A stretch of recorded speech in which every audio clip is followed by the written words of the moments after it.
Hi, welcome back guys. This is your friend, the Silver Fanfics. Back with amazing fanfiction. This is the series of What If Ash Becomes Torrent Champion?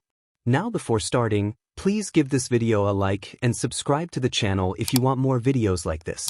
Now let's get into the fanfic. In a region that has a town called Dayrain Town which is snowing, it snows every day in Dayrain Town and the time is roughly 9 p.m. A man who is 25 years old who has a blue and black coat on with gray jeans on with black shoes and wearing a black cape with white lighting on it and his hair is raven black, messy and spiky. He is standing outside his house, which is a log cabin, and looking at the League, which is a pyramid-like structure on top of a mountain. On his right was a Charizard that was pitch black, with purple eyes and a purple flame on his tail, and his body appeared to be made from bones and the skin on his wings are gone. On his left was a Lucario who had dark gray skin with a white cloth on the back of his head and the top part of his legs that lead down to his knees, and with an Egyptian belt around his hips and gold rings on his wrist, top part of his shoulders and his ankles. Behind him was a Greninja who was the same Greninja that traveled with his during his Kalos trip. The three of them were staring into the distance. "Master, are you thinking about that day again?" Lucario asked. "Lucario, don't call me Master. I really don't like it. To answer your question, yes I was. I still can't believe what happened that day." The man said, "Don't worry, Ash will get them back for what they did to you." The black Charizard replied, "Thanks Charizard, I'm glad to know that I have you guys on my side." Ash said warmly, "Don't forget about those two kids." Greninja said, "I could never forget about them, they were there for me." Ash said back to Greninja, as he closed his eyes and recounted what happened 7 years ago. Flashback 7 years ago. Ash was on his way home after he had come second in the Kalos League due to his Greninja failed to defeat Alan and his Mega Charizard X, but he did save the Kalos region from a madman called Lysandra who was the leader of Team Flare with the help of Zygarde. When he left on the plane he noticed that Pikachu isn't talking that much to him. "Pikachu, I'm sorry that we lost the Kalos League, but we did save the region from Team Flare and we'll win next time," Ash said, trying to reassure Pikachu while closing his eyes preparing to go to sleep. Pikachu also closed his eyes annoyed but soon fell asleep as well. It was morning when they got off the plane at Viridian City. They made their way to Pallet Town and went to Ash's house. "I'm home," Ash shouted but got no reply. Ash and Pikachu looked around the house and went to the kitchen and saw a note on the table. "Durish, I'm at Professor Oak's lab and I invited all of your friends. We are waiting for you there." After Ash read the note he wondered something. Why is everyone at Professor Oak's lab? Probably to congratulate me, he thought to himself. Ash and Pikachu ran up to the professor's lab and went inside, saw his mom, Professor Oak, Misty, Brock, Tracy, May, Max, Drew, Dawn, Paul, Iris, Trip, Syllan, Clement, Bonnie and Serena sitting at a table. Ash was happy to see all of his friends again, but noticed most of them are glaring at him. "Hey guys, what going on?" Ash asked. "Honey, you should hear everyone out," Delia said in a relaxed tone. "Okay, so what's up?" Ash asked again. "The thing that's up is that you're a worthless trainer." Misty spat at Ash. "What?" Ash yelled. "She's right, Ash. You lost 6 leagues ever since you began your journey USCK as a trainer." May yelled, which surprised Max. "When we were traveling with you, you held all of us back. We would have achieved our goals and dreams by now if we didn't travel with you." Brock said. "Yeah, what he said, Ash, and we nearly died when we battled Lysandra." Clement continued, which surprised Bonnie. "I would have been a top coordinator by now if it weren't for you." Dawn said. "I still can't understand how you defeated me in the Sinnoh League. You are nothing but a weak trainer." Paul told Ash. "It was only dumb luck that you beat the Orange Islands, the Battle Frontiers, me and Paul." Trip added on. "You are the littlest kid in history, Ash, and I would have been a Dragon Master already if I never met you." Iris said. "Your battling styles leave a poor taste in my mouth. I wonder why I even bothered to travel with you." Syllan said. "If May didn't travel with you, she would be the best coordinator in the world by now." Drew added to the insults. "I wish I never kissed you when I was leaving. After what they said I realized that you are a failure and you'll always be a failure." Serena said. Ash, you should give up being a trainer as stay home where you belong. His mom said. That's when Ash lost it. I've heard enough. Ash yelled at the top of his voice, which everyone gave a shock and scared look. Whoever that still believes in me, come over here. Ash said. After a few seconds, Max and Bonnie made their way to Ash, which surprised May and Clement. Max, Bonnie, what are you doing? May and Clement yelled at their siblings. I believe in Ash, he is an amazing trainer and he is still my role model, still I would never betray him, never. Max yelled with tears coming out of his eyes. What he said, Ash is the closest thing I have to a brother.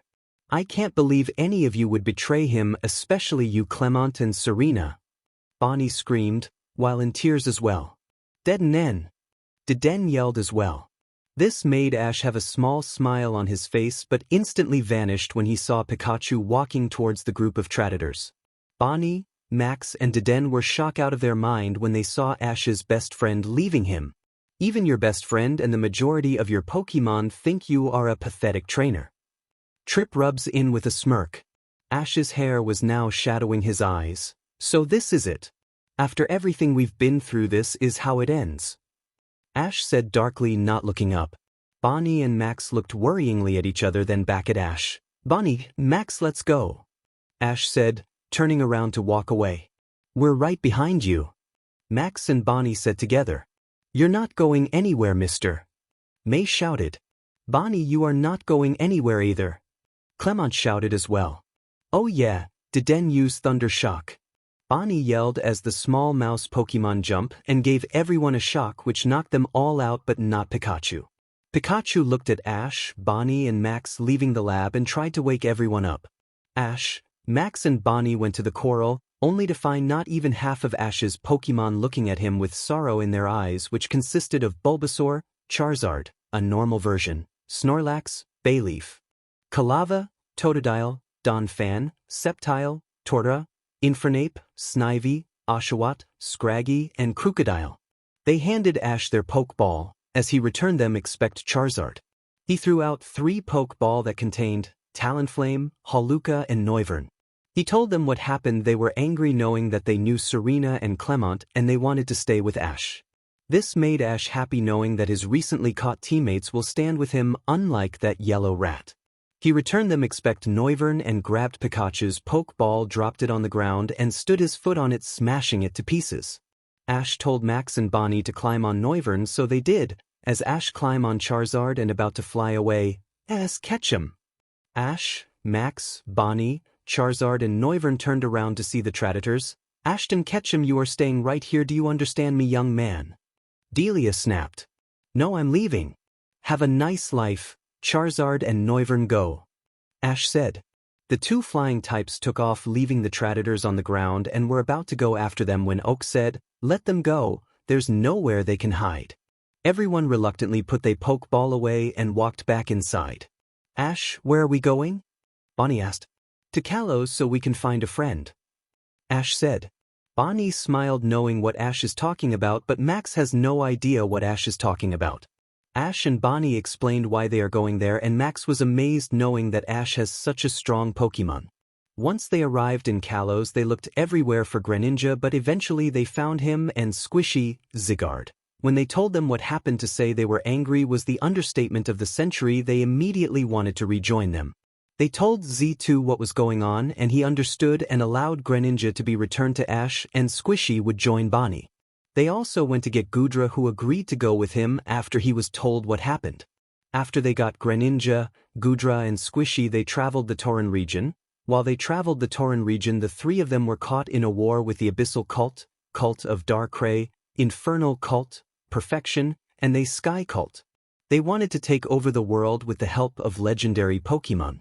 After a long battle between them, they defeated the cults across the Torren region. The last leader that was defeated was from the Perfection Cult, who was the champion of the region until Ash defeated him and became the champion himself. Max and Bonnie are now dating. During their journey, Ash, Max and Bonnie discovered the Delta species. Some of Ash's Pokemon wanted to leave the past behind them, so they are now Delta Pokemon. The same with Max's Pokemon. The 3 of them caught a few Delta Pokemon as well. Ash also mastered Aura and taught it to Max and Bonnie. Flashback over. Ash opened his eyes and saw a Dragonite flying towards him. His 3 Pokemon charged an attack in case it was here to attack. The Dragonite ignored the threats and continued his flight towards Ash. Once it landed, it handed Ash a letter in an envelope. Ash's Pokemon calmed down and dissolved the attack.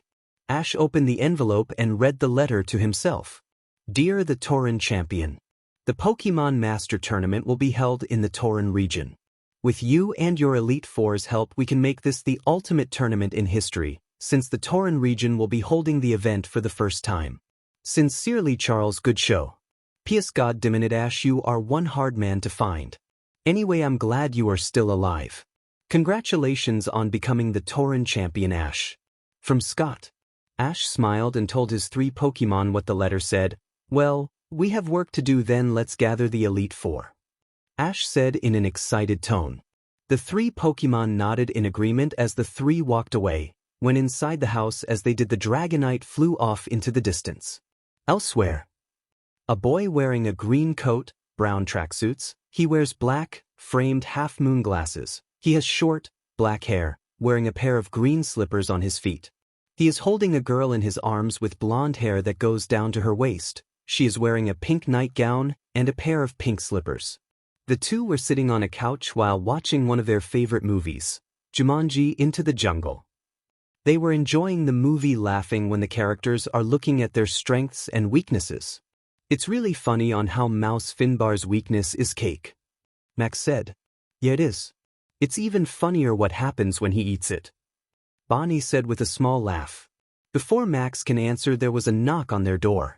Max paused the movie as he and Bonnie went to the door and opened it, revealing Ash. Ash. Both of them shouted and hugged their friend, which he returned the hugs with smiles that can warm the darkest of days. It's great seeing you again. Bonnie said happily. It's great seeing you as well. We need to talk about something important. Ash said in a bit serious tone. The 2 teens looked slightly concerned when Ash said that. Okay, Ash. What do we need to talk about? Max asked. Ash told Bonnie and Max about the Master Tournament and showed them the letter he got earlier. They were overfilled with joy knowing that they were hosting the most important tournament in trainer history. All right, we have a lot of work to do. Let's contact Damien and Nora and get this show underway. Ash yelled with an enthusiastic voice, with Max agreeing to that. They were about to run out the door when, guys, shouldn't we wait until morning? It's already 10 o'clock and they would be asleep by now. Bonnie said. Oh, you have a good point, Bonnie. In that case, we'll get ready tomorrow. Ash said. With that, Ash said his goodbyes to Max and Bonnie and left to go back to their house. Once they left, Max and Bonnie were happy as Max picked up Bonnie and spun her around happily. We are actually hosting the Master Tournament. This is going to be awesome, Bonnie. Max said excitedly. Yeah, it is. Let's get some sleep so we can get ready earlier. Bonnie said. Good idea. Let's go to bed then. Max said as he turned off the lights, and Bonnie turned off the TV and made their way to their room, changed into their pajamas and got into their bed and fell asleep. Next morning, there was a boy about the same age as Ash. He has white hair with a green coat, with a red scarf around his neck, wearing brown jeans and black shoes. He is sitting on a chair next to a hospital bed who a woman with white hair who was laying on it asleep. She is attached to a breathing machine and devices that are measuring her heart rate. Please wake up, he said in a concerned tone as he took her left hand into his own. Soon a knock came on the door and opened, revealing his friends. Ash, Max and Bonnie, it's good to see you again. The boy said happily. It's good to see you as well, Damien. We need to talk. Ash said. After the talk, Damien was happy with what's going down. All right, let's get Nora. Ash said, with Max and Bonnie agreeing to that, and the 3 of them left the room. Damien looked back at the women. I'll make you proud, Mom. Damien said as he gave his mum a kiss on her forehead and left as well. In a library was a girl. She has green hair that runs down to her waist. She is wearing a green shirt with a blue skirt. She is also wearing white knee socks and she has green and white shoes on. She was reading a book about the Sinnoh legendaries and mythical Pokemon, which she was interrupted when she heard a young girl's voice. Hey, Nora. She turned around and saw her best friends and smiled and ran towards Bonnie and hugged her, which she returned the hug. Hi, Bonnie, how's my BFF doing? Nora asked. Good, Ash needs to talk to you, Bonnie said. After telling her what is gonna happen, she was happy and quickly put all the books away. All right then, let's go, Nora said loudly and happily. SSS8. The other people in the library ordered. Sorry, Nora said quietly.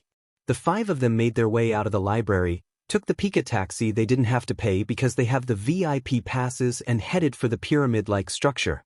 Once the 5 of them arrived, they went inside and went to a room where a circle table with all chairs taken. All right, now that we're here, let the meeting begin, Ash said as the meeting begins. After 1.5 hours of talking about the tournament. Okay, now that we know what we have to do, we better get started because we only have 3 months to get ready. So let's get started, Ash said, with them nodding in agreement as 4 of them left, leaving Ash to think. This is going to be interesting, he thought to himself as he left as well. After 3 months of preparation, the Master Tournament was ready to begin thanks to the Elite Four, the champion, the gym leaders, and many of Torren region's people, trainer, and Pokemon. Ash and his Elite Four are standing on their floor where they can sit and watch the battles happen. It's the best spot because you can directly look down and across the field. It took a lot of time and a great deal of effort, but we finally managed to get the stadium ready for the tournament, Ash said proudly. Yeah, it did, and it's so worth it, Max said, equally proud. Yeah, now all we do is wait for the competitors to arrive, Ash said. After about 3 weeks, a lot of trainers arrived in the Torren region for the Master Tournament, including gym's leaders, Elite Four members, champions, trial captains, island kahuna, as well as some of the best trainers around, and sadly the Traitors. Traitors POV. So this is the Torren region? It's very peaceful here, May said, admiring the view of the landscape. Yeah, it sure is, Drew said, grabbing May's hand. I didn't come here to admire the view, I came here to win, Paul said. Come on, Paul, yes, we did come here to battle, but what's wrong admiring the view? Dawn whined to her boyfriend. Yeah, I want to win, but how often do we get to come here? Iris yelled. Now let's get to the Pokemon Center and sign up for the tournament, Brock said, trying to calm everyone down. With everyone agreeing to what the Pokemon doctor said. On their way, May spotted a person that looked like Max but older and taller. She closed her eyes and shakes her head and saw that he is gone. May, what's wrong? Dawn asked her friend. Nothing, I'm just seeing things, don't worry about it, May said, reassuring Dawn, which Dawn seemed to believe. Misty ran ahead to the Pokemon Center, ran through the doors and ran into someone, which she fall over and landed on her butt. Misty looked up and saw the man who she ran into and saw that he wasn't knocked down like she was. Misty got a good look at him. He has white hair, wearing a green coat jacket, with a red scarf around his neck, brown tracksuits, and black shoes. He was giving her a glare. Misty got up and shouted, Hey, watch where you're going. You're the one who ran into me, so I suggest that you watch where you're going, Damien said coldly. This made Misty angrier. The rest of the Traitors walked in and saw Misty very angry and yelling at a person with white hair who was around Misty's age. Misty, what are you doing? You're making a scene, Trip told his friend. This guy ran into Ran and won't apologize, Misty shouted again. Again, it was you that ran into me. So get lost, Damien replied in the same cold tone.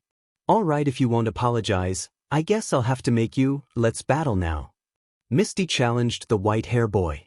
Damien sighed in annoyance. No thanks, you aren't worth my time, he said darkly. He started to walk away until, you're just a coward. I bet your own parents would be insulted if you backed out of a challenge, Misty yelled. As soon as she said that, Damien stopped and his fists started shaking. He turned around to face them with a death glare. All right, I'll battle you, and if I win you leave me alone and you'll never say things about my mother, Damien yelled. You got yourself a deal, Misty said. Damien and the Traitors made their way to the battlefield where everyone but Misty and Damien took their seats. Misty and Damien stood across each other while giving them glares. I'll act as referee. This battle between Misty and Clement said, not knowing the white-hair trainer's name. Damien, he said. Between Misty and Damien will now begin. Each side will use 1 Pokemon each, and the battle will end when 1 Pokemon is unable to battle. Ready? Clement asked, with Misty and Damien nodded. Then battle begin. Clement yelled. Misty calls Starmie. Misty yelled as she threw a Pokeball and out came a purple star Pokemon with a red jewel in the center appeared. Damien didn't say anything as he threw out a Pokemon which is a small white canine that looked like a reindeer and it has a red flower which resembles a scarf. That's a Shaymin. Dawn yelled in shock. I don't care what he has. He is still going down. Starmie use Hydro Pump. Misty commanded as the star Pokemon shot a pillar of water at Shaymin. Fly up. Damien responded as Shaymin took flight. Above the water shot and avoided it. Misty growled a bit. Use Physic and bring that shrimp close to you. Misty yelled and the red crystal glowed blue and Shaymin was surrounded in a blue light as Shaymin was being dragged toward Starmie. Shaymin looked as though he didn't try to fight back once Shaymin was close enough to Starmie. Starmie use Hyper Dash. Seed Flare. Damien interrupted Misty as Shaymin's body glowed green and engulfed Starmie in the green light which turned into an explosion. Making everyone covered their eyes and looked away except for Damien. Once the light had died down it revealed Shaymin standing on the ground looking bored while Starmie was knocked out unconscious with scorch marks on its body. Starmie is unable to battle as Shaymin wins, so the match goes to Damien. Clement declared Damien the winner. Misty was shocked knowing that one of her top Pokemon was knocked out so easily. Shaymin flew toward Damien who gave Shaymin a rub behind his ears. Well done Shaymin, thank you. He said gratefully. Shaymin. Shaymin said happily. Damien returned Shaymin. Now, I won this battle so don't bother me again. Damien said as he walked away leaving the Traitors stunned by what happened. That also happens when you backstab my best friend and insult my mother. Damien thought to himself. Ash and 3 of his Elite 4 are in a room waiting for Damien. Where the hell is he? Nora yelled. We just need to have patience, he'll show up soon. Ash said trying to calm her down. Then the door opened and revealed Damien who had a satisfied look on his face. Nora got into his face. And just where have you been? You were supposed to be here 10 minutes ago. Nora yelled at her white hair friend. Someone ran into me, tried to make me apologize, and when I didn't she challenged me to a battle and I ended up humiliated her with Shaymin. Damien said fearfully, hoping Nora would understand. Nora calmed down. Well, if that was the reason, then that's okay. She said. Damien let out a small sigh of relief. Ash then spoke out. All right, now that the 5 of us are here we need to get ready because the opening ceremony is gonna start in 2 hours. So we'll meet back here in 1.5 hours, okay? Okay. The 4 said in unison. The 5 left the room to get ready. Damien grabbed Ash's arm. The person I battled was Misty and her friends are here as well. Damien said. That's good. It means I'll have my revenge. Ash said darkly and left. Damien just shrugged it off and left, closing the door behind him. Meanwhile, after Misty's defeat to Damien, Misty quickly brought Starmie to the Pokemon Center where Nurse Joy healed the purple star Pokemon.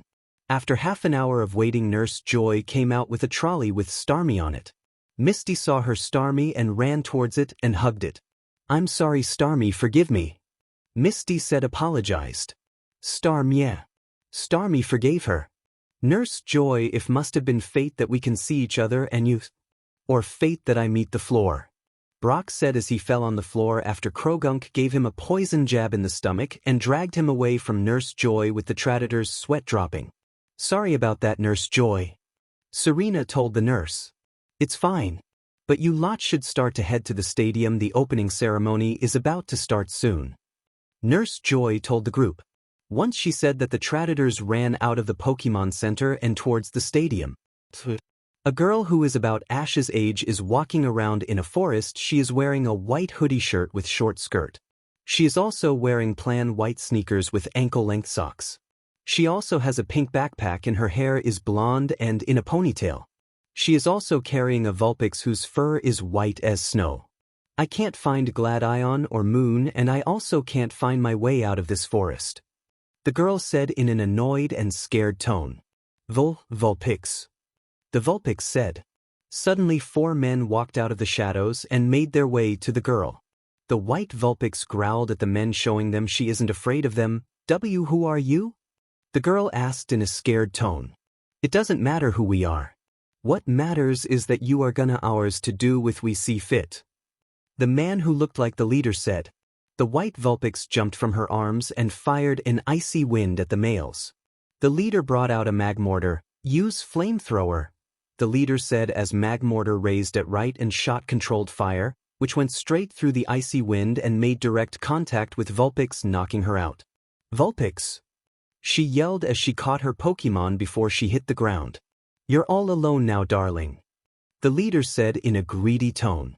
Help! The girl screamed in the hopes someone hears her. Meanwhile, Ash was walking through the forest to clear his mind when he heard someone screaming and ran towards the sound. Once he was there, he saw a girl being held down on the ground before men, with one over her trying to take off her clothes. He also saw a white Pokemon unconscious. No one is coming to save you, the leader said in a triumphant tone. Are you sure about that? Ash asked, making everyone look where the voice came from. The males saw him with a brown Lucario and started to have panic on their faces. Sheet, it's the champion. Magmortar, use flamethrower, the leader yelled as Magmortar shot flames from his arm at Ash and Lucario. Block it with Bone Rush and then knock them out, Ash said darkly, as Lucario made a blue bone in his hand and spun it around, blocking the flames, then jumped down from the hill to meet the gang on the ground and struck them all down with the bone, knocking them out. After that, he tied them to a tree. Ash made his way to the girl who was cradling her Pokemon. Are you okay? Ash asked her. I'm fine, but my Vulpix is in trouble, she yelled in worry. Ash looked at the white Vulpix, placed his arm on her head, and his hand glowed blue, which made the girl's eyes wide open. She noticed that Vulpix's wounds are healing. Once he took his hand away, Vulpix woke up with a happy and healthy look. The girl looked happy as and hugged her Pokemon happily. Vulpix, you're okay? She screamed in joy. Vulpix, she said in joy. She then turned her attention back to her savior. Thank you so much, she said as she bowed to him. Vulpix then went to Ash and liked his face, which made him laugh because it was cold. You're welcome, Ash said while giving the white Vulpix a pat on her head. Now what are you doing here? Ash asked her. I was looking for my brother and my best friend, and I got lost. That's when I wandered here, she confessed, embarrassed. Okay, how about you come with me and we'll find your brother and your friend if you want, Ash told her. Yes, I would like that, because I don't want to be alone, just in case more man wants to try and RPE me again, she said. Okay, I'm Ash, by the way. What's your name? Ash asks her. I'm Lillie and I'm from the Alola region, and this is my partner Vulpix. Lillie introduced herself and Vulpix. Ash handed Vulpix back to Lillie. All right, let's go. Lucario, thank you, now return, Ash said as he brought Lucario's Pokeball and returned him. What about them? Lillie asked while pointing at the gang tied to a tree. I called the police and explained what happened. They're on their way. I'll take you to the stadium, okay? Ash told Lillie, which made her nod in agreement as Lillie followed Ash to the arena. Once they got there, Lillie, I got to go to the open ceremony. Are you entering in the tournament? Ash asked Lillie. No, I'm not. Can I come with you? Lillie asked this time. Sure, you can sit on the floor where we are, and then we'll find your brother and your bestie, Ash said. This made Lillie smile. Yes, I would like that, thank you, Lillie said gratefully. All right, let's go, Ash said, leading the way. He's such a nice person and handsome. Maybe. Wait, what am I thinking? Bad Lillie thought to herself. The two made their way to the floor where the Torrent Elite Four are located. He unlocked and opened the door and saw Max, Bonnie, Nora and Damien already in there and ready to go. They saw the girl behind Ash. Who's that, Ash? Bonnie asked. Ash explained the Lillie situation and they understood why Ash brought her here. All right, now that we're all here, let's get out there and show the world what the Torren region, what we're made of, Ash said in a determined tone, with the Elite Four nodding to that. The door opened, they turned and saw a woman who was in her 30s. She is in a white professor coat, and she is wearing square glasses with dark blue lining which match her hair that runs down to the middle section of her back. Professor Sylvan, Bonnie yelled as she ran up to her and gave her a hug.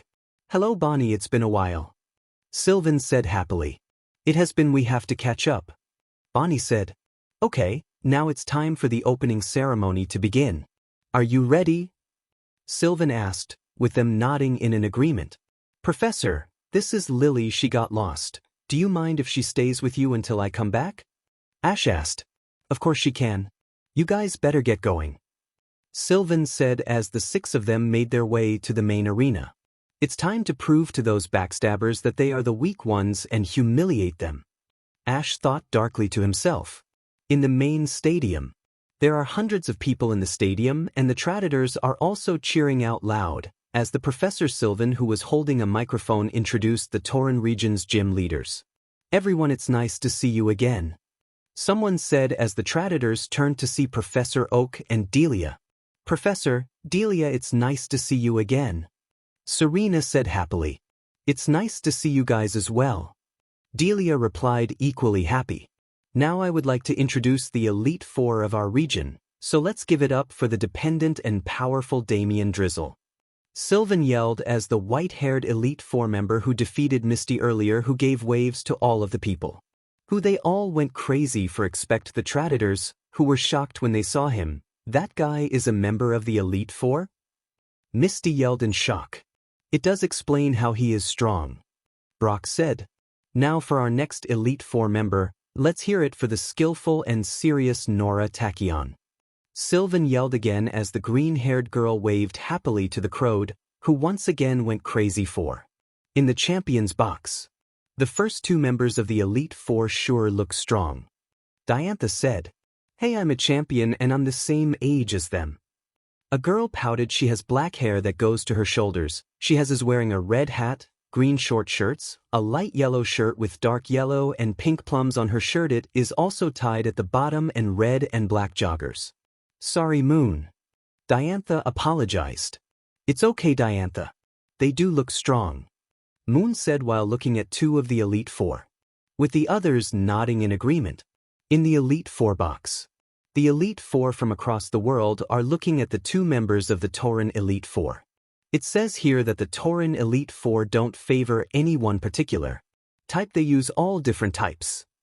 Chantal said while looking at a tablet.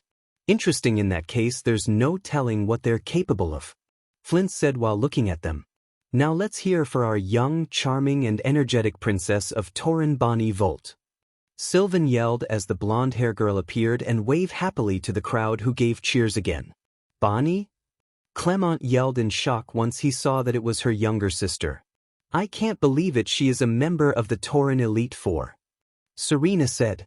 I doubt she's that strong. Tripp said quietly.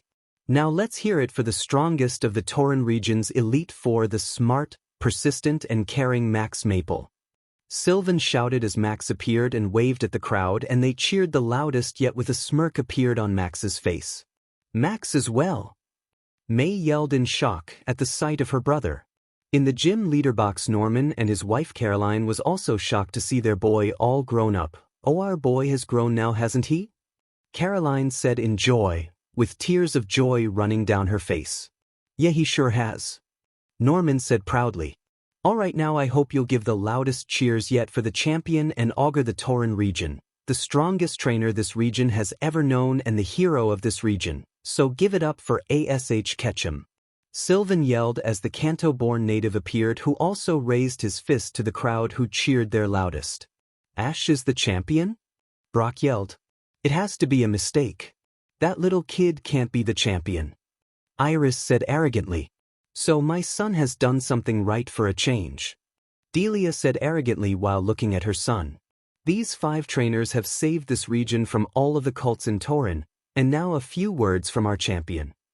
Sylvan said as she handed the microphone to Ash. Alright, I know that a lot of trainers are people of action, so I'll make this brief. This tournament is the ultimate test of strength. If anyone came for friendly games, then I suggest you go home. Is anyone here for that? Ash asked the crowd. No. The crowd yelled. But this tournament will determine who the greatest trainer in the world is. So I wish everyone here, and may the best trainer win. Ash yelled out as the crowd cheered even louder and chanted Ash's name. Now I think the best way to kick this tournament off is with a battle. Professor Sylvan it holding an envelope, and the person who is called out will battle me in an exhibition battle. Ash said as he handed the mic back to Sylvan. Thank you. Inside this envelope has one name from the 8 regions that is a gym leader, trial captains, Elite Four, Island Kahunas, Frontier Brain, or a champion. And the lucky winner is Cynthia Sharona. Sylvan yelled out as the crowd cheered for the Sin-No champion. In the champions box, the champions looked at Cynthia, who had a smile on her face. Let's see how strong you've gotten, Ash. Cynthia thought to herself while looking at Ash. Good luck, Cynthia. Diantha told Cynthia. Thank you, I'm off. Cynthia said while walking to the battlefield. I wonder who will win. Lance said as they all looked at the field. Ash and Cynthia had made their way to the battlefield. Once they were on the battlefield, they stood across each other. It's nice to see you again, Ash. I haven't seen you since you were in Unova. Cynthia said to Ash. Thank you, Cynthia, it's nice to see you as well. Let's give these people a good battle to kick this tournament off. Ash said, with Cynthia nodding in agreement. All right, John, if you would be kind to explain the rules. Ash told the referee. It would be my pleasure. This one-on-one battle between Ash Ketchum and Cynthia Sharona will now begin. The match will go for 2 minutes. The battle will be over when either the time runs out or when one Pokemon can no longer continue. We will determine who will have the first move with a coin toss. Whoever wins the coin toss will make the first move. John said as he flipped a coin in the air. All right, Cynthia. Your call. Ash told Cynthia, as John caught the coin and placed it on his right hand, with his left hand covering it so no one can see what it is. All right, I'll go with tails. Cynthia said. John looked at the coin, revealing it to be tails. All right, since Cynthia called it right, she will make the first move. Trainers, reveal your Pokemon. John yelled, as both Ash and Cynthia have a Pokeball in their hands. Garchomp, shine on. Cynthia yelled as her purple pseudo-legendary appeared with a roar. This made the crowd cheer for Garchomp. All right, Garchomp, I'll need all your strength. Cynthia told Garchomp, who gave her a nod. Ash held a Pokeball in his right hand to the side. You'll need it against one of my strongest Pokemon. I choose you, Charizard. Ash yelled as the Pokeball opened, which blinded everyone in the stadium. Charizard extended his skeleton wings, moved his tail outwards that made a purple flame on it. Black mist is coming from his open stomach and gave a loud roar. Once it died down, everyone saw the black Charizard. The Torren natives went crazy for his Charizard. But Cynthia and the non-Torrens were shocked out of her minds with eyes wide open when everyone saw the black Charizard. With the Traitors. What happened to Charizard? Brock asked on one in particular, but scared out of his mind. I don't know, I never saw a Charizard like that before. Professor Oak said in fear as well. Back on the battlefield. What happened to your Charizard? Cynthia asked in shock at the sight of him. Let's just say, in order to move forward, one must evolve for Charizard. That meant trading his old life for this one in order to become one of the Delta Pokemon. Ash explained. A Delta Pokemon? Cynthia asked, confused. I'll explain later. Charizard, let's show the world what the Delta Pokemon can do. Ash told his ace, who gave a roar in approval. The exhibition battle begins. John yelled. All right, I'll play your game. Garchomp, use Hyper Beam. Cynthia yelled as Garchomp fired a purple beam at Charizard. Ash just stood there not giving any orders. Why won't Ash order Charizard to move? Lillie yelled. Watch and you'll see.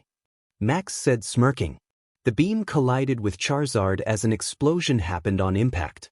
Everyone in the crowd cheered. Expect for Cynthia. Why didn't Ash even attempt to dodge my attack?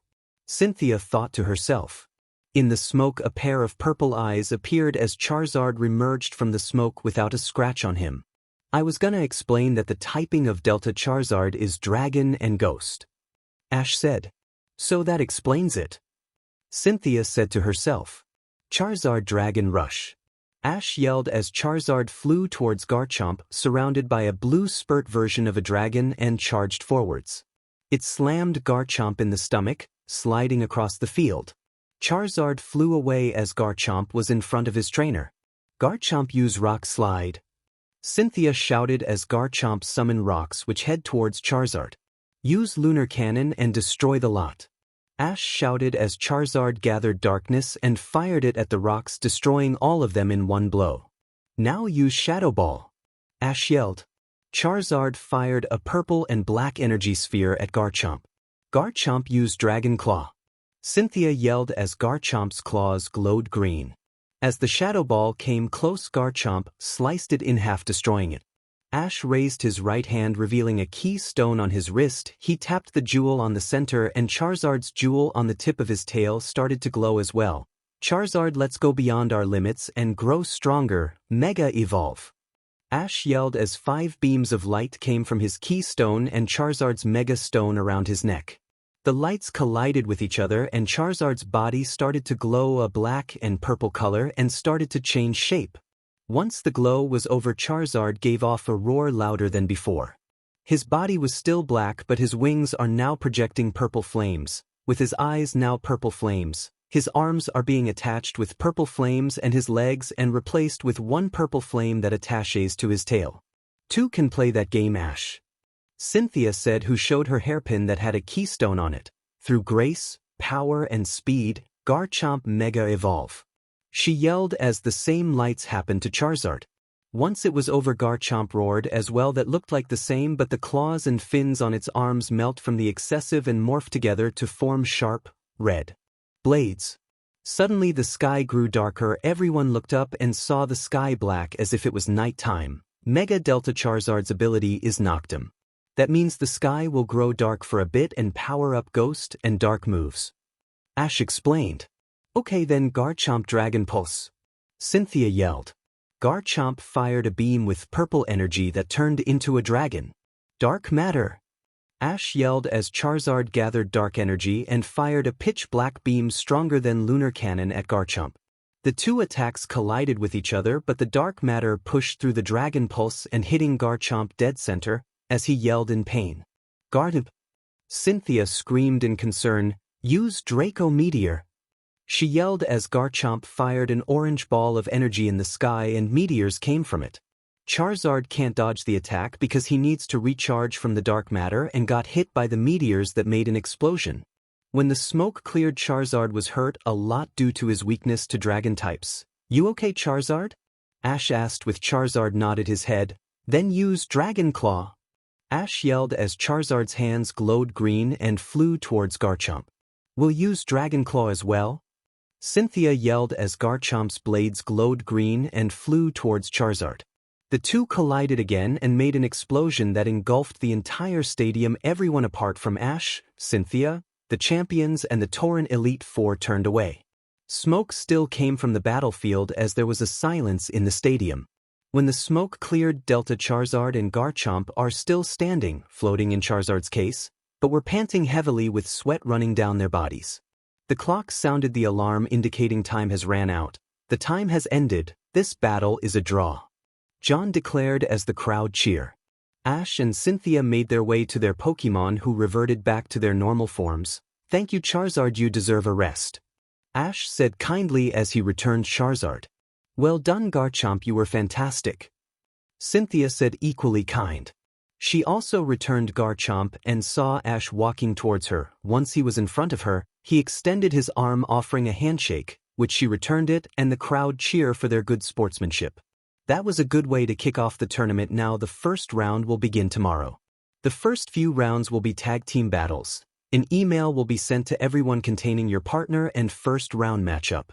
But for now, enjoy the rest of the day. Professor Sylvan said as everyone started to leave, except a group of Traitors. How on earth can Ash be the champion of the Torren region and have equally power to Cynthia? May yelled. I have no idea. There is no way that someone from the Boonies could be champion. Trip said arrogantly.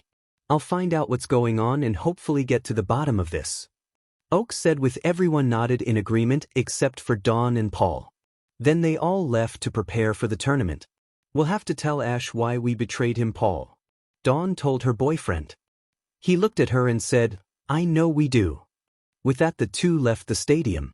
Third-person POV. Ash is walking towards the floor where Professor Sylvan, Lillie, and his Elite Four are. He opened the door and saw everyone turn to him with smiles on their faces. Well done, Ash, I think you made a point about the Delta Pokemon. Damien said. Yeah, I think I did. I hope you lot will do the same thing. Ash hoped for. Of course we will, Ash, and we won't let you down. Max promised Ash. Suddenly there was a knock on the door which made everyone curious. It's open. Ash shouted as the door opened, revealing the champions from the other regions. Hey guys, a good tea dash, Ash said, but was interrupted. Moon. Lillie shouted as she and the Alola champion run towards each other and hugging each other. After a bit they broke apart. I'm sorry we left you behind, I was in a hurry to get to the stadium, forgive me. Moon pleaded to her friend. I forgive you, just don't do that again, okay? Lillie told her friend. Okay, Lillie. Moon said. So Ash, how have you been? Diantha asked the Torren champion. I've been good, Diantha, thanks for asking. Ash said in an honest tone. So Ashton, where have you been for the past 7 years? You just vanished off the face of the earth. Alder asked. Everyone turned to Ash. The Torren natives looked down, knowing that Ash hates talking about his past. Ash sighed loudly. Okay, first, my name is still Ash and this is what happened. I was heading home to Kanto from Kalos and Ash explained, told everyone about the betrayal, and everyone except for the Torren natives were shocked. Lillie was first one to come out of the story. I'm sorry you've been through so much pain, Ash. Lillie said sympathetically. It's okay, Lillie.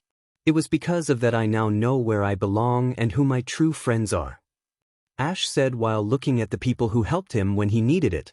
We'll always be there for you, Ash. You've done this region many favors and we are grateful for that, and you saved me when a cult captured me. Nora told her friend. You cured me of the poke virus in my body, found my mother and helped her even after everything she did. I'll always back you up, Ash, you're like my brother. Damien said with a smile. Ash, you are also like my brother, you helped me become stronger today because of you, and you helped me a lot during our time in Kalos and Torren. I'll always be grateful to you. Bonnie told her friend. Ash, you helped me become the strongest Elite Four member in Torren. I also had fun traveling with you during Hoenn and Torren. You helped me during my weakest moment, you inspired me with a saying. Don't give up until it's over. Those words always gave me strength and helped me become the person I am today. Max said honestly. Ash started to tear up, he wiped the tears away. Thanks, you guys are the best. Ash said gratefully. Great, now I'm crying. Lance interrupted. So, Ash, I'm curious about the Delta Pokemon.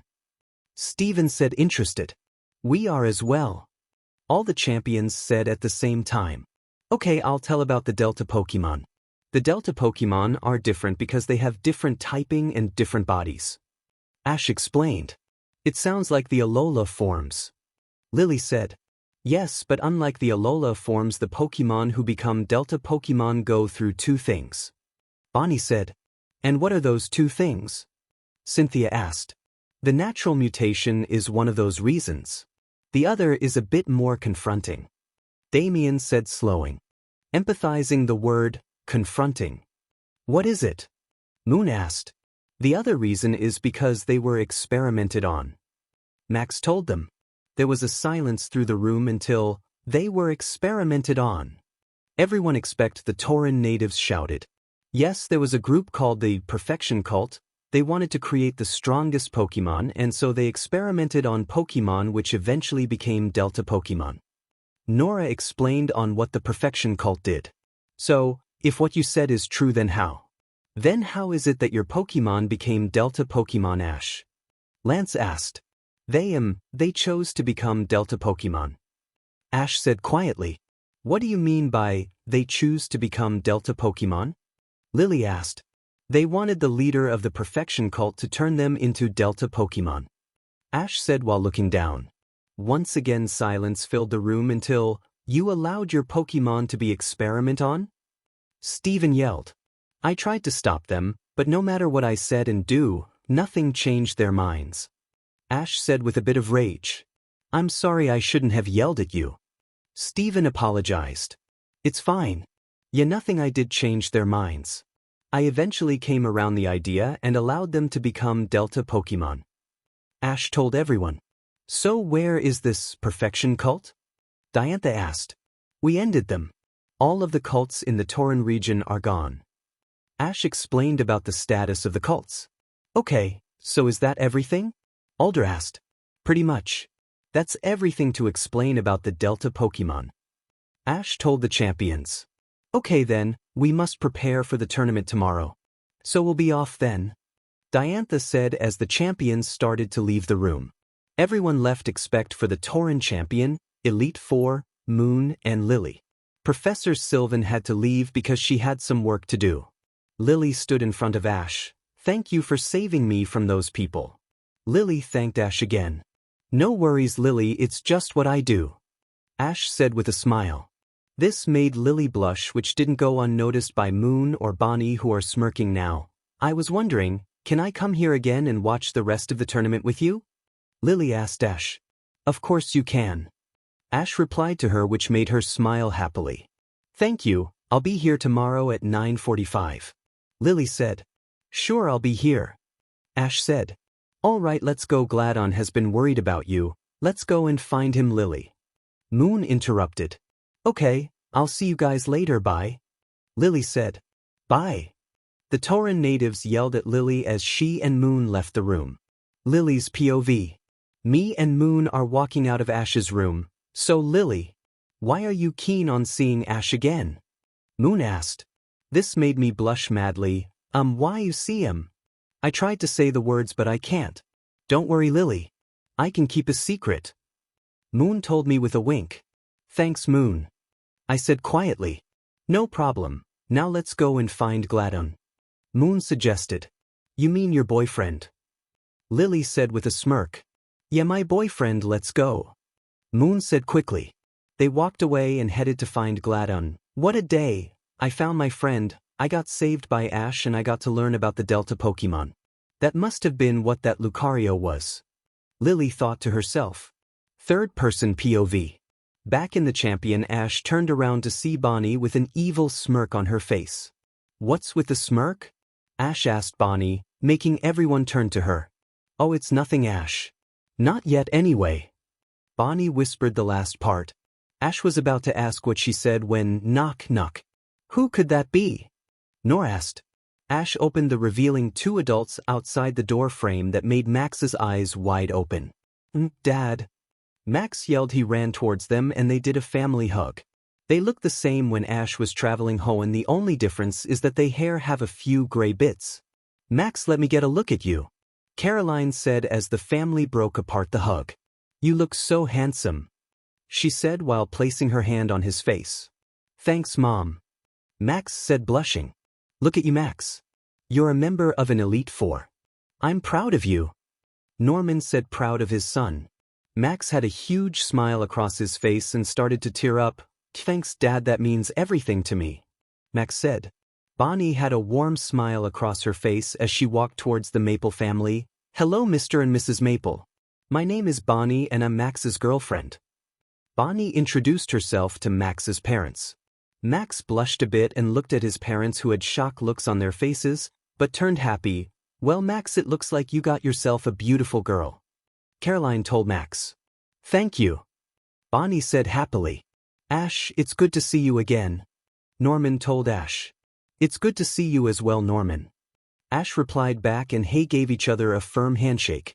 Well, Ash, two things. 1. Congratulations on becoming champion. And where have you been the past 7 years? You disappeared off the face of the earth. Norman questioned Ash. I have been training in the Torren region with Bonnie and Max to get stronger so I can get revenge. Ash told the Maple parents. The two of them gave confused faces to what Ash was talking about. What are you talking about, Ash? Caroline asked. That's a story for another time. Ash said. All right, well, we'll leave you guys to it. Me and your mother, Max, will be in our room. Please visit Max, okay? Norman told his son. Okay, I'll visit you. Take care. Max said as he gave them a hug, and the Maple parents left the room, leaving the Torren natives alone. After a few seconds of silence, you have good parents, Max. Damien told his friend. Thanks, I'm sure your mother will be good to you. Max tried to reassure his friend. Thanks, bro. Damien replied. Now I suggest we head back to our rooms. Nora suggested. Yeah. The Torren natives agreed. Until. Knock knock knock. They Torren natives sighed. Come in. Ash said as the door opened, revealing the last lot of people Ash wanted to see. The Traitors. The Torren natives narrowed their eyes, being very angry. The two groups are glaring at each other until, "What are you lot doing here?" Ash asked. Ash's mother walked towards the Torren champions. "Ash, look at you. You are a champion, I'm happy. Ash. Get out." Ash interrupted his former mother. "Aston Ketchum. I'm your mother and you will not interrupt me." Delia yelled at her son. "I don't have a mother." Ash said darkly. "How the hell can you say that, Ash? And Bonnie, why are you here with Ash?" Clement questioned his sister. "I'm here because he is my friend and he helped me to become a good trainer so I can put you lot in your place." Bonnie replied, equally dark. "You have some nerve talking to me like that, young lady." Clement yelled. "You have a greater nerve backstabbing Ash 7 years ago." Max told the group just as dark. "Max, you will not talk that way, mister." May yelled, getting into the argument. "Ma, maybe we should take a breath." Dawn stuttered. "Only be punched in the gut by Misty," which surprised the Torren natives. "You shut up, you piece of shit." Misty spat at her while trying to punch her again, only for Paul to grab her arm, tossed her away. "You will not hurt Dawn again. We've had enough of you lot." Paul told the group in a darker tone than others, which surprised the Torrens. How dare you!" Misty shouted as she pulled out her mallet, swinging it at Paul. Ash quickly brought out his Lucario, who blocked the mallet, snatched it off Misty and breaking it into pieces. This surprised everyone, especially Dawn and Paul. Everyone turned to Ash, whose eyes are now a dark blue. "I suggest you calm down or I'll get the authorities. I'm the augur of the Torren region, so I suggest you watch what you do." Ash spoke up darkly. "What the hell is an augur anyway?" Drew yelled. "He's the person who watches over the Torren region and protects it and its people and its Pokemon." Ash explained the role of the augur darkly. Serena then walks towards Ash. "Come on, Ash, there's no need to be angry. We wanted to make sure that you were safe so that you and me can start a family," she said in a soft and loving tone. "Get lost, you skank," Damien told the honey blonde girl. "This is none of your business, get lost." Trips snapped at Damien. "If it relates to my best friend, then it's most certainly my business." Damien snaps back. "Yeah, I agree. Ash, Max and Bonnie are our friends who helped us become who we are today. So this is definitely our business." Nora backed up Damien. "Come on, Ash, I thought you loved me since we kissed." Serena said innocently. "I never loved you since that day and I never will. Now get out of my life." Ash yelled the last part, scaring Serena, making her ran and hide behind Trip. "Ash Ketchum, I'm you mother, you will take back those things you said and you will listen to me or else." Delia threatens her son. "She right, Ash. I want you to give me all of your Pokemon, especially your Delta Pokemon." Professor Oak demanded. "Go to hell." Ash simply said, "Let's battle. If we win you have to agree to what we say and if you win we'll leave you alone." Brock challenged. "You're on." The Torren trainers agreed. "This battle will be the main ingredient in your downfall," Sillin told the Torren trainers. "This won't even be a battle after all, you lot are little kids." Iris said smugly. "I'm going to make you eat those words," Ash said confidently, as everyone left the room and made their way to the battlefield. "I wonder what that was about with Dawn. And where is that yellow rat?" Ash thought to himself. Max and Bonnie are thinking the same thing. "I'm going to enjoy myself," they thought darkly. Third-person POV. Once the two groups made their way to the battlefield, which was outside the Pokemon Center. Once there, Ash's group, Dawn and Paul, took the left side while the Traitors took the right side. This battle between Ash, Bonnie, Max and 3 of Ash's former friends will now begin. Each trainer will use one Pokemon and the winner we will be declare once one side reaches 3 points. Does everyone agree? Nora explained the rules, with everyone nodded in response. "I'll go first," Max said as he told his place on the field. "All right, Max, if you won't listen to me, I'll have to force you to see sense." May yells at her brother as she took her place on the other side of the field. "Whatever, Gaulade, come out." Max yelled as he threw out a Pokeball, releasing a Gaulade, but this one was different. He still has the blade hands, but they were yellow and light blue. His body has yellow and white on it, He also has light blue lining on his chest and he has yellow feet with light blue crystals on the front. Laid. Gallade yelled as he took a fight position. Is that another one of those Delta Pokemon? May asked. So what if he is? Max replied. You must be confident in that freak of nature. Blaze can take the stage. May yelled as she threw a Pokeball revealing her trusty fire starter. This made Gallade narrow his eyes. I'm going to enjoy shutting you up, Beach. Gallade thought to himself. Blaze. Blaziken yelled as flames on her wrist appeared. But she saw Max and gave him a wave, which he smiled and returned. Blaziken were battling him. Get your head in the game. May ordered, which she nodded. With Ash's group they sat down on some stools. Dawn and Paul didn't feel comfortable sitting near them, so they decided to stand. Care to tell us why Misty punched you in the stomach while trying to calm everyone down? Ash asked semi-dark.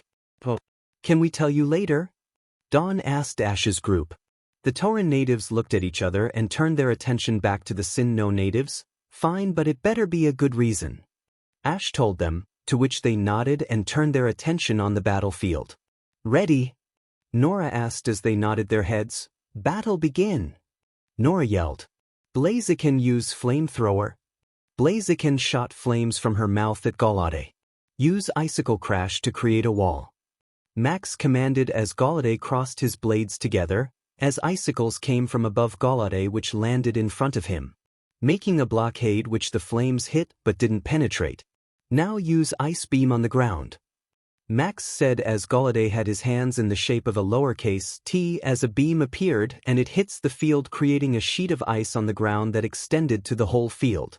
As he was doing this, Blaziken stopped the flames and looked around nervously. Don't worry, Blaziken, use flamethrower and melt the ice.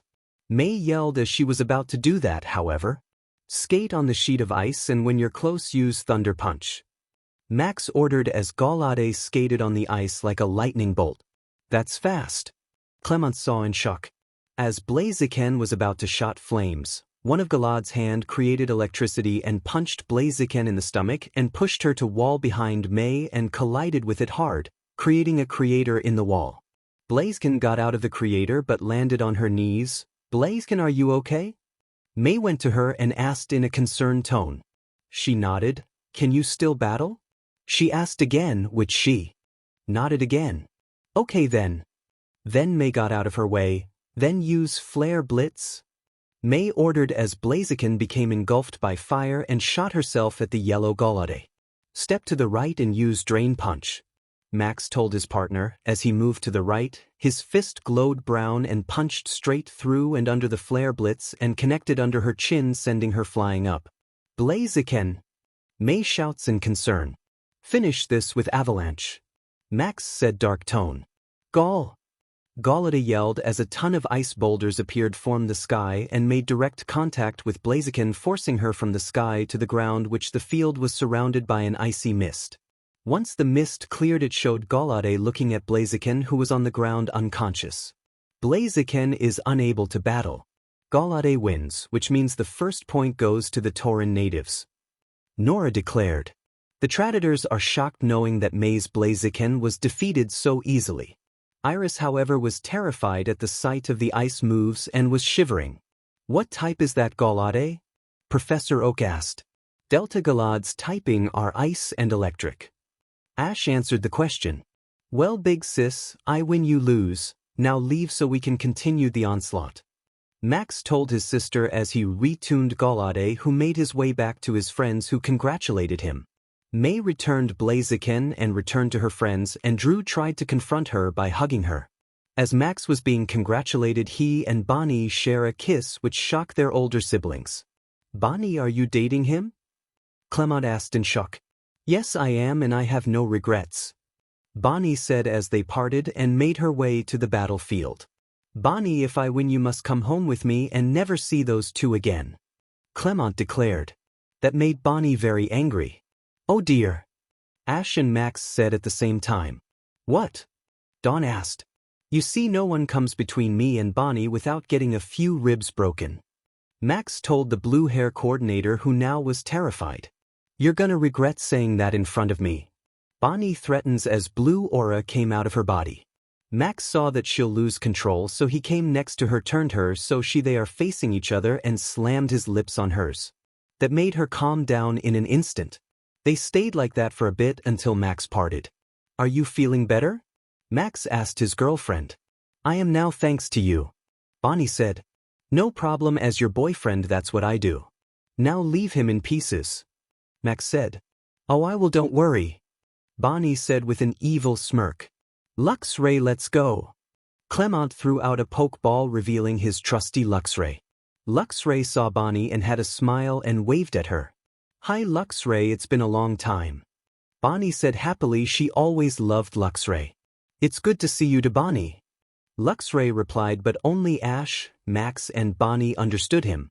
"Alright Luxray, we're battling Bonnie, I need you to stay focused."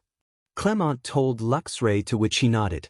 As he turned around so he is facing Bonnie, and gave her a glare. "Bring it, bro. Go Bisharp." Bonnie yelled as she threw out a pokeball, revealing a Bisharp. This one is green. He has a light green scarf around his neck that has clouds on it. He also has the same color rags around his stomach and his wrist. "Ready?" Nora asked, with the two trainers nodding. "Battle begin." Nora said. "Must be one of those Delta Pokemon again. I don't know what types it has." Clement thought to himself. "If you aren't going to make move, then I will." Bisharp, use Focus Blast. Bonnie yelled as Bisharp made a blue sphere in both of his hands and threw them both at Luxray. Luxray, use Thunderbolt and destroy them. Clement commanded as Luxray's body became surrounded by electricity. Luxray shot the electricity at one of the blue spheres, destroying it, but the second one made direct contact with Luxray as he yelped in pain. "Don't let up Bisharp, use Cross Chop." Bonnie ordered as Bisharp ran towards Luxray with his hands crossing each other as the glowed brown. "Luxray, use Wild Charge." Clement told his partner as he got up and became covered in electricity and charged at the green Bisharp. The two attacks collided, which made an explosion which sent the two Pokemon back in front of their trainers. "Now use Thunder," Clement yelled. Luxray fired electricity that looked stronger, the Thunderbolt. This is where Pokemon logic comes in. "Bisharp, use Hurricane," Bonnie yelled. Bisharp started to spin around, which got faster, and wind collected and spun around him and created a tornado. The thunder collided with the hurricane, but it actually collected the electricity. Luxray and Clement are terrified, as the electric tornado got closer to them and made contact with Luxray and lifted him up and spun him around along with the electricity zapping him. Bisharp stopped spinning as Luxray was still conscious but barely and started to fall from the sky. Bisharp finished him with high jump kick. Bonnie said as Bisharp jumped above Luxray and slammed his foot onto Luxray's head, slamming him onto the ground, which created dust. "Luxray!"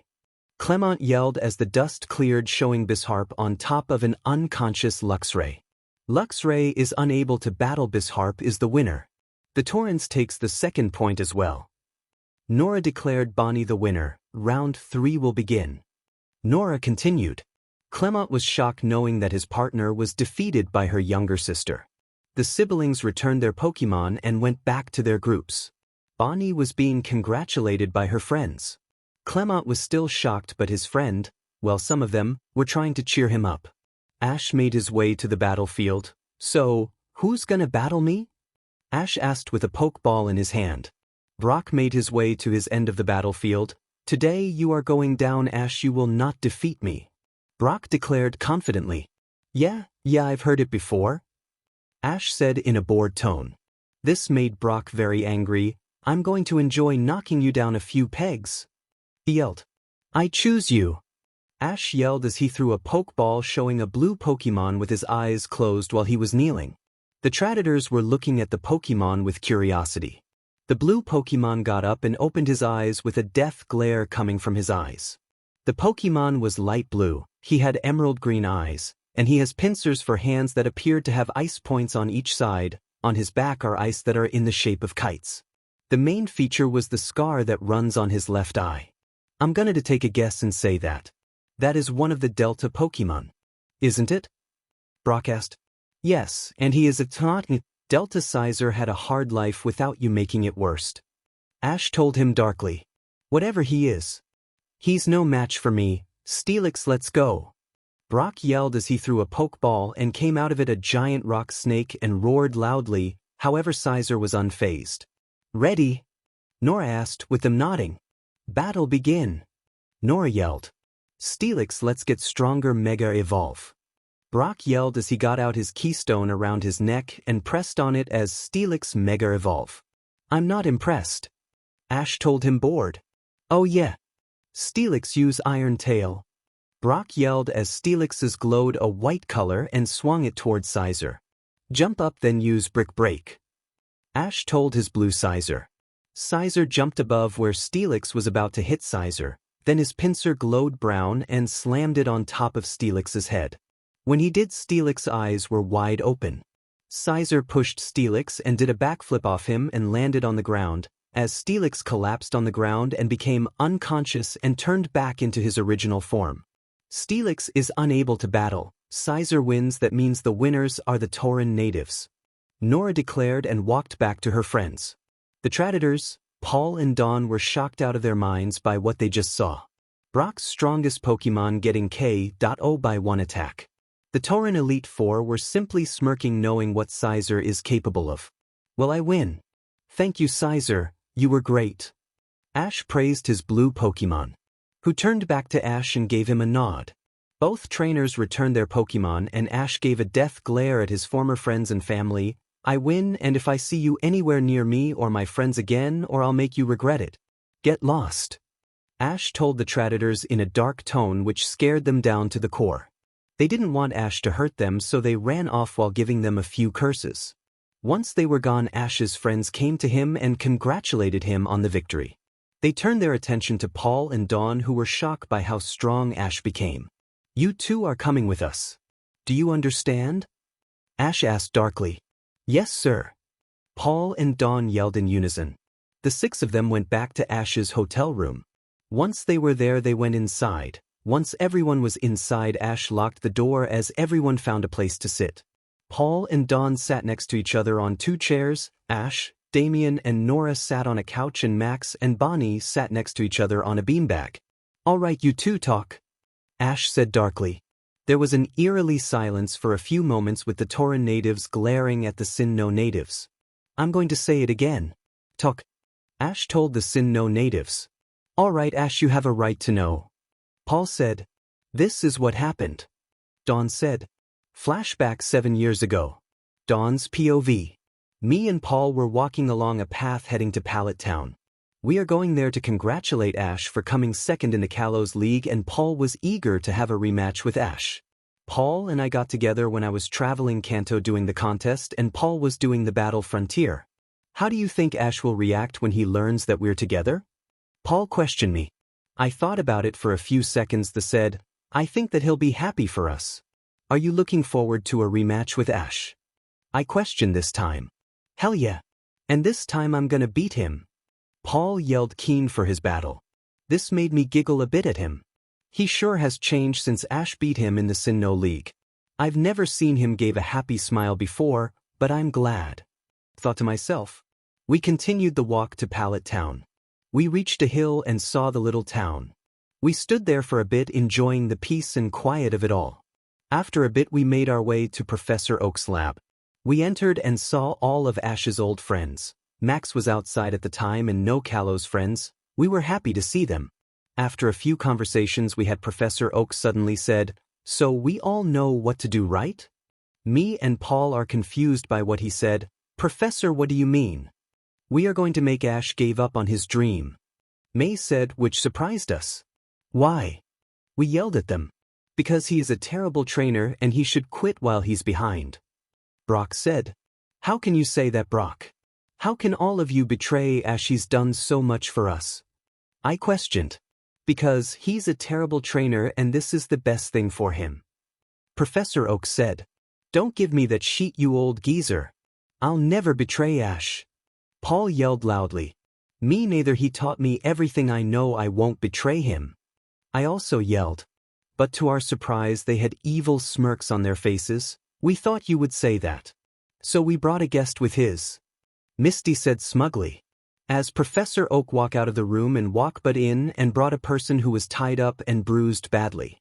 My eyes are wide open when I saw who it was. I yelled at the top of my lungs.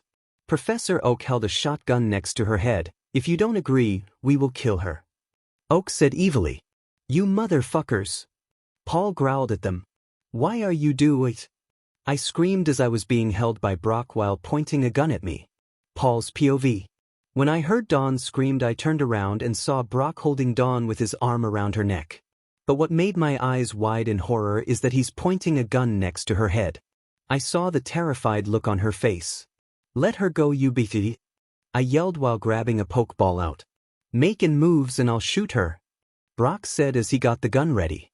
Why you doing this? Dawn asked terrified. So we can fulfill our desires. Now if you want us to spare these two, you'll betray Ash, okay? Drew said. I was growling and was about to release my electivire. But the life of the girl I love is too important to me. I gave a big and sad sigh and put away my pokeball. All right, you win. Just let Dawn and her mother go. Paul said in defeat. Third-person POV. The Traitors smirk evilly. All right, Brock, let her go. Oak said. Brock nodded and released Dawn, who ran towards Paul, and the two hugged each other, with Dawn crying on his shoulder and Paul was rubbing her back to calm her down. Here you go. Oak said as he pushed the unconscious mother of Dawn towards the Sinnoh natives. They caught her in time. Remember, do it or else she dies. The professor threatened as he and the other Traitors walked away, leaving the three Sinnoh natives in defeat. Paul W. What are we going to do? Dawn asked Paul, who was still crying. We don't have a choice, do we? We have to betray him. Paul hated saying those words. But I just can't betray him. Dawn yelled. I know, but what are we going to do? I can't risk your or your mother's lives. You're too important to me. Paul said in regret. The two Sinnoh natives got Dawn's mother outside and told her Pokemon expect Piplup to watch her and keep her safe while they nodded. There was only one thing on their minds. I'm so sorry, Ash. They thought to themselves. End of flashback. Once the Sinnoh natives told what happened and the expression of the Torren natives haven't hanged. Dawn was crying and hugging Paul with him, trying to calm her down. The group sat there in silence for a few moments until, how do we know you're telling the truth? Damien asked. Once those words left his mouth, the Sinnoh natives are surprised. Are you saying you don't believe us? Dawn asked. Not really, it could have J-. I believe them. Ash interrupted Damien. Everyone look at Ash. The reason I believe you because I read your aura and your minds and you told the truth. Ash explained with a smile. Does that mean? Dawn shuddered on the verge of new tears. Yes, I forgive you guys. Ash told them. Thank you, Ash. The duo said in unison. Everyone sat there with smiles. That said, if you ever do something like that again. Ash threatens with his angry face. We won't, we promise. The Sinnoh natives said unison. Good, then you won't this personality. Ash said with a smirk. Time for a bit of payback. Ash thought darkly to himself. Everyone looked at Ash in confusion. While I was looking through your minds, I saw something very interesting. Ash continued. He turned to Paul. So Paul, you finally decide to become a man. Ash explained with a smirk. The Sinnoh natives caught on what he said and blushed madly and looked away, but not before the Torren natives notice. Bonnie smirks evilly. So you guys did a nighttime session. She said. Those words made their blushes go even redder. So that's what you mean, that's interesting. Nora said with a playful smile. I never knew that Dawn would give Paul H-. Ash Ketchum, shut up. Dawn screamed at the top of your lungs, which made the Torrens laugh hardly. After a few minutes of laughing and teasing, everyone calmed down. So, where's your mum now, Dawn? Ash asked seriously. She's at home in Twin Leaf Town. She never leaves the house ever since that day. Dawn explained sadly. Ash gave a sigh and brought out his phone. He dialed a number and started ringing. Ash put it on speaker so everyone can hear. Hello. A voice came from the phone. Hey Orion, how are you? Ash asked. I'm doing good, thanks for asking. What's up? The man called Orion asked. Well, here's the long story short. Ash explained the story about Dawn's and Paul's blackmail. I see, but what do you mean to do? Orion asked. I want you to go to Sin-No and pick up Dawn's mother and bring her here. Ash said, which surprised Dawn and Paul. Sure, I can do that. It'll take me about an hour, maybe more. Orion said. All right, I'll see you later. Ash said as he hung up. As soon he did, Dawn gave him a hug. Thank you, Ash. Dawn said in tears. No worries, but I do have one question. Ash said. Sure, what is it? Paul asked. I've noticed that there isn't a certain yellow rodent with you. Do you know where he is? Ash asked. The Sin-No natives looked downwards. Pikachu died. Paul said. The Torren native's eyes were partially widened. How? Ash asked again. It happened 3 years ago. Dawn said. Flashback. It was a clear night in Kalos in Lumio City. Clement was in his lab working on an invention, and Pikachu was helping him since he decided to help him in the gym and battle trainers. Clement's stomach started growling. Oh boy, I'm hungry. Let's go home and get something to eat. Clement said with Pikachu nodding.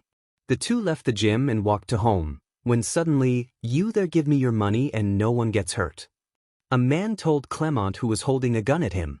This made the two freeze dead in their tracks. Terrific, now what do I do? Clement asked himself. The man walked towards the two. Once he was close enough, he started to go through his pockets, and when he wasn't looking, Pikachu jumped on his head. The tree started to fight with the man, throwing Pikachu away and kicking Clement in the stomach. The resulted in his gagging and fell to the ground. You shouldn't have done that. The man said as he pointed his gun at Clement. Clement closed his eyes, preparing for the worst. He heard the gunfire, but he didn't feel anything. He opened his eyes and saw Pikachu intercept the bullet with quick attack. Pikachu fell on Clement, breathing heavily. Pikachu, are you okay? Clement shouted in concern. That's heartbreaking, but this time I won't miss. The man said as he pointed the gun at Clement. But something electrocuted him, knocking him. Clement looked and saw his dad and Ampharos. The two ran towards the gym leader and bent down and saw the state Pikachu is in. Dad, we need to get him to a Pokemon Center. Clement told his dad, with him nodding in agreement. The three of them made their way to the Pokemon Center. Clement gave Nurse Joy Pikachu. After an hour and a half of waiting, Nurse Joy came out with a sad face. Clement, I'm sorry, but Pikachu passed away. The bullet was too much to handle. I'm sorry. Nurse Joy apologized. Once those words left her mouth, Clement cried. His dad hugged him to try and calm him down. The next day, Clement informed everyone and told them what happened, and they were in tears as well and came to the Kalos region to honor their friend. End of flashback. The Torren natives' expressions didn't change again. So that's what Clement told you? Ash asked. Yeah, that's the truth. Dawn said. How utterly disappointing. Ash said in a disappointed tone. I promised to let Charizard beat the crap out of him when I see him, but I guess that's no longer possible. Ash continued. This made the Sin-No native shocked. How can you say that? Dawn asked. Do I really need to answer that? Ash asked. I understand, but don't you think that's a bit much? Paul asked. He was my best friend, but when that day happened, the Traitors and that rat lost my trust. Ash said in a cold tone. The Sin-No natives looked at each other and sighed. That's fair enough. Paul said. Now, we can only wait until Orion calls back. Ash said with everyone nodded. Wait, how can he even get there in an hour? Even by plane it takes about 24 hours. The Torren native smirked. You see, Orion has a Pokemon that can fly pretty fast. Max said. But no Pokemon can fly that fast. Paul said. A normal Pokemon can't, a certain breed of Pokemon can. Nora said. The Delta Pokemon can. Dawn said. Nope, you'll have to wait and see. Ash said smugly. In Sin-No, Orion's POV. I was flying through the clear blue sky on top of my best friend.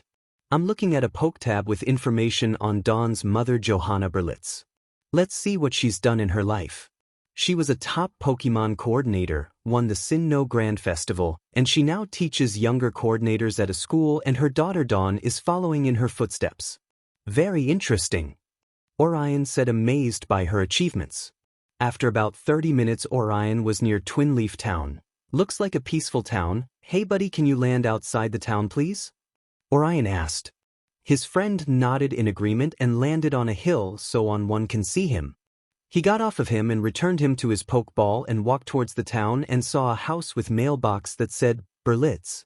I saw the box and smiled. I walked towards the door and knocked on it, but I didn't get an answer and I tried again. Hello Mrs. Berlitz, I'm Orion, can you please open the door? Orion said. After a few moments of silence, the door opened revealing an angry Johanna. Johanna's POV. What do you want? I asked when I saw a boy about Dawn's age. He has orange hair that is messed up, he is wearing a white and orange shirt, with an orange-red jacket that is unzipped, and he is wearing red short and light gray shoes. I saw him going through his pocket and taking out his phone and dialed a number and gave me the phone. I reluctantly took the phone and brought it to my right ear. Hello? I asked. Hi Johanna, it's been a while hasn't it? A voice came through the other end that sounds familiar. Who is this? I asked. It's me, Ash. The voice identified himself as Ash. My eyes wide open. Ash, that's you? Shocked. Yep, I want you to go with Orion and come here to the Torren region. You will be protected from those BSTRDS. Ash explained. Are you okay by that? I asked in a surprised tone. Yeah, it's fine, now get your stuff and get here quickly. Ash told me. Thank you Ash, I want to say sorry about what happened to you. I apologized. No worries, I'll see you when you get here, bye. Ash said as he hung up. I gave the phone back to the boy. Can you wait for a few minutes? I asked. He nodded in response. I went back inside and packed my backpack with cloths that should last about 3 days. Once I was finished, I went outside and locked the door to my house and went back to the orange-hair boy. Are you ready? He asked. Yes, I am. How are we getting there? Are we flying on a plane? I asked. Yes, we are flying, but not on a plane. We'll be flying on my best friend. He said as he threw out a Pokeball. Once it was out, it gave a large roar as my eyes are wide open by what I'm seeing. Meet my best friend and my best Pokemon, Reshiram. He said as the white legendary Pokemon gave another roar. We both got on the white dragon. He took off and used his tail to accurate his flight. I think we'll be there in half an hour because of how fast he is flying. Third-person POV. In the Torren region, Ash and his elite along with Paul and Dawn were sitting in Ash's room waiting for two things: the email that they are getting soon and Orion with Dawn's mum. They're talking about how they can get revenge on the Traitors until Ash's phone decide to ring. Ash grabs his phone and saw Orion's name on it. Ash answered and put it on speaker. Hello, Orion. Ash started. Hey Ash, we are near the stadium. We are walking towards it and will be there in around 3 minutes. Orion told the group. All right, come to my room, okay? Ash asked. Sure, I'll see you in a few minutes later. Orion said as he hung up. After a few minutes, a knock came from Ash's door. Paul got up and opened the door revealing Orion and Dawn's mother. Mom! Dawn shouted happily. Dawn! Johanna shouted equally happy. The two hugged each and cried a bit. After a bit they broke apart and Johanna saw Ash and she bowed. I'm sorry for what happened to you, Ash, please forgive Dawn. She begged. I alright have, stop beating yourself about it. It wasn't your fault. Ash told her in an honest tone. Thank you, Ash. Johanna replied. Now with that out of the way, you are going to be staying with Nora for now, okay? Ash asked. That's fine by me. Nora said. Suddenly their phones went off and they looked at it and saw their first round matchups and who their partners are. They opened the emails and saw who they were up against and who they were with. Ash and Alan versus Byron and Barry. Bonnie and Richie versus Tyson and Nolan. Paul and Orion versus Bardon and Diana. Max and Drayden versus Faulkner and Grant. Damien and Lieutenant Surge versus Bruno and Jasmine. Nora and Claire versus Liza and Tate. Dawn and Skyla versus Watson and Flint. Everyone saw their matches and they all had smiles on their faces. I got Alan and I'm versing Byron and Barry, how interesting. Ash amused. I got Skyla and I'm battling someone called Watson and Flint. Dawn told the group. However, the group are disappointed because none of them were up against the Traitors. I'm with Orion, this is a good way to see what the Torren gym leaders are made of. Paul thought to himself. The group started talking again about plans and tactics that they can use. All right everyone. Ash said, gaining everyone's attention. Tomorrow the tournament will begin, so good luck and let's reach for the top. Ash declared, with everyone agreeing. You better not lose until I battle you. Paul said confidently. Wait a minute. Max said, making everyone turn to him. I'm the only one who can battle and beat Ash. Max declared equally confidently. Back off, Runt, I'm the one who will battle Ash.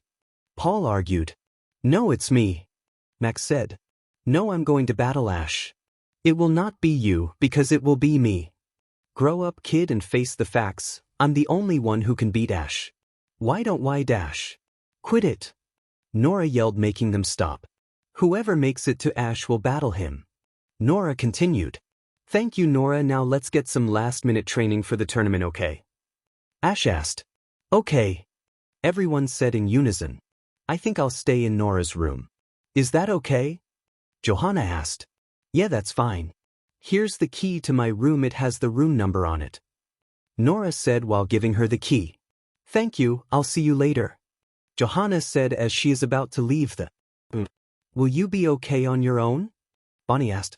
Yeah, I have Glamo and Umbreon with me, so I'll be okay. And I'll make sure no one sees me. Johanna said as she left. All right, let's do some training. Dawn said. First, Ash said in a serious tone, making everyone turn to him, you two need to tell my Pokemon about what happened. Ash said. Do we have to? Dawn asked. Yes, you do. Ash said plainly. The Sinnoh natives let out a sigh. All right, we'll do it. Dawn said, annoyed. That's the spirit. Let's go. Ash said cheerfully. As the six made their way to the Torrens Champion and the Elite Four training ground, which was grassy meadow with a blue lake in the center of it, they released all of their Pokemon and started to run towards the others. While the Pokemon were practicing, a certain monkey with fire coming out of his head saw Paul and Dawn. The Sinnoh natives saw that Infernape saw them and just stood there, until Infernape gave a loud, angry roar which caught the attention of the others. All of Ash's Pokemon saw why Infernape was mad and started growling at them. Paul and Dawn are getting nervous knowing how strong they are. Guys, stop it. Ash ordered. All of Ash's Pokemon looked at him confused. Allow Dawn and Paul to explain themselves, okay? Ash asked. Reluctantly, all of Ash's Pokemon started to calm down but didn't stop the glares they were giving the Sinnoh natives. Dawn and Paul started to walk towards the Pokemon. This is why we had to betray Ash. Paul and Dawn explained what happened to them. When they finished, the Pokemon all looked at them until Infernape walked away and turned to Ash and said, Tell them that I forgive them, but I won't trust them yet. And if they do that again, I will kill them without a second thought. I'll tell them, Ash said as all of the Pokemon went back to what they were doing. Everyone turned to Ash, who he turned to Dawn and Paul. He said that he forgives you, but he doesn't trust you. Also, if you betray me again, he will kill you without hesitation. Ash said, which sent a shiver down the Sinnoh native spine. Dawn and Paul send out their Pokemon and trained with the others, and so they can get to know each other and practice with each other. Now they are ready for the tournament. The next day, it was a bright sunny day. Ash, Paul, Dawn, and the Torren Elite Four were getting ready. They already have chosen the Pokemon that they are going to use. The six of them parted ways, saying they'll meet up outside the Torren room, so they can find their partners and battle with them. Ash's POV. I'm walking around the main stadium. Since the teams only battle once a day, that way half the competitors will be eliminated by the end of the first day. That's when I saw Lillie running towards me. Hi Ash, how are you? She asked me. I'm doing well. How are you? I asked this time with a smile. I'm doing very well, thanks for asking. Lillie answered with a smile. That's good. I'm battling Barry and Byron and my partner is Alan. I explained. It sounds like you have a powerful partner. I did a bit of research on you, partner, and your opponents. Your opponents also look strong. Lillie said. Yeah, they are. But the stronger my opponent is, the more fun I have battling. I explained. Can I watch you battle? She asked. Of course you can. I answered her with a smile. Thank you. Also, can I introduce to my brother later? He wants to thank you for saving me. Lillie told me. Sure, I would like to meet him. Now let's go and find Alan. I said, which made her nod her head in response, and the two of us walked around the stadium hoping to run into Alan. As we walked, we talked about the Delta Pokemon that live in the Torren and Ceylon regions. Ash. Someone called out. That made us turn around to the source of the voice, and I recognized the two figures walking towards us, Alan and Marin. They look older now. Marin was running towards us. Hi Ash, it's been so long. Marin said happily. Yeah, it has, you look great. I told Marin. Thank you. She replied, and as she did, Alan came up to the three of us. Hey Alan. I said while holding my fist up. Hey Ash. Alan replied while raising his fist, and we did a fist bump. Look at you, Ash, champion of the Torren region. Marin said.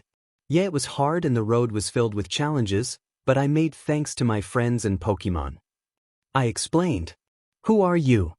Marin asked while looking at Lillie. I'm Lillie, it's nice to meet Ash's friends. She said with a smile. It's nice to meet you too. And maybe after the tournament is over you can tell us about your travels here. Alan told us. Yeah, I'll challenge the Torren League so I can be stronger. Marin said with a determined look. If you do, they're tough. Anyway, we have to get to the stadium. Our battle will start in 10 minutes. I told Alan with him nodded. Then we left and headed into the stadium. Max's POV. I am walking around trying to find Drayden. I did a bit of research on him and he's a Dragon Master and he is the Lucid City Gym leader. Hello, young man. An elder voice came from behind me.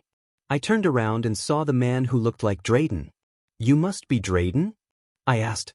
Yes, I am. It's good to meet you, young man. Drayden said while holding out his hand. I took it and he gave me a firm handshake. Well, our battle is about to begin, we should go in there. He suggested. Yeah, let's go. I said as we walked inside the stadium. Paul's POV.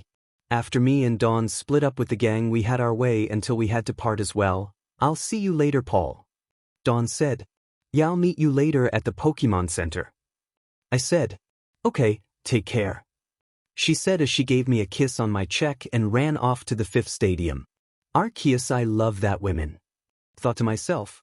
I have to meet up with my partner Orion. I brought out my phone and looked up Orion, so I know what he looks like. After a few minutes of looking, I saw the orange-hair man who matches up with the image on my screen. I put my phone back in my pocket and walked up to him. You must be Orion. I said. Yes, I am. You must be Paul, my partner, correct? He asked. Yes, I want to say thank you for bringing my girlfriend's mother here. I said gratefully. Don't worry about it. Besides, I owe Ash a few favors anyway. Let's get to the stadium. He suggested. Yeah, let's go. I said as we walked into the arena. And I'll find out what the gym leaders are made of. Thought to myself. I heard you have a Pokemon that's fast. Care to tell me who it is? I asked. Find out eventually. He said with a smirk. Damien POV. I'm walking around the stands enjoying the sun's light on my face. It's such a beautiful day. Thought to myself. I'm also enjoying the peacefulness of the area. Until. You there. Someone yelled, gaining my attention. I saw a man with blonde spiky hair, wearing army cloths and a pair of black sunglasses. Can I help you? I asked. He took his sunglasses off. Since you're Damien, I'm Lieutenant Surge, your tag partner. He said while holding his hand out. You know who I am, but even so, I'm Damien. I said while shaking his hand. No, let's do our best in this tournament. Do you understand me? He yelled. I saluted military style. Sir, yes, sir. I said. Good, let's get going. Move out. He yelled while we marched to the stadium. This should be good. And maybe he'll be a good challenge if we battle. I thought to myself with a smile. Nora's POV. It's going to be a good day today. I feel bad for Paul and Dawn because they were blackmailed by those pricks. We will bring them down by the end of this tournament. Thought to myself. I saw a woman with light blue hair walking around looking for something or someone. I brought out my phone and looked up to see who my partner is. I saw that it's the same woman that is walking around. Hey Claire. I shouted, gaining her attention. She saw me and walked towards me. Nora, I saw you yesterday, and I must say look very pretty. She told me. Thank you for your kind words. You look good as well. I told her. Thank you, now let's win this tournament. She said determined. I nodded my head in agreement as we had our way into the stadium, thinking about how much fun this will be. Bonnie's POV. If I see my brother or that slut Serena, I'll make them wish they were never born. I thought very darkly. As I was walking I saw my partner, and as soon as I saw him he reminded me a bit of the old Ash, since he is wearing a hat and he has a Pikachu on his shoulder. He saw me and we walked towards each other. You must be Richie. I'm Bonnie. I introduced myself to him. It's a pleasure to meet you, Bonnie. I'm Richie and this is Sparky, my partner. He introduced himself and his Pikachu. It's a pleasure to meet you, Sparky told me. As much as I don't like Pikachus due to what happened to Ash's Pikachus, but not all of them are bad. I thought. It's very nice to meet the both of you. Now let's do our best and win this tournament. I said with determination. Yeah, and later can you take me to see Ash? He asked. Sure, I can take you to meet him. I told him. Thanks. Sparky, are you looking forward to see Ash? He asked, and his Pikachu nodded in response. Well, let's get going, I said as we walked to the stadium. Dawn's POV. I'm walking around looking at all of the stands, enjoying all the people being happy. Dawn! Someone shouted, gaining my attention. I turned around and saw the May, Drew, Iris, Trip and Serena. What do you want? I asked while hiding my anger. We want you to take us to Ash. Serena demanded. No, I won't. I said. If you don't, your mother will pay the price. Trip threatened. My mother is in a safe place, so you can take your threats and get lost. I shouted, gaining some attention. If you don't, Dawn, you'll be sorry. Drew said. I'm already sorry for betraying Ash, Hand, even considering you guys my friends once. I said. They are about to make their move. Excuse me. A voice called out from behind the Traitors, and we looked and saw a woman with red hair and a light blue outfit with dark blue straps around her shoulders. That's my partner that you're talking to, so if you don't mind, we need to get to the stadium. The red-hair woman told the Traitors. Actually, I do mind because we are talking about something important here, Skyla. Trip said. Well, Trip, whatever you guys need to talk about, it can wait because we need to go. Skyla said. She's our friend and this is important. May said. When she said that, I was so mad. You guys aren't my friends because you blackmailed my boyfriend and you threatened me to betray Ash. So as far as I'm concerned, you guys aren't my friends anymore. I said angrily. The Traitors looked at me in anger. You heard the lady, she spoke for herself. So leave right now or else. Skyla threatened. With that, the Traitors left, muttering a few words through their mouths. Once they were out of sight, Skyla walked towards me. Thank you, Miss Skyla, I said while bowing in gratitude. No worries, let's get going, Skyla said as the two started walking to the stadium. I wonder what that was about, Skyla thought to herself. Third-person POV. Ash and Alan are walking towards the battlefield. You ready, Alan? Ash asked. Yes, I am, Alan replied. Once they were outside, people in the stadium started to cheer loudly. Then Barry and Byron came out with people cheering as well. The four of them went to the battlefield, which had a rocky field on it. The four looked at each other with determination in their eyes and with a pokeball in their hands. The same man who refereed Ash's match yesterday is on the podium. This tag team battle between Ash, Alan and Barry Byron will get underway. Each side will use 2 Pokemon each, and the battle will be over when all 4 Pokemon on one side are unable to continue. Furthermore, substitutions are not permitted. Ready? He asked, with everyone nodding in agreement. Let the battle begin, he yelled. Lucario, I choose you. Ash yelled as through his Pokeball, and out came his Egyptian-like jackal appeared. Bisharp, go! Alan yelled as he threw his Pokeball and revealed a red Bisharp in a battle stance. All right, Hitmonlee, let's get going. Barry tossed his Pokeball and out came his kicking Pokemon. I love Steelix. Brian yelled as he threw a Pokeball and out came a huge Iron Snake Pokemon. I'll start. Hitmonlee use Mega Kick on Lucario. Barry yelled as Hitmonlee jumped up and his right foot glowed white and came towards Lucario. Use extreme speed to dodge, then Bone Rush. Ash commanded. Just as Hitmonlee was about to make contact with Lucario, he vanished. As Hitmonlee touched the ground, Lucario reappeared and struck Hitmonlee with his blue bone. Hitmonlee! Barry shouted in concern. I'll back you up, Steelix used Screech. Byron ordered as the Iron Snake gave out very high sound waves at Lucario. Bisharp used Focus Blast. Alan yelled as Bisharp created a blue sphere and threw it at the sound's waves, destroying them and made an explosion, which soon cleared. Hitmonlee used Stone Edge. Barry yelled as Hitmonlee slammed his heel on the ground and out came blue stones which headed towards Bisharp. Bisharp used Night Slash and then into Guillotine.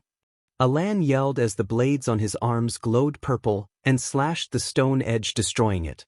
And then charged towards Hitmonlee, with his blades glowing white now, and slashed him, which made an explosion. Mon Lee! Hitmonlee yelled in pain. Hitmonlee! Barry yelled in concern as the smoke cleared, revealing Hitmonlee fainted. Hitmonlee is unable to battle. John declared as the crowd cheered. Hitmonlee return. Thanks for trying, buddy. Barry said, returning Hitmonlee. He put it in his pocket and brought out another one. Empoleon, let's get going. Barry yelled and tossed his Pokeball, showing his Water and Steel-type Penguin Pokemon. Interesting choice. Lucario used Extreme Speed to get close and then use Fire Punch on Steelix. Ash ordered as Lucario vanished and reappeared in front of Steelix as his fist became engulfed in flames and slammed it on Steelix's head. Steelix! Byron yelled as Steelix fell on the ground unconscious. Steelix is unable to battle. John yelled as the crowd cheered. In the crowd, the Traitors are there watching. I'm starting to see how Ash got that championship title. Brock said, I bet I can beat him with ease. Tripp said arrogantly, yeah, I bet any of us can defeat him, and when we do we'll get that title. Misty said, equally arrogant. Which everyone nodded in agreement, thinking if they won Ash's champion title they could get anything they want. Thank you, Steelix, now return. I love Bastiodon. Byron yelled as his Fossil Shield Pokemon appeared with a roar and the crowd cheered. In the Torren VIP box, Lillie and Marin were cheering for Ash and Alan along with the Torren Elite Four and their partners.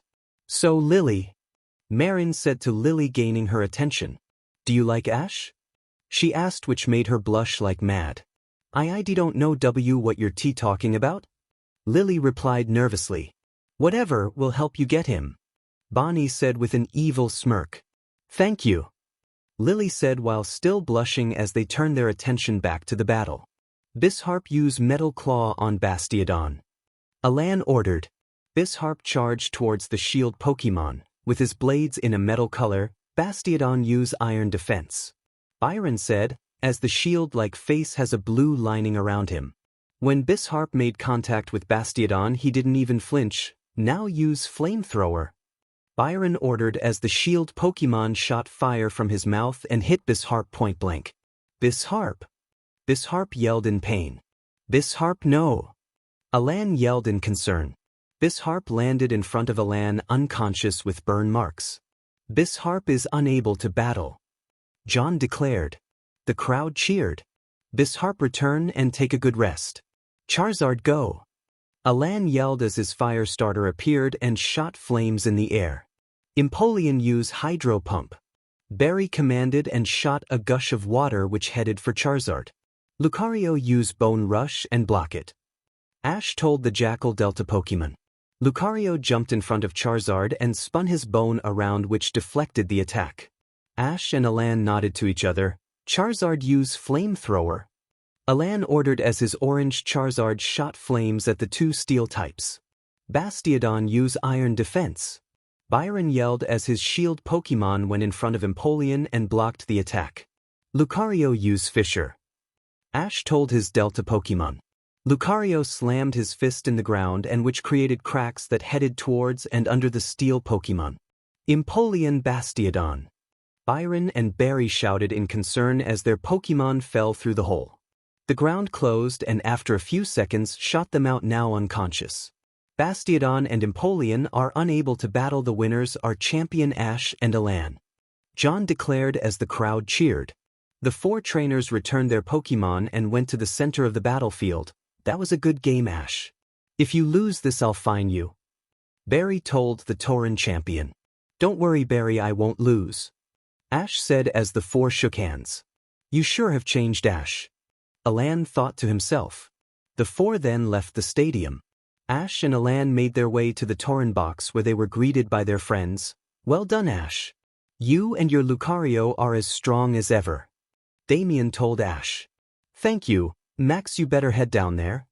Ash told Max. Yeah, let's go, Drayden. Max told the Dragon Master, who nodded in agreement.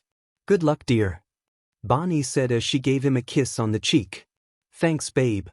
Max said as the two left. Hey, Ash, it's been a while, hasn't it? Richie asked. Yeah, it has been. Ash replied as the two shook hands. You two know each other? Lillie asked. Yeah, we battled in the Johto League and he won because Charizard decided to take a nap. Ash told the Alola blonde girl. But this time I'm going to win. Ash told Richie. I looked forward to it. Right, Sparky? He asked his electric mouse. Pi Pika. Sparky replied while nodding. Say, Ash, where is you, Pikachu? Richie asked. Ash's expression turned dark. That ungrateful rat betrayed me 7 years ago. Ash told him angrily. Are you serious? Skyla asked.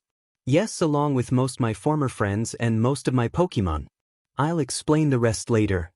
Ash told everyone, to which they nodded and everyone turned their attention to the battlefield. Max and Drayden made their way to the battlefield, which is now a grass terrain field, and are now opposite their opponents Faulkner and Grant. I assume we know the rules? John asked, with the four nodding in agreement.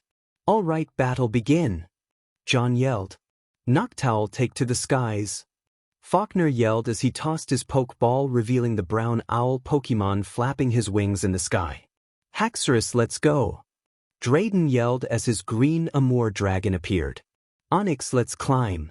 Grant yelled as his rock snake Pokemon appeared. Greninja, come out. Max yelled as his ninja appeared, but this one is different. He is green skin with his body covered in bark Amour and he has flames on his wrist, knees and around his neck, and his eyes are as red as blood. Must be one of those Delta Pokemon. Drayden thought to himself. Let's do this. Noctowl, use wing attack. Faulkner commanded as Noctowl's wings became white and flew towards Greninja. Greninja, grab it, then use Blaze Kick. Max said, as the fire Greninja got ready, and when the owl Pokemon was close enough he grabbed him by the wings, holding him in place after Noctowl pushed him a bit. Greninja's knees then became on fire and kicked Noctowl under his chin. Noctowl! Faulkner shouted in concern as Noctowl landed on the ground but got up slowly and flew into the skies again. Onix, use Flash Cannon. Grant ordered, as his rock snake fired a sliver beam at Haxorus. Use Dragon Tail. Drayden commanded as his dragon's tail glowed green and became bigger. He hit the Flash Cannon, destroying it in the process. Now use Rock Smash. He continued as the blade on his face glowed brown and ran towards Onix. Onix, Rock Tomb. Grant told the rock snake. He summoned rocks and made them go towards Haxorus. Greninja, use Seed Bomb and destroy the lot of them. Max ordered, as his fire ninja created multiple seeds and threw them all at the rocks that exploded on collision. Haxorus continued as charge and slammed on Onix's body, making help cry out in pain. Greninja, bring Noctowl to the ground with Bounce, then finish them both with Blast Burn. Max told the ninja. Greninja jumped up high and slammed his knees on top of Noctowl, bringing him down to the surface. While Greninja was falling, he went head first and slammed his fist on the ground, and fire came out of the ground and headed toward the two and collided with the two, making an explosion. Once the smoke cleared, it showed the owl and rock snake Pokemon unconscious. Both Noctowl and Onix are unable to battle. Bring out your next Pokemon. John declared as the crowd cheered by how strong Greninja is. Both gym leaders returned their Pokemon. Pidgeot, take to the skies. Faulkner yelled as his bird Pokemon came out and gave a battle cry. Tyrant Rum, let's climb. Grant yelled as his T-Rex-like Pokemon came out with a roar. Haxorus, use Dragon Pulse. Drayden ordered as the Unova Dragon fired a purple dragon at Tyrant Rum. Use Crunch. Grant told him as soon as the Dragon Pulse was about to make contact. Tyrant Rum opened his mouth with his teeth glowing purple and slammed it shut, destroying the move. In that case, use Rock Slide. Drayden commanded. Haxorus let out a loud roar and rocks appeared out of the sky and fell towards the two Pokemon. Pidgeot dodged then used Brave Bird. Faulkner told as his bird flew around while dodging the rocks coming at him. Tyrant Rum used Rock Tomb. Grant said as the T-Rex summoned rocks and shot them with control at the rock slide, making the rocks canceling each other out and they became small pebbles. Once it was over, Pidgeot became surrounded by a blue aura and headed straight towards Greninja. Greninja overheat. Max ordered. Greninja fired a powerful beam of control fire at Pidgeot, canceling the Brave Bird and making him go to Tyrant Rum. Tyrant Rum catch him. Grant told him. Tyrant Rum caught him, but the bird wasn't out, but it was in a bad way. He tried to get back up until Greninja finished this with Frenzy Plant. Max said. Greninja slammed both hands on the ground and out came massive roots and headed for the two Pokemon and slammed into them. Once the roots were retracted, Tyrant Rum and Pidgeot were knocked out cold. Tyrant Rum and Pidgeot are unable to battle. This means the winners are Max and Drayden. John declared as the crowd cheered. The four trainers returned their Pokemon and left the stadium. Max and Drayden said their goodbyes and parted ways until tomorrow.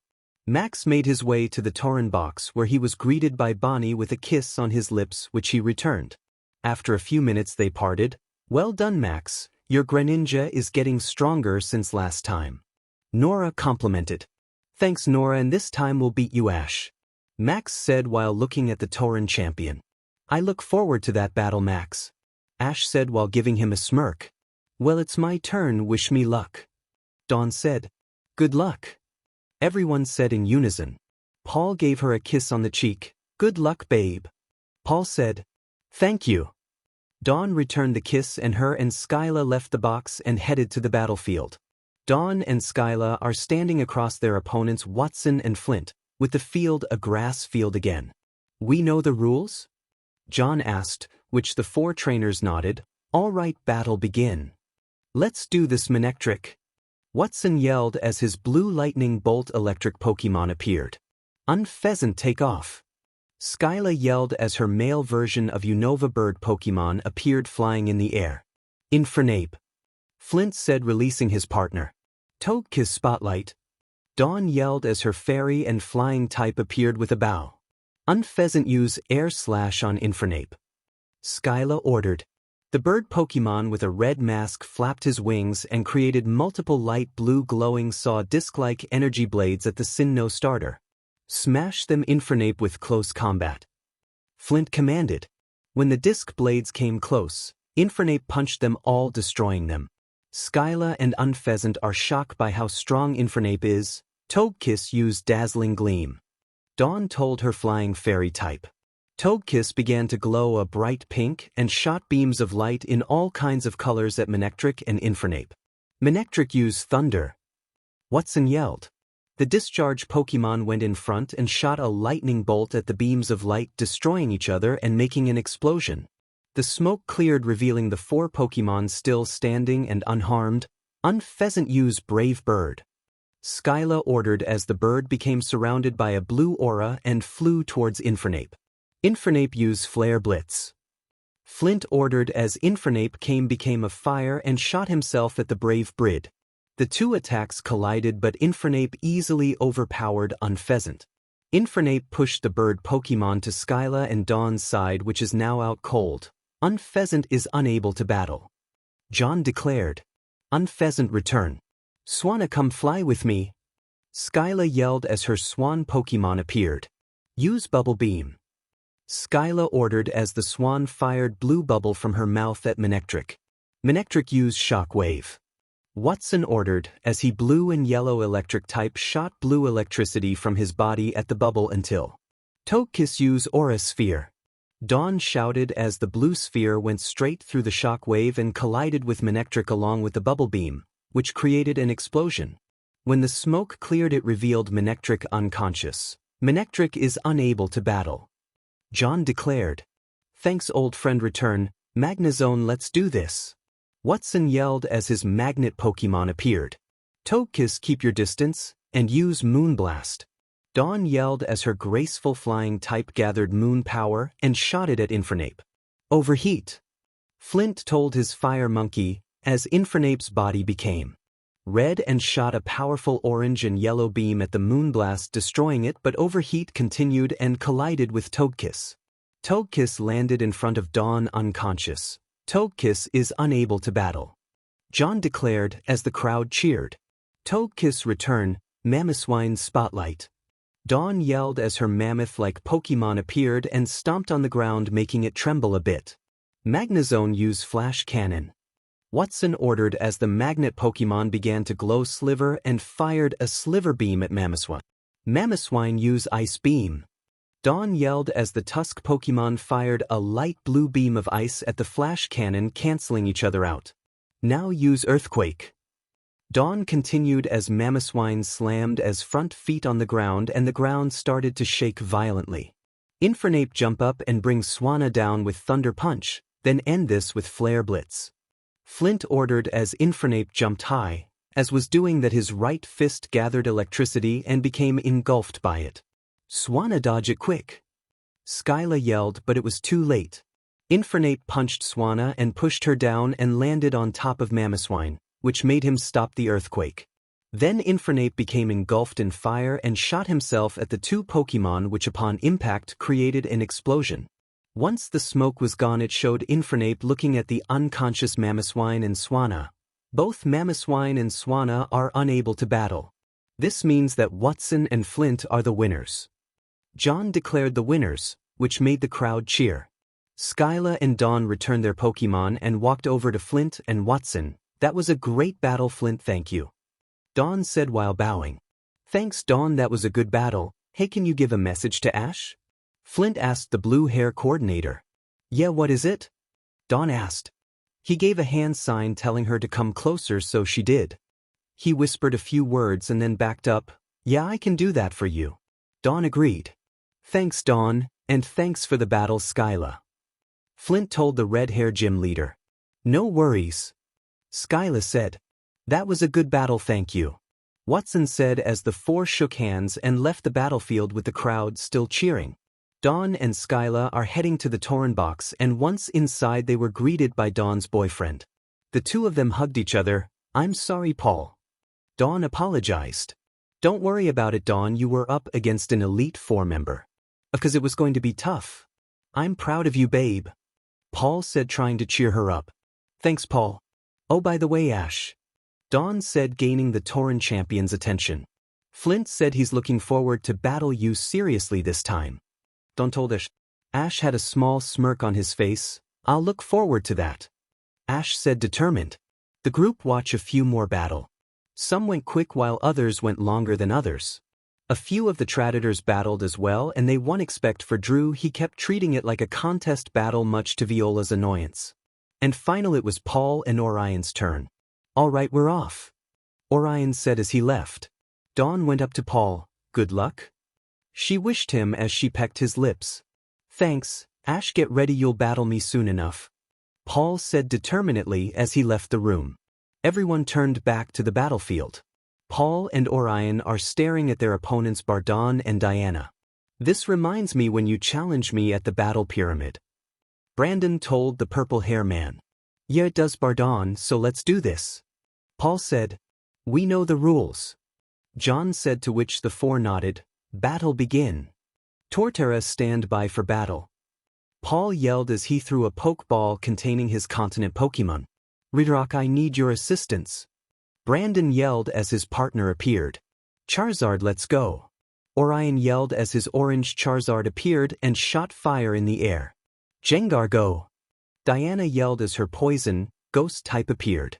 I'll start. All right, Charizard, use flamethrower. Orion yelled as his fire type shot flames at his opponents.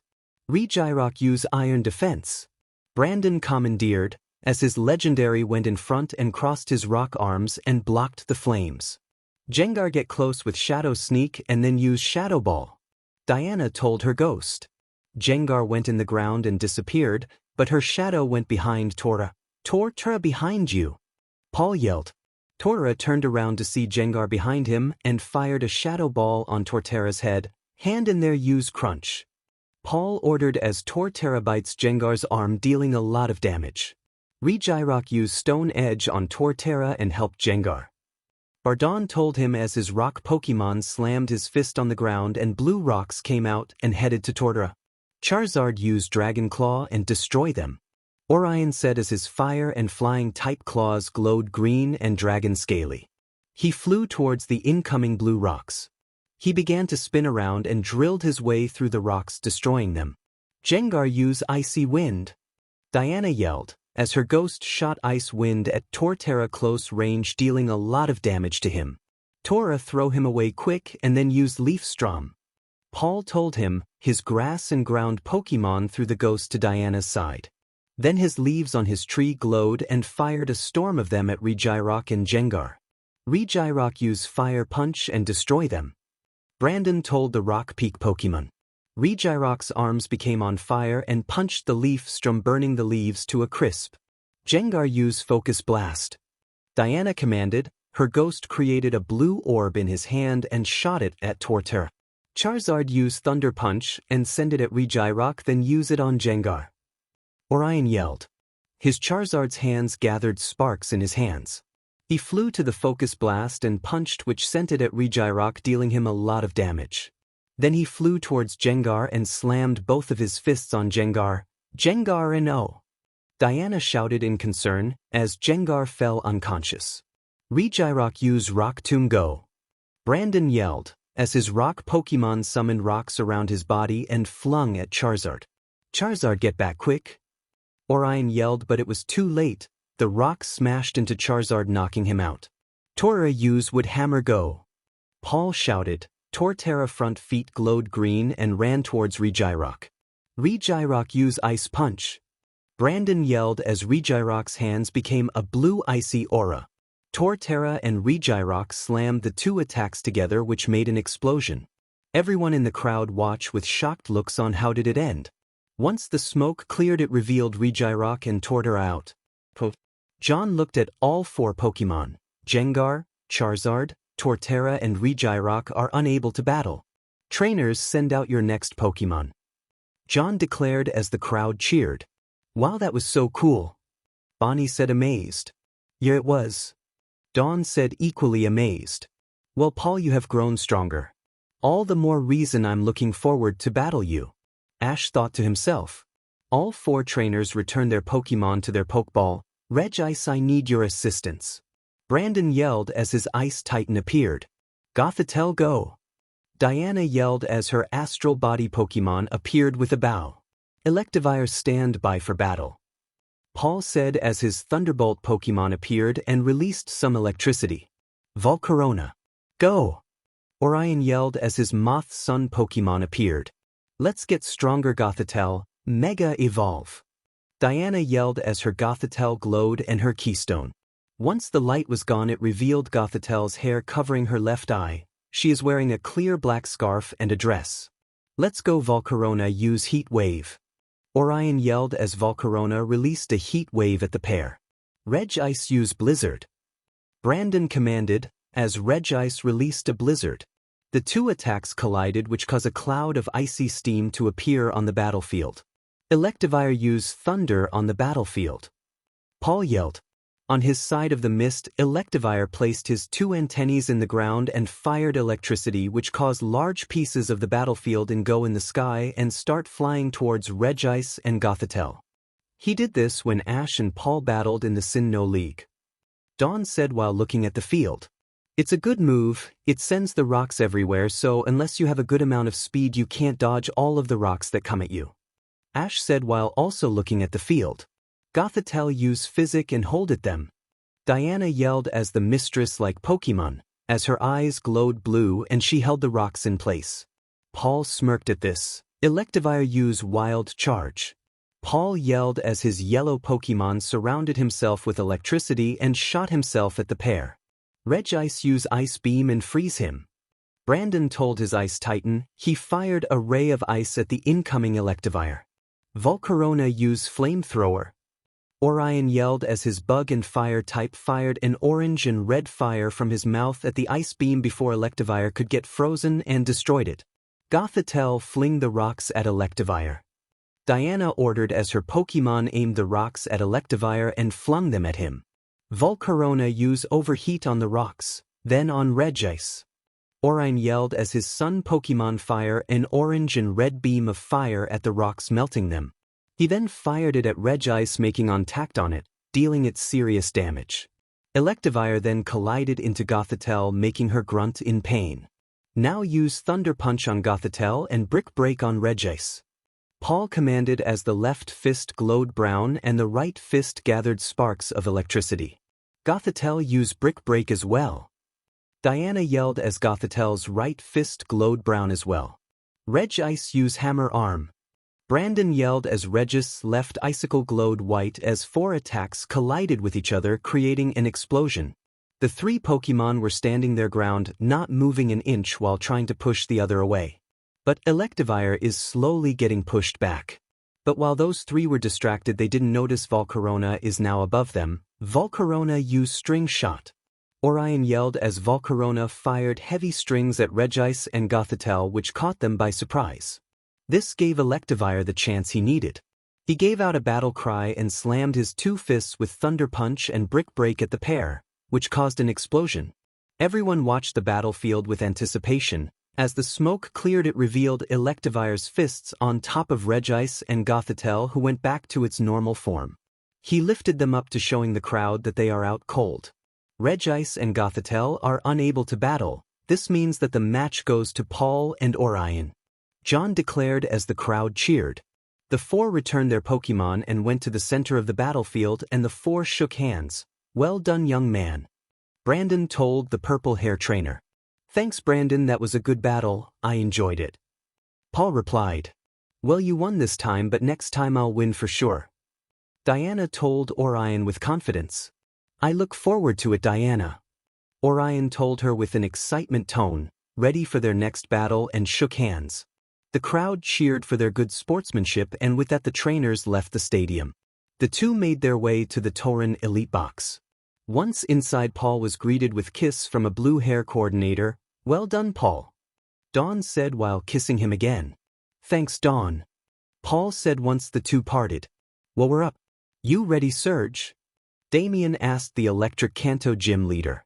"Sure, Em, let's beat those soldiers." "Move out," Lieutenant Surge yelled with a megaphone, making everyone covering their ears, and the 2 moved out of the room. "Where did he get that megaphone from?" Marin asked. Damien and Surge are now on the battlefield, which changed to a forest field, and they are standing across their opponents Bruno and Jasmine. "We know the rules?" he asked. Everyone nodded. "Battle begin," John yelled. "Jolt on front lines," Surge yelled as his spiky yellow version of Eevee appeared. "Steelix go," Jasmine yelled as her steel snake Pokemon appeared. "Hitmonchan into battle," Bruno yelled as his boxing Pokemon appeared and punched the air a few times. "Blastoise go," Damien said as his Blastoise appeared, but this one has a red bandana on his forehead. His color is black and gray. His shell is black, and instead of cannons he has spikes on his shell, and has black hair in the center of his head. Hitmonchan used Thunder Punch on Blastoise. Bruno yelled as Hitmonchan's left glove gathered sparks of electricity and ran towards the black Blastoise. Blastoise used Iron Defense. Damien yelled as his Blastoise placed his head, arms and legs in his shell, and it had a blue lining. As Hitmonchan punched the shell, it didn't even crack. Jolteon used Pin Missile. Surge yelled as Jolteon fired green missiles at Hitmonchan. "Destroy them with Fire Punch," Bruno told the boxer Pokemon as his fists became on fire and punched the missiles, destroying them. Blastoise used Drain Punch. Damien yelled as Blastoise got out of his shell and stood up and punched Hitmonchan in the stomach, sending him back to Bruno's side. Steelix used Iron Tail on Blastoise. Jasmine ordered as her steel snake's tail glows a sliver color and aimed it at Blastoise. Blastoise used Aura Sphere. Damien commanded as his Blastoise fired a blue sphere of energy at Steelix. The sphere collided with Steelix, creating an explosion. Steelix got back up very slowly. Jolteon used Thunder. Surge told his Electric Eevee evolution. Jolteon shot a Thunderbolt at Hitmonchan. Hitmonchan used Mach Punch and get close to Jolteon, then use Close Combat. Bruno told the boxer Pokemon. The boxer right fist glowed white and punched the thunder, destroying it. Then he ran up to Jolteon and gave him an uppercut which made Jolteon go into the air. Hitmonchan jumped to where Jolteon is and gave him many punches in the stomach, face and back. Then he finally gave him another strong punch which sent him crashing into a tree, making it fall over. Jolteon! Surge yelled in worry. Jolteon walked out of the bushes glaring at his opponents, but his eyes were shot wide open and fell on the ground unconscious. Jolteon is unable to battle. John declared. Return and thanks, pal. Raichu go! Surge yelled as his evolved Pikachu appeared with sparks coming out of his cheeks. How about I go for Bruno and you go for Jasmine? Damien suggested. Sounds like a plan to me, mate. Surge agreed to Damien's plan. Steelix use Iron Tail on Raichu. Jasmine yelled as her steel snake's tail glows a sliver color and aimed it at the electric mouse. Raichu use Focus Blast. Surge yelled as his mouse threw a blue sphere at Steelix on the head, creating an explosion. Once the smoke cleared, it revealed Steelix knocked out. Steelix is unable to battle. John declared. Thank you, Steelix, return. Metagross go! Jasmine yelled as her Physic and Seal type appeared. Hitmonchan used Mach Punch on Blastoise. Bruno told the boxer as his fist glowed white and ran towards Blastoise.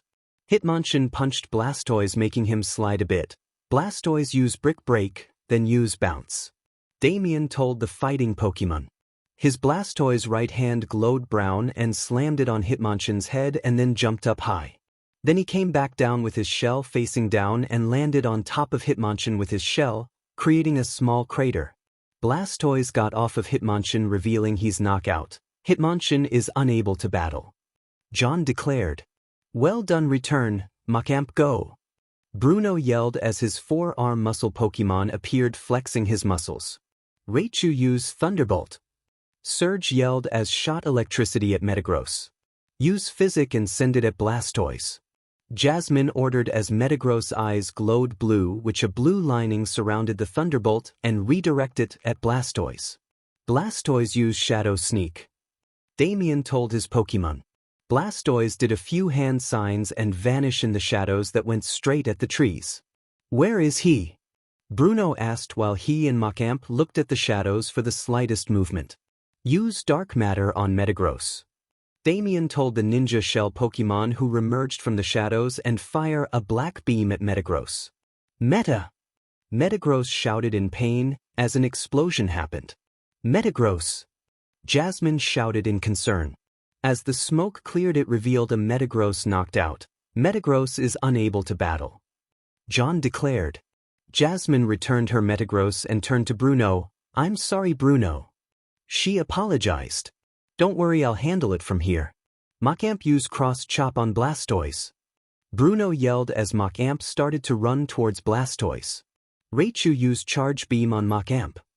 Surge ordered as his mouse fired an electric beam at Machamp. But Machamp slammed his bottom arms at the Charge Beam with Cross Chop and slammed Blastoise with Cross Chop, dealing a lot of damage. Can you continue? Damien asked his Delta Pokemon, to which he nodded in response. Raichu used Volt Tackle. Surge yelled as his mouse stared to run towards Machamp with him surrounded by golden electricity. Machamp used Superpower. Bruno yelled as Machamp's muscles got bigger, and when Raichu was close enough, Machamp slammed all four of his arms on Raichu, stopping the Volt Tackle and knocking him out. Raichu is unable to battle. John declared. Thanks, Sergeant, get some rest. Surge thanked his partner and returned him. Don't worry, I'll handle the rest. Damien told the Kanto gym leader, which he nodded in agreement. Machamp used Fire, Ice, Drain and Thunder Punch. Bruno yelled as Machamp's four fists became gathered different types of energy and ran towards Blastoise. If those moves strike Blastoise, he's done for. I don't have a choice. Damien thought to himself as he revealed a key stone. Blastoise, let's go beyond evolution and grow stronger as a team. Mega Evolve. Damien yelled as 5 lights hit between Damien's key stone and Blastoise's Mega Stone. Once it was over, Blastoise is wearing a mask, his hair is in a ponytail, spikes are all over his back, and he is wearing body armor. Blastoise use Power-Up Punch and Drain Punch. Damien yelled as both of his fists glowed brown and started to run towards Machamp. The two Pokemon slammed all of their fists at the center of the battlefield, which made a massive explosion. So big it nearly ripped some of the trees out of the ground. Everyone is watching the battlefield with wonder about who won. As the smoke cleared, it revealed Blastoise and Machamp standing across each other and looking down. The two looked at each other and both smirked. Imagine Blastoise smirking under his mask, and the two fell to the ground at the same time, with Blastoise reverting back to his normal form, out cold. Both Blastoise and Machamp are unable to battle, but with Damien still having one Pokemon left, the match goes to Lieutenant Surge and Damien. John yelled as the crowd cheered. Bruno and Damien had their way to the battlefield. Damien helped his partner up. "Thanks, old friend, I'm proud of you. Take a good rest, you earned it," Damien said as he returned his Delta Blastoise. Bruno helped his partner up as well. Machamp looked disappointed. "Don't give me that look, we did our best and we lost to a good trainer. It just means we have to get stronger. You've earned a long rest," Bruno told Machamp as he returned him. "Thanks for the battle, Bruno." Damien thanked him as he extended his hand, and Bruno took it as the two shared a firm handshake. All four left the battlefield. Lieutenant Surge had some business to do, so he left and Damien went to the Torren Elite Box. Once inside, he was greeted by his Elite Four members. "Blastoise have improved since you received him from Professor Sylvan," Bonnie told her friend. "Thanks, Bonnie, and we have been training hard so we won't get left behind by you lot," Damien told his friends. "Fair enough. Well, Bonnie, your match is about to start soon, you better get going," Ash told the blonde-hair trainer. "Sure, and we'll win. Won't we, Richie?" she asked. "Yeah, we will," Richie said as the two left the room. When Bonnie was leaving, Max grabbed her and kissed her. Once they parted, "Good luck, babe," Max encouraged. "Thanks, handsome," Bonnie said as the two left. Everyone in the room had smug looks and looking at Max. "Shut up," Max said while looking to the side. Bonnie and Richie are on the battlefield and they're standing across Tyson and Nolan. The field has changed to a grass meadow field. "We know the rules?" John asked, making everyone nod. "Battle begin." "Cruz, let's go," Richie yelled as his Tyranitar appeared with a roar. "Donphan, go," Tyson yelled as his elephant Pokemon appeared. "Breloom, go," Nolan yelled as his Spore Pokemon appeared. "Eevee," Bonnie said as her evolution Pokemon appeared with a cute growl. "Oh dear," Nora said while looking at Eevee. "Why is that a problem?" Marin asked. "Yeah, why is it?" Lillie asked. "You see, Eevee her are more interesting than the rest," Ash explained. The non-Torrens looked at each other wondering what that means. "Donphan, use rollout," Tyson yelled as Donphan curled into a ball and charged at Eevee. "Cruz, use Dark Pulse," Richie yelled as his pseudo-legendary fired propel spirals from his mouth at Donphan, making him stop the attack and forcing him back to Tyson's side. "Breloom, use Mach Punch," Nolan yelled as his Spore Pokemon fist glowed white and dashed towards Tyranitar. The Mach Punch made direct contact with Tyranitar, making him slide back a bit. "Now use Mach Punch on Eevee," Nolan told his the fighting type looked at Eevee and dashed towards her. "Eevee, use Dig," Bonnie told the little brown Pokemon. Eevee dug a hole before Breloom could hit her, dodging the attack. After a bit, Eevee came out of the ground and head-butted Breloom in the stomach. Breloom then ran back in front of his trainer. Donphan got back up. "Use Euro Ball," Tyson ordered. His elephant curled into a ball again and rolled towards Tyranitar with him surrounded by a sliver color. "Cruz, use Ice Punch," Richie ordered as his pseudo-legendary fist became icy. "Breloom, use Seed Bomb," Nolan shouted as his Breloom fired seeds at Tyranitar. "Eevee, use Fire Blast and destroy them," Bonnie told Eevee as she fired fire in the shape of kanji. The Fire Blast made contact with the seeds, which exploded on contact. Donphan continued his Euro Ball towards Tyranitar. When he got close enough, Cruz punched him, which made him fly towards a wall behind Tyson, creating a crater. "Donphan is unable to battle," John declared while looking at the unconscious Donphan. "Thank you, Donphan, return," Tyson thanked his elephant as he returned him to his Pokeball. Go Meowth! Tyson yelled as his cat Pokemon standing on 2 legs. He is wearing brown boots, a red bandana around his neck and a blue hat with a feather on it. Breloom use close combat, let's go. Nolan yelled as Breloom dashed towards Tyranitar and punched and kicked him many times. Breloom gave him an uppercut which made Cruz fall to the ground out cold. Tyranitar is unable to battle. John declared, "Thanks pal, get some rest, you've earned it." Richie returned his rock and dark type. Once he did that he turned to Sparky on his shoulder. "You're up, buddy," Richie said as Sparky jumped off his shoulder and took his place next to Eevee on the battlefield. Breloom used Mach Punch on Eevee. Nolan yelled as Breloom dashed towards Eevee with his fist glowing white. Eevee roll and dodge and then use Moonblast. Bonnie ordered. When Breloom was about to hit Eevee, she rolled out of the way and then gathered moon energy and fired it at Breloom, making him slide on the ground. Moments later Breloom tried to get up back, only ended up falling to the ground unconscious. Breloom is unable to battle. John declared, "Thank you, Breloom return." Nolan said as he returned his Pokemon, "All right Venusaur, let's do this." Nolan yelled as his Kanto grass starter appeared. Nolan then brought out a keystone in his pocket which reacted to Venusaur's Mega Stone. "Let get stronger Venusaur Mega Evolve." Nolan yelled as Venusaur Mega Evolved. "Well, I suppose we may as well take this seriously, huh Eevee?" Bonnie asked her little brown Pokemon, who nodded in agreement. Bonnie revealed that her hairpin has a keystone on it. Why is Bonnie revealing a keystone? "V can't Mega Evolve," Alan said in a confused tone. "You're about to find out, and when you do, Professor Sycamore will go nuts. Go it," Ash said with a smirk on his face. "Let's show the world what Eevee are made of." "Eevee Mega Evolve," Bonnie yelled as her keystone glowed, which reacted with Eevee's Megastone that is on a necklace around her neck, and Eevee began to evolve.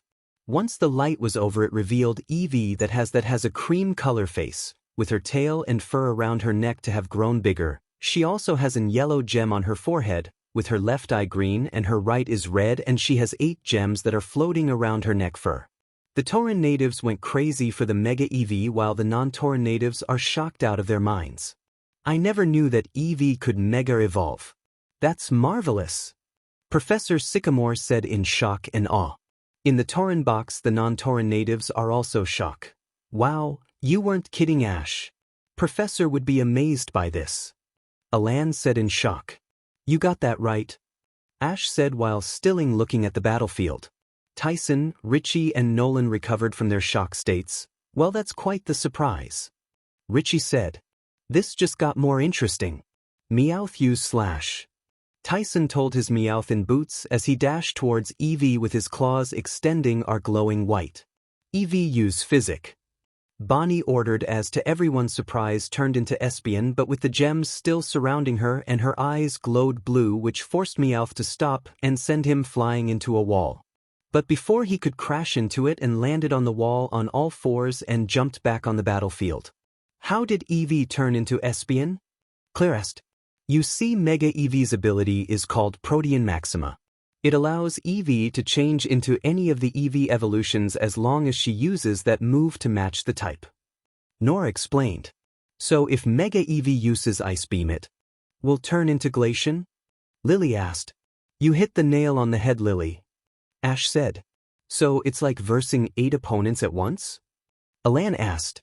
Yep, that's pretty much it. Damien told the group as they turned their attention back to the battlefield. Alright, since Eevee can change into Espion, I'm going to guess that she can turn into all of the Eevee evolutions. Tyson thought to himself. Sparky used Thunderbolt. Richie yelled as his Pikachu fired electricity at Meowth.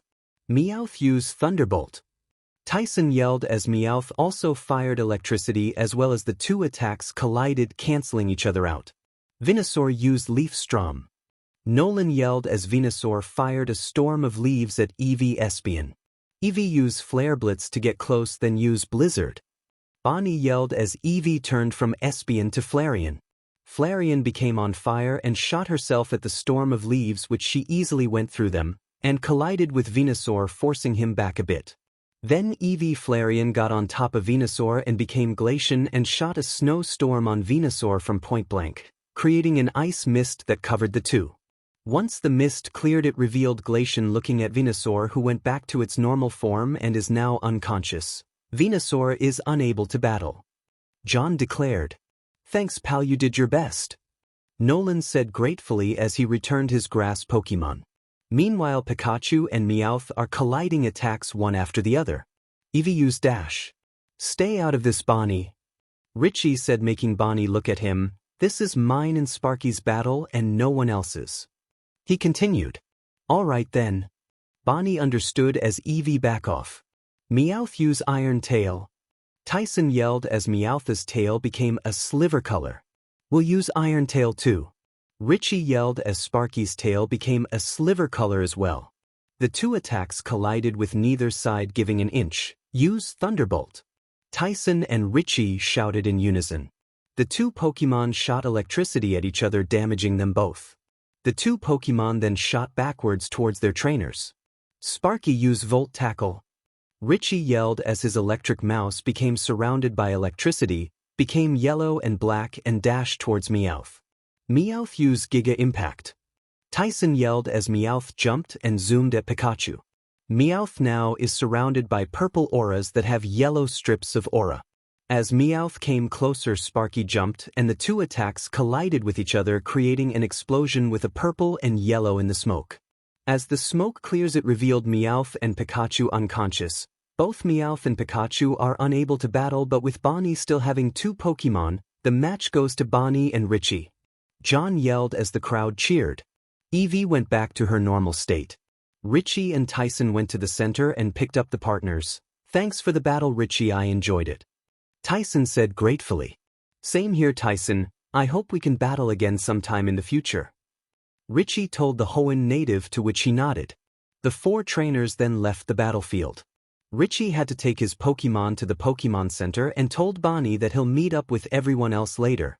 Bonnie and Richie went to the Torren Elite Box, where they was greeted by their friends, and Max gave Bonnie a kiss. "Well done, Bonnie." Ash told the blonde member of the Elite Four. "Thanks, Ash, me and Eevee will always do our best, as well as my other Pokemon." Bonnie said with triumphed smile. "You have come a long way, Bonnie." Ash thought to himself while looking at her. "Finally, it's our turn, Claire." Nora shouted in excitement. "Yeah, Nora, let's show the boys here that the ladies can be better at battling," Claire said while extending her whip. The boys sweet dropped from Claire's response while the girls nodded in response, as the two trainers left the room and made their way to the battlefield. Once they were on the battlefield, the field had changed into a rock field and they are staring at their opponents Liza and Tate. "We know the rules?" John asked, with everyone nodding in agreement. "Druddigan, go!" Claire yelled as her shiny Druddigan appeared. Lunatone Solrock. Liza and Tate yelled together as their sun and moon-like rock Pokemon appeared. Nora looked at her Pokeball and kissed it. "Flygon, let's win this." Nora yelled as her dragon and ground type appeared with a roar. "Battle begin!" John yelled. Druddigan used Dragon Pulse. Claire shouted as her shiny dragon shot a purple dragon at the two. Solrock used Physic and send it back. Tate yelled as his Sun Rock Pokemon eyes glowed blue and stopped and sent back at Druddigan. "Use Dragon Tail instead." Claire shouted as her dragon's tail became green with scales and smashed the attack, but a bit grazed him, dealing a bit of damage to him. Lunatone used Shadow Ball.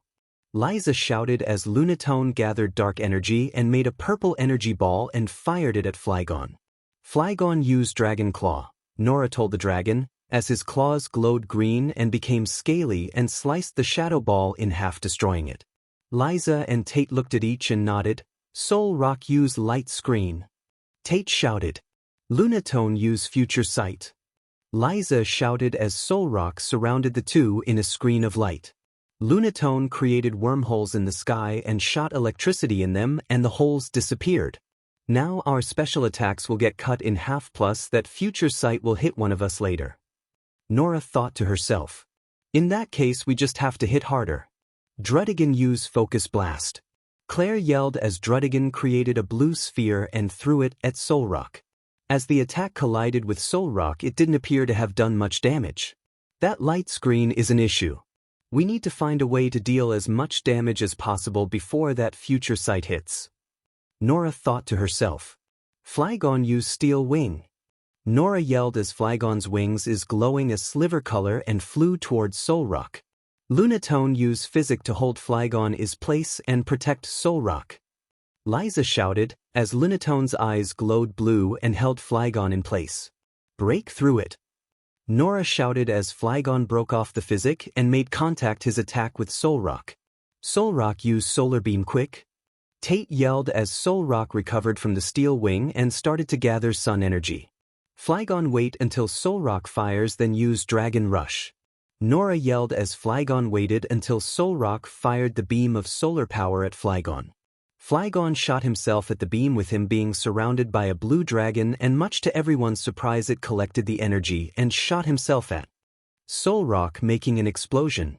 Solrock! Tate yelled as Solrock crashed into the ground unconscious. Solrock is unable to battle. John declared. Flygon used Steel Wing again. Nora yelled. Then finish Lunatone of with superpower. Claire yelled. Flygon hit Lunatone with his Steel Wing and sent him towards Druddigon. Druddigon then became surrounded by a brown lining. When Lunatone was close to him, his smashed Lunatone to the ground, which created a crater. Once Druddigon lifted his hands from the moon-shaped Pokemon, it showed he had swirly eyes. Lunatone is unable to dash. John was interrupted by the wormholes appearing and the lightning is striking Druddigon hard, that followed by an explosion. Once that was done, it revealed Druddigon unconscious with scorch marks. Well, both Lunatone and Druddigon are unable to battle. John declared, making the crowd cheer. Liza, Tate and Claire returned their Pokemon and the three brought out new Pokemon. Dragonite, let's go! Claire yelled as her female pseudo-legendary appeared. Gaulade Gardevoir. Liza and Tate yelled as their Physic duo appeared. Liza raised her right hand and Tate raised his left hand, revealing keystones. Through Dash, the twins said in unison. Power Dash, Tate said. Grace Dash, Liza said. Gaulade Gardevoir Mega Evolve. The twins shouted together as Galad's and Gardevoir's Mega Stones reacted to their keystones and they've Mega Evolved. Looks like we have strong opponents, don't we, Flygon? Nora asked, making him nod in agreement. In that case, we better not hold back. Nora continued as she revealed a keystone on her necklace. We've had a lot of amazing adventures, Flygon, and let's continue to get stronger. Flygon Mega Evolve. Nora yelled as she touched her keystone, which reacted to Flygon's Mega Stone, and Flygon began to evolve again. Once that was over, Flygon now has 2 big wings and 2 smaller wings. He also has red antennas on his head instead of green with a third between them. He also has green circles around his body and tail that have spikes on them, and he has 4 sharp red claws. Does the Torren region have all different types of Mega Evolutions? Alan asked. Yes, the Torren region have a lot of Mega Evolutions that the other regions don't. We take part on the Mega Evolutions. Damien answered with pride. The Torren natives then went for their pockets and got out earplugs and put them in their ears. Once that was done, Ash gave spare earplugs to the others. If you guys value your ears, you'll put these in. Ash said. Lillie, Marin, Dawn, Richie and Sparky grabbed them and put them in their ears while the others were shocked by this. How bad can Flygon can? Paul asked as Ash put away the earplugs. You'll be sorry, Ash said as everyone turned their attention back to the battlefield. Gaulade used Psycho Cut. Tate yelled. Gardevoir used Moonblast. Liza shouted. Gaulade swiped his arm in a cut motion and a blade of Physic energy headed toward Flygon. Gardevoir gathered Moon energy and formed a sphere and fired at the Flygon. Flygon used Boom Burst. Nora stated calmly, as Flygon took a deep breath and fired a powerful and loud sound wave that went through the whole stadium. The attack was so loud everyone covered their ears and destroyed the attacks. You weren't kidding, Paul yelled as he and Alan grabbed earplugs and placed them in their ears. I hate to say, I told you so, but I told you so, Ash yelled. My ears are going to burst in a second. Brock yelled as he held his ears to cover them. Mine too, Misty yelled. How can a boom burst be so loud? Trip asked. I don't know Mega, but Flygon must have a different ability when it Mega evolves. Professor Oak yelled. Gallade and Gardevoir are covering their ears and yelling in pain. Now use Dragon Voice, and then finish this with Dragon Claw. Nora ordered. Flygon stooped the boom burst and changed the attack to Dragon Voice, which are dragon sound waves. These sound waves made everyone cover their ears again, dealing damage to Gallade and Gardevoir. Flygon stopped the dragon sound waves and flew towards the two physic types who are still recovering from the sound waves. Flygon stopped in front of them and his two claws glowed green and became scaly and slashed the two and pushed the two into a wall behind Liza and Tate, creating a crater. Gallade and Gardevoir fell out of the crater with both of them unconscious. John had recovered from the sound attacks.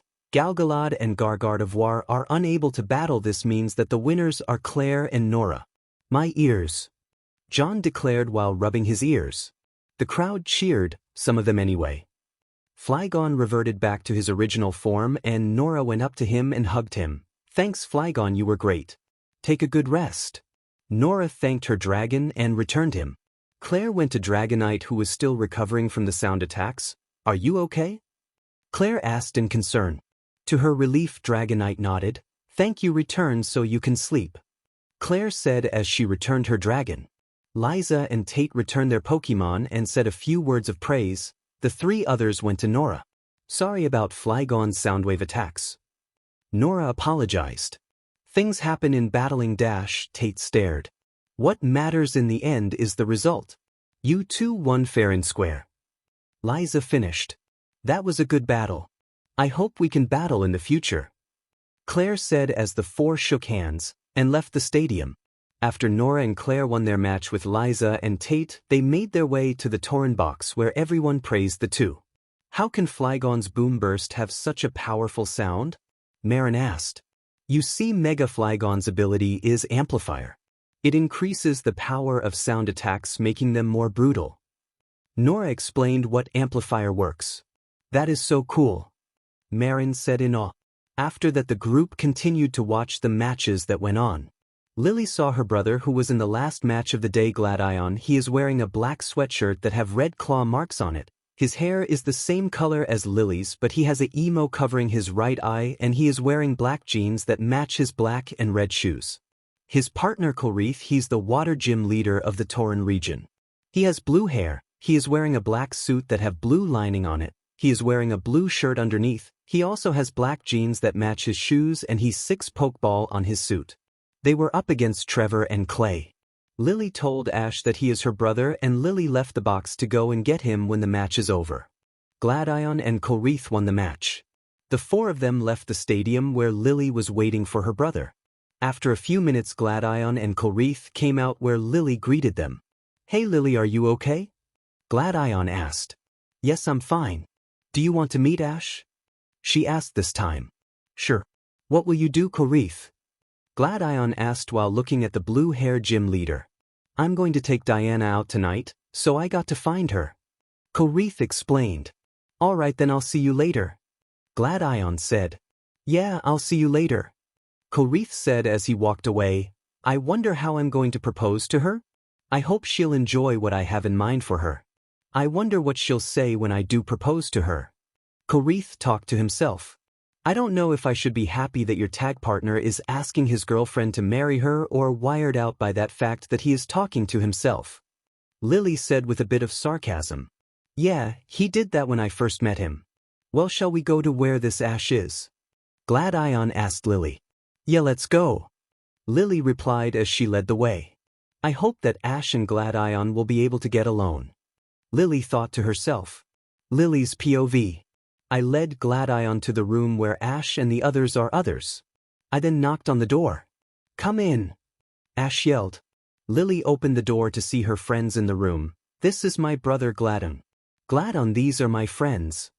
I introduced my brother to everyone. It's nice to meet you. So you must be Ash, the Torren region champion. My brother said while looking at Ash. We all looked at Ash as he got up from his seat and went to my brother. Yes, I'm Ash, the champion and augur of the Torren region. Ash introduces himself to my brother. Well, I need to 2 things. 1. Thank you for saving my sister from those dickheads. And 2. I'm looking forward to battling you. My brother said with a determined voice. I smile at this and my smile grew when Ash and my brother shook hands. Hold on a minute. Max called out, making the three of us turn to him. If you want to battle Ash, you'll have to battle us as well. Max told my brother, referring to Ash's Elite Four.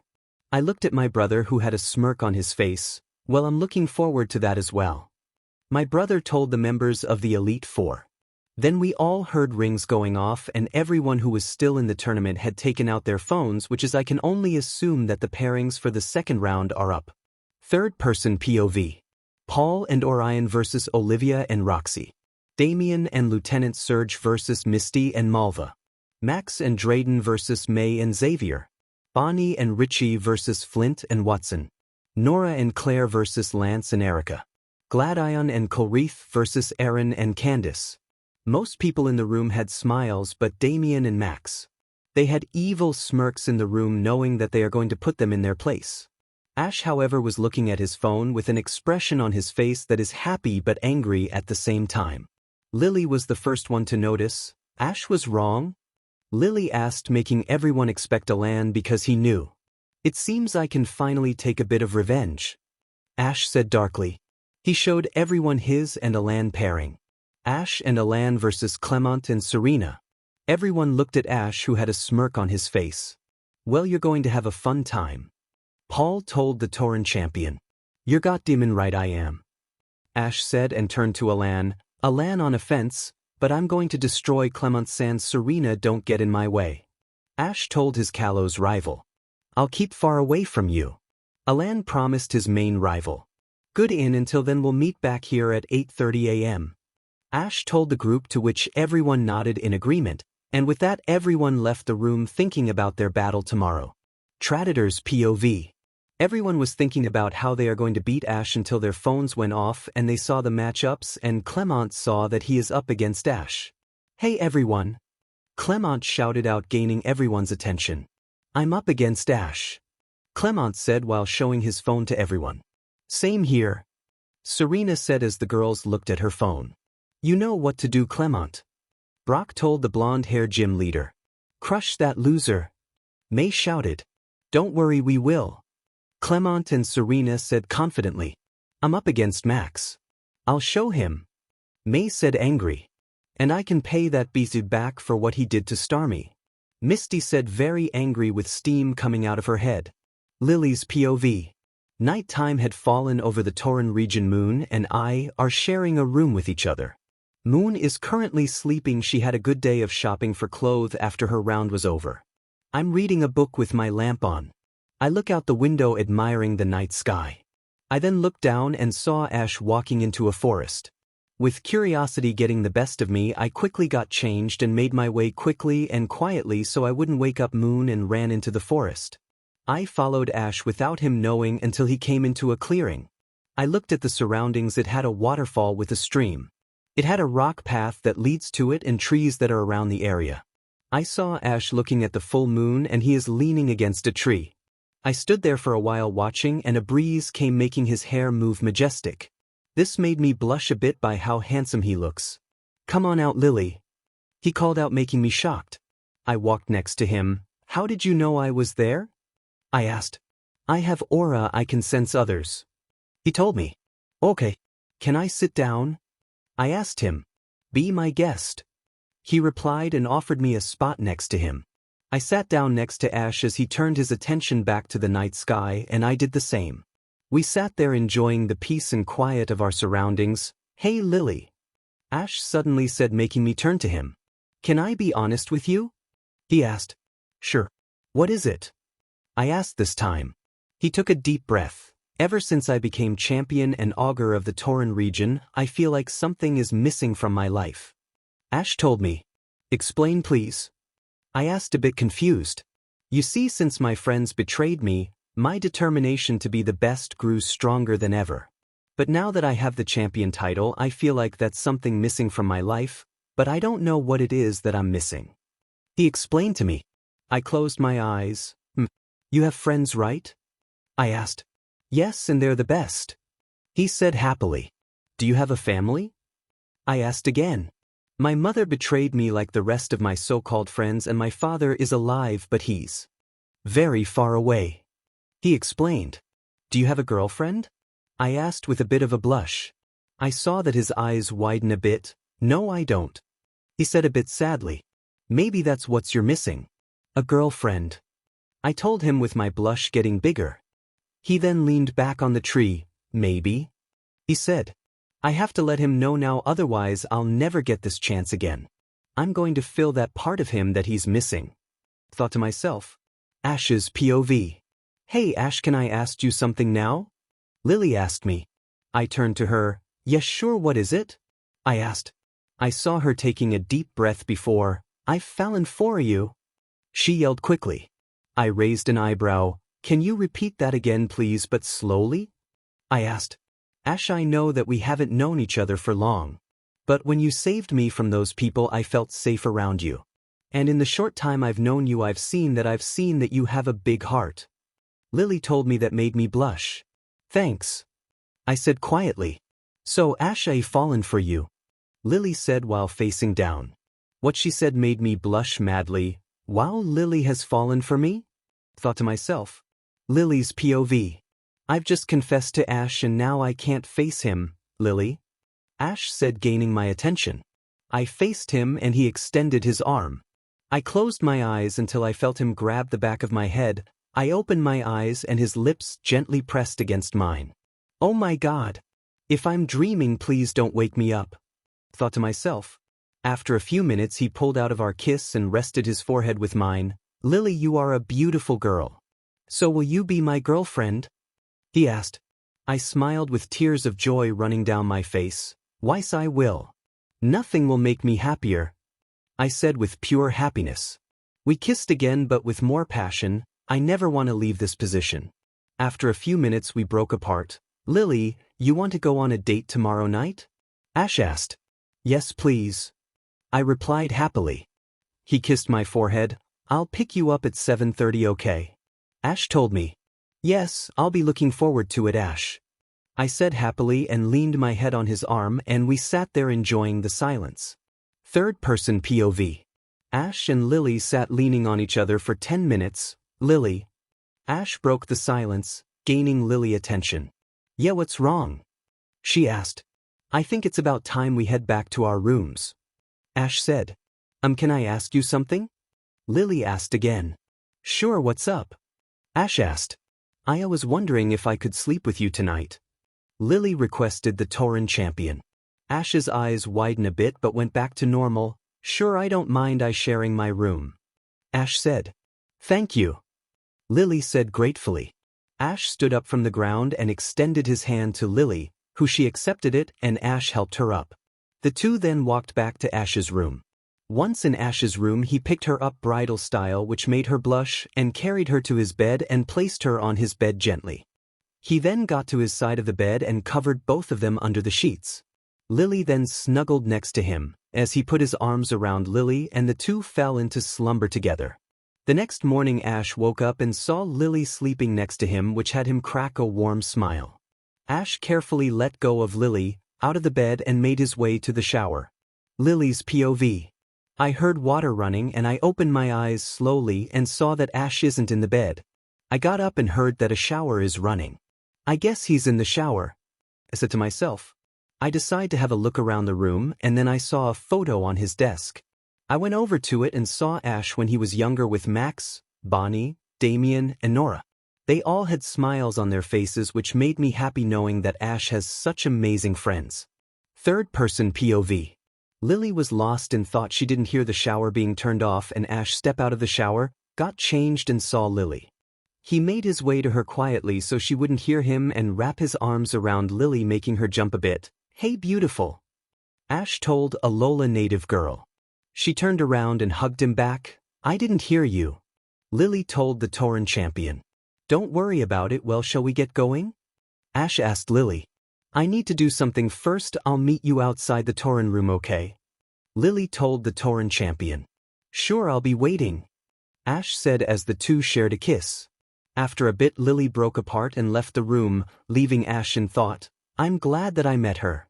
Ash talked to himself as he gathered his Pokeball, left his room, locked it, and made his way to the Torren Elite box. Lillie's POV. I made my way to Ash's room very happy knowing that I found someone that I love. I was outside of my room and about to open the door until I saw Moon slam the door open. "Where have you been?" she yelled, making me cover my ears. Do you have any idea how worried I was? She continued to yell. I pushed her into our room and slammed the door. "I'll tell you if you quiet it down, okay?" I told her with my hand covering her mouth. She nodded her head in agreement. I retracted my hand and told her about what happened last. Once I was done explaining to her what happened, she was looking at me dumbstruck until she screamed like a little girl. "You and Ash are together? I'm so happy for you, Lillie," she screamed. I looked at the ground with a blush. "Yeah, I'm happy too," I said happily.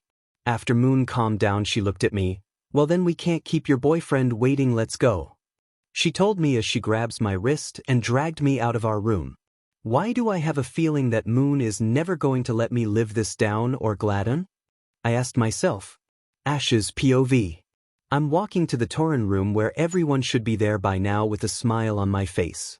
I opened the door and saw my Elite Four, Dawn and Paul and their partners. "What are you so happy about?" Paul asked. "Oh, I'm just happy that I can fill the part that has been missing in me for so long," I told the group, making them confused. Suddenly the door slammed open and we all saw Moon dragging Lillie by her wrist with Gladion and Colreath following them. Moon then came in front of me with a smile. "Here's your girl," she said cheerfully as she handed me Lillie by force, making me hold her. "Wait, what?" Gladion yelled, making everyone give confused and shocked looks.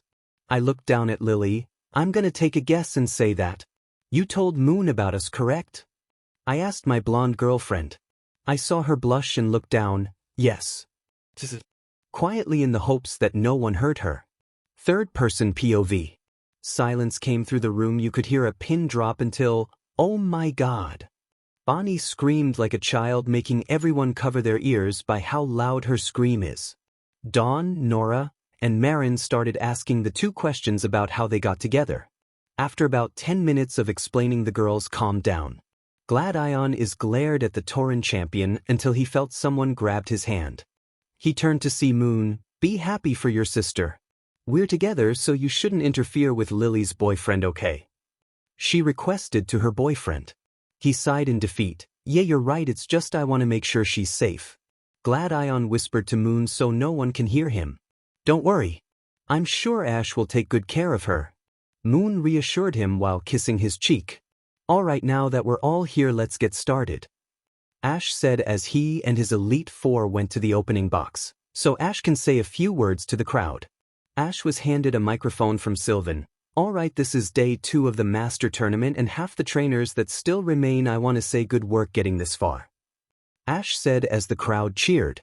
"But now this is where the tournament gets harder with fewer trainers. It's only a matter of time before someone goes up against us and the other champions and Elite Four.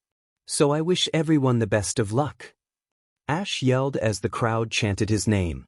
"That show off, he's just lucky that he's not battling me," Trip said arrogantly. "Don't worry, Trip, Clement will be able to defeat that loser and take his title," Misty said while smirking evilly. Back with Ash and his gang, they watched a few battles, and Ash was impressed by the battles that were happening, but he wasn't impressed by the Traitors. Why should he? And it was Paul's and Orion's go, everyone wishing them good luck, and left so they can go to the stadium. They are standing across their opponents, Olivia and Roxy. The battlefield had turned into a rocky terrain. John is on his podium. Today's tag team battles will get underway. Each side will use 2 Pokemon each, and the battle will be over when all 4 Pokemon on one side are unable to continue. And like yesterday, substitutions are not allowed. "Ready?" John asked, with all 4 nodding in agreement. "Battle begin," John yelled as the battle got underway. Ursaring, stand by for battle," Paul yelled as his bear Pokemon appeared with a roar. "It's time to rock it up to 10 with coughing," Roxy yelled as her purple poison Pokemon appeared and released some gas from his holes. "Talonflame, go!" Orion yelled as his Fire Kalos bird Pokemon appeared in the skies. "Armaldo, let's rock!" Olivia yelled as his fossil bug and rock type appeared. Let's do this. Talonflame use flame charge. Orion yelled as Talonflame became on fire and flew toward Coughing. Coughing use Euro Ball to intercept. Roxy yelled as her Coughing began to spin around fast and headed towards Talonflame. The two attacks collided, trying to push the other back. Armaldo used Rock Blast and helped Coughing. Olivia yelled as Armaldo's head glowed orange and fired rock energy spheres at Talonflame. Ursaring used Focus Blast and protect Talonflame. Paul yelled as Ursaring created blue spheres at the Rock Blast, destroying them. But one Focus Blast missed the Rock Blast and made contact with Talonflame, making him stop the flame charge. That allowed Coughing to continue his Euro Ball, making contact with Talonflame again and pushed him to the ground. Talonflame! Orion yelled as Talonflame got up slowly and flew back into the air, but he had scratches and a few bruises on his body. Can you continue? Orion asked with his fire and flying type nodding in agreement. Armaldo used Brick Break. Olivia shouted as her fossil Pokemon's claw glowed brown and ran towards the bear Pokemon. Use Hammer Arm. Paul yelled as Ursaring's hand glowed white and ran towards the incoming Armaldo. The two attacks collided, creating an explosion. When the smoke cleared, it revealed Ursaring and Armaldo with their attacks still in use and trying to push each other. Use Sludge Bomb. Roxy yelled as her poison type fired a ball of brown sludge from his mouth at the bear Pokemon. Use Fire Blast on Coughing. Orion yelled as his bird shot a fire in the shape of kanji. Ursaring, dodge it quick. Paul yelled. Quickly grab him and throw him into the sludge bomb. Olivia ordered. Ursaring was about to move away until Armaldo grabbed him and tossed him into the sludge bomb, creating a small explosion. At the same time, the fire blast made contact with Coughing, making him yell in pain. Coughing, Ursaring! Paul and Roxy shouted in concern for their own Pokemon. As the two smokes cleared, it showed Coughing still floating but with a few burn marks on him. Where Ursaring is, it revealed Ursaring with his hands on his knees, with purple lightning around his body and with purple ball around with two. It would appear that Ursaring has been poisoned. Alan mentioned while looking at Ursaring. That's not good. Marin said. Well, it isn't bad. Ash said, making everyone turn to him. Ursaring's ability is Guts. When he is affected by a status condition, his attack power increases. Ash explained what Guts does. Ursaring looked at his opponents with his eyes are glowing red. Rhea? Ursaring yelled as he got a power with Paul smirking. Armaldo, don't give him a chance to attack, use X-Scissor. Olivia shouted. Her fossil Pokemon raised his claws and crossed them together with a light green glow and ran towards Ursaring. Ursaring, use Cross Chop. Paul ordered as Ursaring ran with his claws glowed brown towards Armaldo. The two ran towards each other and were about to slam their attacks, until Ursaring did a big jump and landed behind Armaldo. This caught Olivia and Armaldo off guard. This allowed Ursaring to slam his cross chop into Armaldo in the back, forcing her forwards. Ursaring is suffering by the poison. Talonflame used Brave Bird. Orion yelled as Talonflame became engulfed by a blue aura and shot him towards Armaldo. Ursaring used Ice Punch on Coughing. Paul ordered as his fist became icy and ran towards Coughing. Coughing used Euro Ball. Roxy yelled as her poison type spun fast and shot himself at the incoming bear. The two attacks collided, but Ursaring was easily overpowering Coughing. Got to think fast.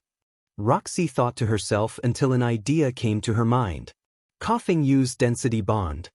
Roxy shouted as purple orbs surrounded the two as Ursaring slammed Coughing into the ground, causing dust to appear from the ground. Talonflame slammed his attack into Olivia's fossil Pokemon, causing an explosion. As the dust and smoke cleared, it showed all four Pokemon on the ground unconscious. John looked at all four Pokemon. All four Pokemon are unable to battle. Trainers, bring out your next Pokemon. John declared as the crowd cheered. The four trainers returned their Pokemon and thanked them and brought out a new Pokeball. Agron, stand by for battle. Paul shouted as his rock and steel type appeared with a roar. Garbodor, let's turn it up to 11. Roxy yelled as her rubbish Pokemon appeared. Venusaur, go. Orion yelled as his flower Pokemon appeared. I thought he was a fire gym leader. Why does he have a grass type? Lillie asked. I asked myself that same question 7 years ago. And he said that he wants to mix up his Pokemon typing. Because if he is dealing with rock, ground, or water types, Venusaur can deal with them. Ash explained. That makes sense. Richie said. Lycanroc, let's rock. Olivia yelled as her midnight version of her wolf Pokemon appeared with a howl. Agron, use metal sound. Paul yelled as Agron let out high metal sound waves at his opponents. This attack made them cover their ears. Garbodor used Drain Punch on the ground. Roxy shouted as her rubbish Pokemon fist glowed brown and slammed it on the ground, which made rocks come out of the ground and formed a shield to protect against the sound waves. Venusaur used Power Whip. Orion ordered as Venusaur extended his vines and glowed green slammed the rocks, turning them into rubble. Lycanroc used Stone Edge. Olivia shouted and her wolf Pokemon, and he slammed his fist into the ground and out came blue stones that made their way to Venusaur. The Stone Edge made contact underneath him and lifting him up. Venusaur used Leaf Strum to make a soft landing. Orion ordered. His Venusaur created a storm of leaves which made Venusaur landing gently. Agron used Flash Cannon. Paul shouted as Agron gathered Sliver Energy and fired a silver beam at Lycanroc. Lycanroc jump up then use Fire Punch. Olivia shouted as her wolf Pokemon jumped and avoided the attack. When he came back down and made a dash to Agron. Agron used Superpower. Paul ordered as Agron became surrounded by an orange lining and ran towards Lycanroc. As the two attacks were about collided, Lycanroc jumped and landed behind Agron and slammed his fist into him, forcing him towards Garbodor. Garbodor used Drain Punch. Roxy shouted as Garbodor fist glowed brown. Agron use Head Smash now. Paul ordered. As Agron was going forwards, he became surrounded by a blue aura and continues to run towards Garbodor. As the two attacks collided, it made an explosion. As the explosion cleared, it showed Agron and Garbodor still head-to-head with each other. Garbodor used Dash. Hyper Beam go. Paul interrupted Roxy, as Agron fired a purple beam from his mouth and made contact with the trash Pokemon point blank. Garbod! Garbodor yelled in pain. Garbodor! Roxy shouted in pain, as Agron fell in front of his trainer unconscious. Garbodor is unable to battle. John declared as the crowd cheered. Roxy returned her Pokemon and faced Olivia. I'm sorry. It's all on you. Roxy apologized. Don't worry, I'll handle the rest. Olivia reassured the Poison Gym leader. Venusaur use Vine Whip and bring Agron back to our side. Orion told the Grass Kanto starter. Venusaur extended his vines and grabbed Agron and pulled him towards their side and placed him in front of Paul. Thanks. Paul said to Orion. No problem. Orion replied as they turned their attention back to Olivia and Lycanroc. Venusaur used Petal Blizzard.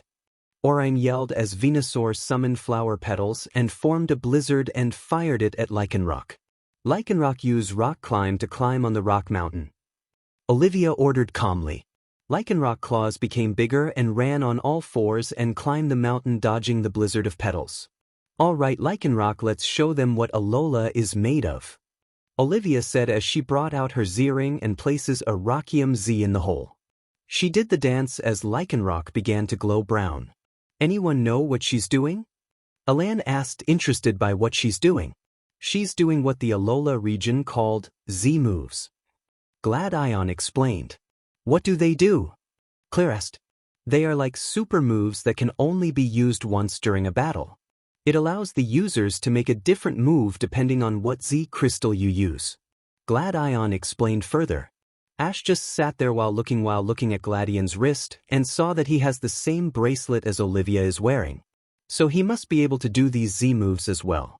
How interesting. Ash thought to himself with a smirk on his face. Paul and Orion are confused by what she's doing. I don't know what she's doing, but I'm gonna guess that it's nothing good. Paul said, I agree, we must end this now. Orion said, Agron, use Water Pulse. Paul shouted, as Agron formed a water sphere between his two antennas and fired it at the glowed Lycanroc. Continental Crush. Olivia yelled as Lycanroc jumped into the air, dodging the attack. Lycanroc then is summoning multiple rocks and forming a huge boulder. Everyone apart from the Alolan natives are watching in shock and awe by this. Lycanroc then threw the massive boulder at the two Pokemon. Venusaur used Protect Hurry. Orion yelled desperately. Venusaur got in front of Agron and formed a blue shield. Agron, go behind that boulder. Paul shouted while pointing at the rock, as Agron ran and hid behind it. The massive boulder is coming down at Venusaur and landed on top of Venusaur's shield. He is trying to hold the attack, but the shield started to crack and it broke through the protect and landed on top of Venusaur, creating a huge explosion. This made everyone cover their eyes, looked away. As the dust cleared, it revealed Venusaur buried in the ground unconscious. Venusaur is unable to battle. John declared as the crowd cheered very loud by what they saw. Z moves can break through protect? Dawn asked in shock. Yeah, moves like Protect and Detect will lessen the damage, but they will still break through. Lillie explained the other side to Z moves. Venusaur return. Orion said as he returned, thanks old friend, get some rest. Sorry Paul. Orion continued. Don't worry, we'll win this. I wish I knew how. Paul said and thought to himself and turned his attention back at the rock. Alola Elite Four member. Agron came out from behind the rock and shook the dust off that had covered his body. Agron is tried from those attacks. I'm gonna have to end this quickly before Agron runs out of steam. Paul thought to himself. Lycanroc use Earth Power. Olivia yelled as her wolf slammed his foot on the ground and the ground crack opened and began to shake. Agron Protect. Paul shouted as Agron formed a blue shield which protected him from the Earth Power. Use Fire Punch. Olivia ordered as Lycanroc dashed towards the steel and rock type with his fist became on fire. Use Rain Dance, then use Water Pulse. Paul shouted as Agron formed a water sphere and launched it into the sky, and it begins to rain and formed, then fired a water sphere at Lycanroc. With the rain going on, the fire punch got weaker. The water pluses made contact with the wolf, slamming him into a rock mountain. Lycanroc got out of the crater somewhat okay, but with a few scrapes. You okay? Olivia asked with him nodding, indicating his fine. Agron use Surf. Paul ordered as Agron formed a bigger sphere of water and slammed it on the ground and formed a wave, which headed for Lycanroc. Lycanroc used Dual Chop. Olivia ordered as Lycanroc claws became green and scaly. As the wave was about to hit him, Lycanroc crossed his fist on the wave, slicing it into 3 parts, destroying it in the process. Lycanroc was about to run up to Agron only to find that he's gone. He and Olivia looked around carefully to try and find him. Agron used Thunder. Paul shouted as Agron jumped from a mountain that had rocks so that Lycanroc couldn't be found. Agron yelled as electricity started to appear in the rain clouds. Lycanroc used Brick Break. Olivia yelled as her midnight Pokemon fist glowed brown and jumped towards Agron. As Lycanroc hit Agron with Brick Break, forcing him back, the thunder came down on Lycanroc, causing an explosion, again. As the smoke cleared, it showed Lycanroc and Agron lying on the ground trying to get up. Come on, Agron. I know you can do this. Paul shouted to his steel and rock type. Please, Lycanroc, get back up. Olivia also shouted. The two slowly got back up and looked at each other and smirked. But Lycanroc fell back on the ground again with swirly eyes. Lycanroc is unable to battle. This means the winners are Paul and Orion. John declared as the crowd cheered. Paul sighed by how hard that was, while Olivia looked at her partner with a smile. Paul and Olivia made their way to their Pokemon. Agron looked at Paul. Well done. I'm proud of you. Take a rest, you earned it. Paul thanked as he returned his rock and steel type. Olivia went to Lycanroc, who woke up and looked disappointed with himself. Olivia smiled at her partner. Don't be sad, you did your best, we'll win next time. Get some rest, you've earned it. Olivia said gratefully as she returned her Pokemon. She made her way to Paul and offered him a handshake. That was a good battle, young man. Olivia told the purple hair Sin no native. Paul shook her hand and the 4 of them left the stadium. Paul and Orion made their way back to other Torren box. Once inside, they were greeted by their friends. Not bad, Paul, not bad. Damien told the purple hair trainer. I had it all under control. Paul bragged. Did you say that before or after Agron was struggling to get back up? Ash told him as he turned to him with a smug smile. Whatever. Paul simply said, which made everyone laugh. As the battles went, Lillie leaned on Ash's shoulder, making the two blush a bit while Moon and Bonnie looked at them with smirks on their faces. I'm happy that Lillie has some to look after her. The two girls thought to themselves. It was now Damien and Lieutenant Surge's go. The two left the box and had their way to the battlefield. Once on the battlefield, it was now a long grass field. Their opponents Misty and Malva. I get to pay you back for hurting Starmie, Misty said confidently. Damien didn't say anything but stood there quietly. This irritated Misty since he's ignoring her. I wish the two of you the best of luck, Malva told the guys. Likewise, Miss Malva, Damien told back. Misty got even more irritated since he ignored her but not Malva. We know the rules? John asked, making every nod. Battle begin, John yelled. Electivire to the front lines. Surge yelled as his Thunderbolt Pokemon appeared. Misty calls Golduck. Misty yelled as her Blue Duck Pokemon appeared. Torkoal come out. Malva yelled as her Fire Turtle Pokemon appeared and blew smoke from her shell. Metagross, Damien said as his Metagross appeared. His Metagross appears to be made from stone and he had green bushes on him and hanging off him that make look ancient. Golduck use Hydro Pump. Misty shouted as her Blue Duck fire a gush of water from his mouth at Metagross. Use Light Screen. Damien ordered as Metagross's eyes blew and created a blue screen in front of him and Electivire. The Hydro Pump hit Metagross but the light screen appeared and reduced the damage. Use Rock Polish.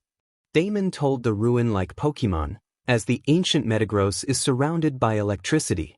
Use Flamethrower. Malva ordered as Torkoal fired fire from her mouth at Electivire. Use Brick Break on the ground. Surge yelled, as his Pokemon Fist glowed brown and slammed it as his Pokemon Fist glowed brown and slammed it as his Pokemon Fist glowed brown and slammed the ground with the grass in the air blocking the attack. Golduck used Zen Headbutt. Misty yelled as Golduck's head gathered physic energy and ran towards Metagross. Wait till he's close to you, then use Wood Hammer and then Stealth Rock. Damien shouted. Metagross waited for Golduck to get close, and when he was close enough his arm became a green wood hammer and slammed Golduck's stomach and threw him to a wall. Golduck! Misty yelled in concern as she saw her Pokemon flying into a wall. Metagross then summoned rocks and flung them on the ground. Golduck is unable to battle, John declared. Misty returned her Blue Duck Pokemon and brought out a new Pokeball. Misty calls Gyarados. Misty yelled as her ace appeared with a roar. But some of the rocks that were wedged in the ground glowed, came out and flung themselves at Gyarados. Gyarados! Misty shouted in concern. That must have been why Damien ordered the Stealth Rock at the end. Nora said, understanding why Damien did the Stealth Rock. He must have done a bit of research on Misty before the battle. Bonnie said. That would explain it. He must have known that Misty would use Gyarados. Ash said while looking at the battlefield. Gyarados looked somewhat fine but had a few scrapes on him. Electivire used Thunder. Surge yelled as Electivire fired lightning at Torkoal. Use Iron Defense. Malva ordered as Torkoal withdrew her arms, legs and head into her shell which blocked the thunder. In that case use Brick Break. Surge ordered as Electivire fist glowed white and ran towards Torkoal. Use Inferno. Malva ordered plainly as Torkoal came out of his shell and fired powerful blue fire at Electivire close range. The attack made Electivire yell in pain as he was shot forwards and in front on Surge and Damien with burn marks. Electivire is unable to battle, John declared. Surge returned his Thunderbolt Pokemon and brought out another Pokeball, Lantern to the front lines. Surge yelled as his Water and Electric appeared. Alright, Gyarados use Blizzard. Misty shouted as Gyarados fired a storm of snow at the two. Damien and Surge nodded to each other. Metagross use Protect. Damien shouted. Lantern use Discharge. Surge shouted as well. Metagross formed a blue shield to protect him and Lantern gathered electricity and fired it in all directions. The two attacks collided. The battlefield is now covered in snow. Metagross used Seed Bomb. Damien yelled, as Metagross fired multiple seeds at the pair which made contact with the two, causing them to explode on impact. Hand in there and use Hurricane. Misty yelled as Gyarados gave a roar and fired a hurricane from his mouth which headed for Metagross. Diamond Strom. Damien ordered calmly as Metagross summoned diamonds and fired them at the hurricane that destroyed it. But the hurricane redirected the diamonds and are now heading towards Torkoal. Torkoal didn't have enough time to withdraw into her shell and ended up crashing into him, causing an explosion. Once the smoke cleared, it revealed Torkoal with swirly eyes and lying on the ground unconscious. Torkoal is unable to battle. John declared, "Return. Houndoom go."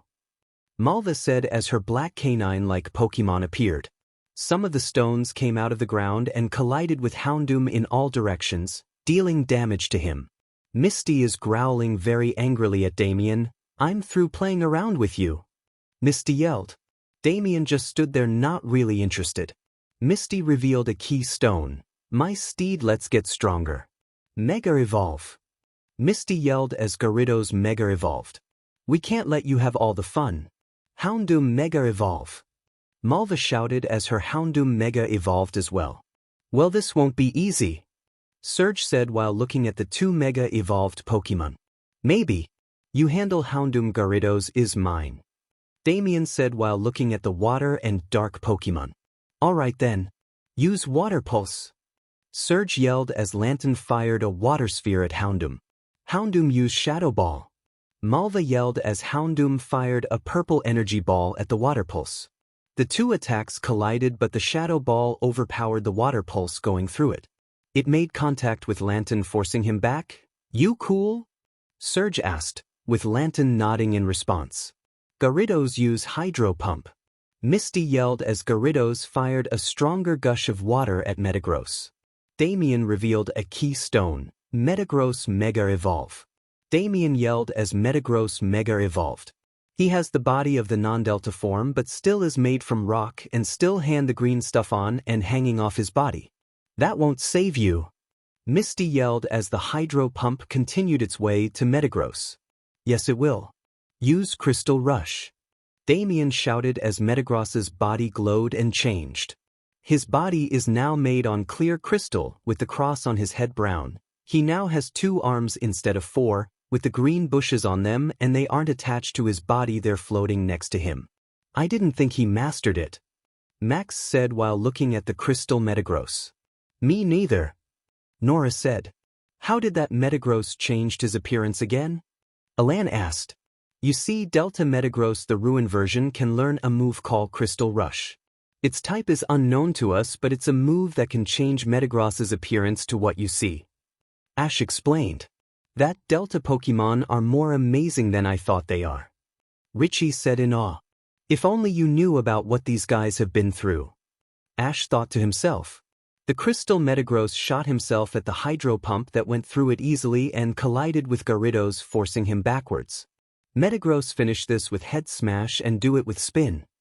Damien told the crystal Metagross as he flew up into the air and changed back into his normal Mega Evolution form.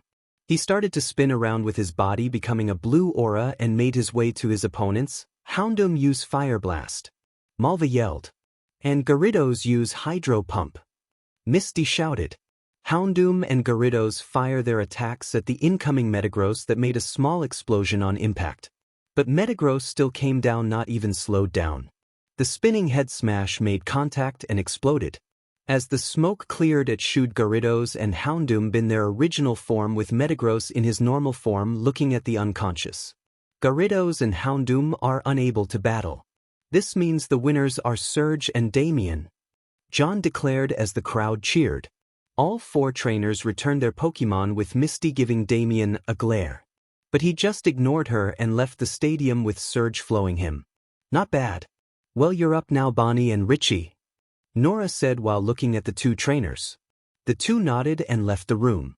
On the way they saw Surge and Damien. Bonnie raised her hand and Damien did the same thing and gave each other HI5 and continued to walk towards the field. Once on the field, it was a grass field, and their opponents Flint and Watson. Battle begin! John shouted.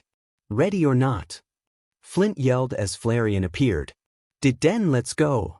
Bonnie yelled as her small electric and fairy type appeared with her whiskers producing electricity. All right Zippo, let's go!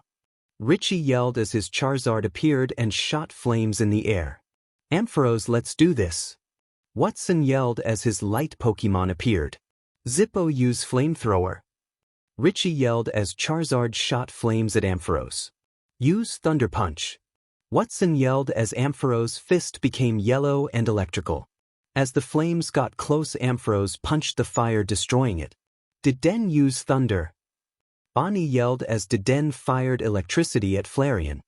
Jump up and use Flare Blitz! Flint yelled as Flareon jumped and dodged the thunder and became surrounded by fire and shot himself at Den. Den, roll and dodge and then use Nuzzle! Bonnie yelled as Den roll out of the way of the Flare Blitz. Then Den rubs her cheeks together, making them generate electricity, and jumped towards Flareon, colliding with Nuzzles and shocking him. Flareon, use Fire Fong! Flint yelled as Flareon's mouth became on fire and bit Den and tossed her away. Den landed on the ground. Are you okay? Bonnie asked, making Den nod, indicating that she's fine. But then became on fire as Den suffered from a burn. At the same time, Flareon became surrounded by electricity and fell on the ground paralyzed. Well, this battle is getting interesting, Ash said while looking at the battlefield. Yeah. Now who will give out first the burn and paralyzed conditions? Lillie asked. Zippo, use Mega Punch! Richie ordered as Charizard's fist became surrounded by a white aura and flew towards Ampharos. Use Wild Charge! Watson yelled as Ampharos became surrounded by electricity and charged at the incoming Charizard. The two attacks collided but Ampharos was pushing Zippo back. Den helped Zippo with Helping Hand. Bonnie yelled as Den shot a yellow aura at Charizard, which powered him up and started to fight back against Ampharos. Zippo, use Fire Punch in the other hand. Richie yelled as Charizard's fist became on fire and threw it towards Ampharos. Use Agility to dodge! Watson yelled as move out of the way at fat speed, making the Fire Punch miss his target. Flareon, use Heat Wave! Flint ordered as Flareon is struggling to move but fired a strong heat wave at Den and Zippo. Den, use Parabolic Charge and block it! Bonnie yelled as Den jumped up and fired a sphere of electricity at the heat wave, which upon impact created more lightning bolts and blocked the attack. Ampharos, use Thunder! Watson yelled as Ampharos fired a lightning bolt at Zippo. Zippo, use Thunder Punch to collect the power, then use it on Flareon. Richie yelled as Charizard's fist became electrical and punched the thunder and collected the energy and then flew towards Flareon. Flareon, use Fire Blast! Flint yelled as Flareon tried to fire a Fire Blast, but the paralysis kicked in, making Flareon unable to move. As a result, Charizard gave Flareon a punch on the face, making him crash into a wall. Flareon landed on the ground out cold. Flareon is unable to battle. John declared. Thanks, old friend, return. Flint thanked as he returned Flareon and turned his attention to his opponents. Get ready, Flint said as he tossed out his second Pokeball, revealing his Infernape. I've been waiting for Infernape, Bonnie said to herself so no one can hear her. Zippo, use Fire Blast! Richie ordered as Charizard fired fire in the shape of kanji at Ampharos. Ampharos, use Thunder Padash! Use Play Rough! Bonnie interrupted Watson as Den ran towards Ampharos and started to smack him around playfully and jumped off him and let the Fire Blast finish the job, which made him unconscious. Ampharos is unable to battle, John declared. Watson returned Ampharos. Go Manectric! Watson yelled as Manectric appeared. Den is still suffering from the burn effect. Infernape, use Close Combat!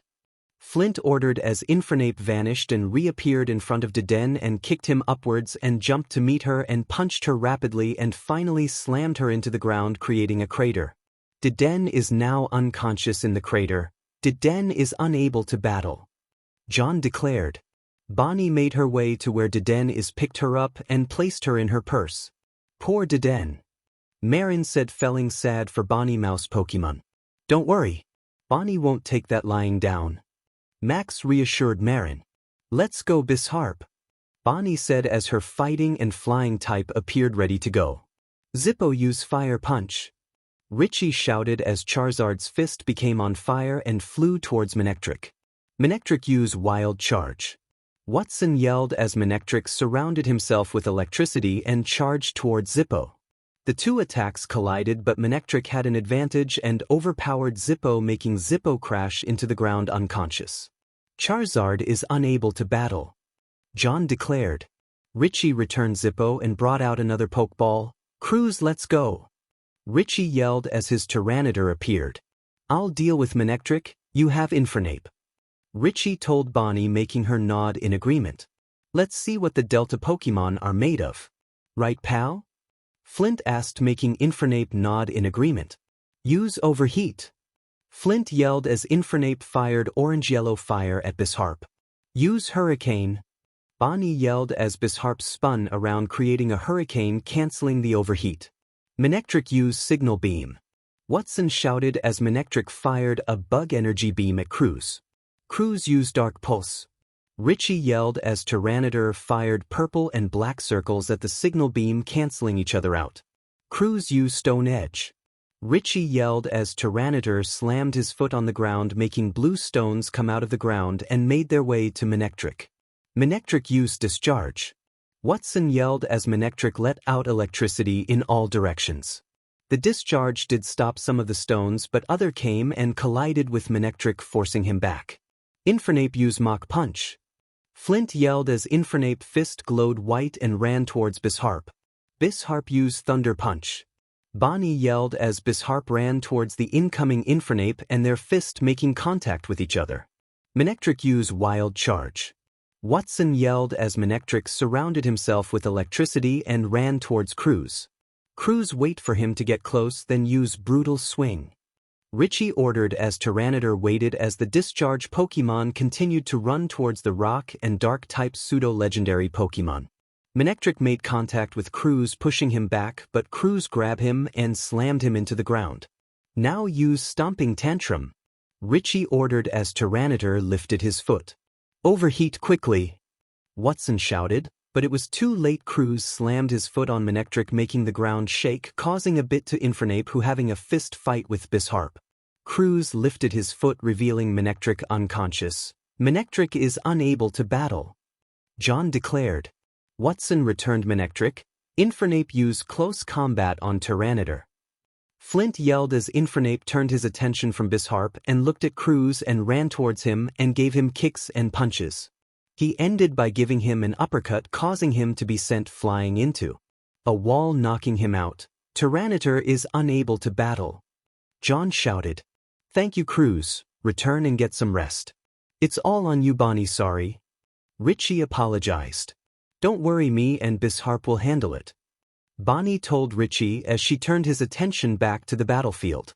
Bisharp used Zen Headbutt, Bonnie shouted as Bisharp's head gathered physic energy and dashed towards Infernape. Use Flare Blitz, Flint ordered as Infernape surrounded himself with fire. The two attacks collided. Bisharp, hold your position and use Acrobatics, Bonnie shouted as Bisharp's hands glows a white-blue color and punched him Infernape's stomach, making him go into the air.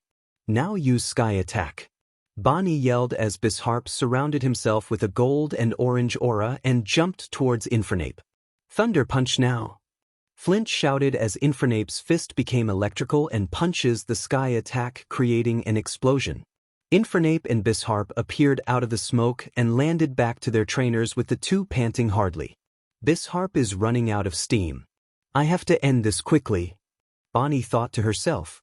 I'm gonna have to end this with one attack, otherwise Infernape won't be able to handle Bisharp. Flint also thought to himself. Bisharp use Focus Punch, Bonnie shouted as Bisharp fist glowed white and gathered power. Infernape use Flare Blitz, Flint ordered as Infernape surrounded himself with fire and shot himself at Bisharp. Bisharp Focus Punch was ready. Infernape punched Bisharp inside the Flare Blitz. Their attacks collided, causing an explosion to happen. As the smoke cleared, it showed Bisharp and Infernape standing. Infernape used Fire and Thunder Punch now. Flint shouted as Infernape's left fist became on fire and his right fist became electrical. Bisharp used Power-Up Punch and Thunder Punch. Bonnie yelled as Bisharp's left fist glowed brown and the other became surrounded by electricity. The two Pokemon attacks collided with each other, creating another explosion bigger than the last one. When the smoke cleared, it revealed Infernape and Bisharp still standing with a lot of scratches and bruises. They looked at each other and then Bisharp fell on the ground unconscious. Bisharp is unable to battle. This means the winners are Flint and Watson. John declared as the crowd cheered. Bonnie made her way to where Bisharp is, who woke up and looked at her sadly. "Don't worry, you were great, thank you," Bonnie said as she returned Bisharp. Flint and Infernape came over to Bonnie. "Thank you, Bonnie, I can see why Ash chose you to be one of his Elite Four." Flint praised the blonde girl. "Thank you, Flint, and next time I'll win," Bonnie said as the two shook hands and all four trainers left the stadium. The two made their way to the Torrent box, where inside Bonnie was greeted by her fellow Elite Four members. Max hugged Bonnie, which she returned. Once they broke the hug, Bonnie walked towards Ash, who was standing up looking down at her with a smile. "I'm sorry, Ash." Bonnie apologized. Ash patted her head, making her look at him. "You were great, Bonnie, and now everyone knows how strong Bisharp is," Ash said gratefully.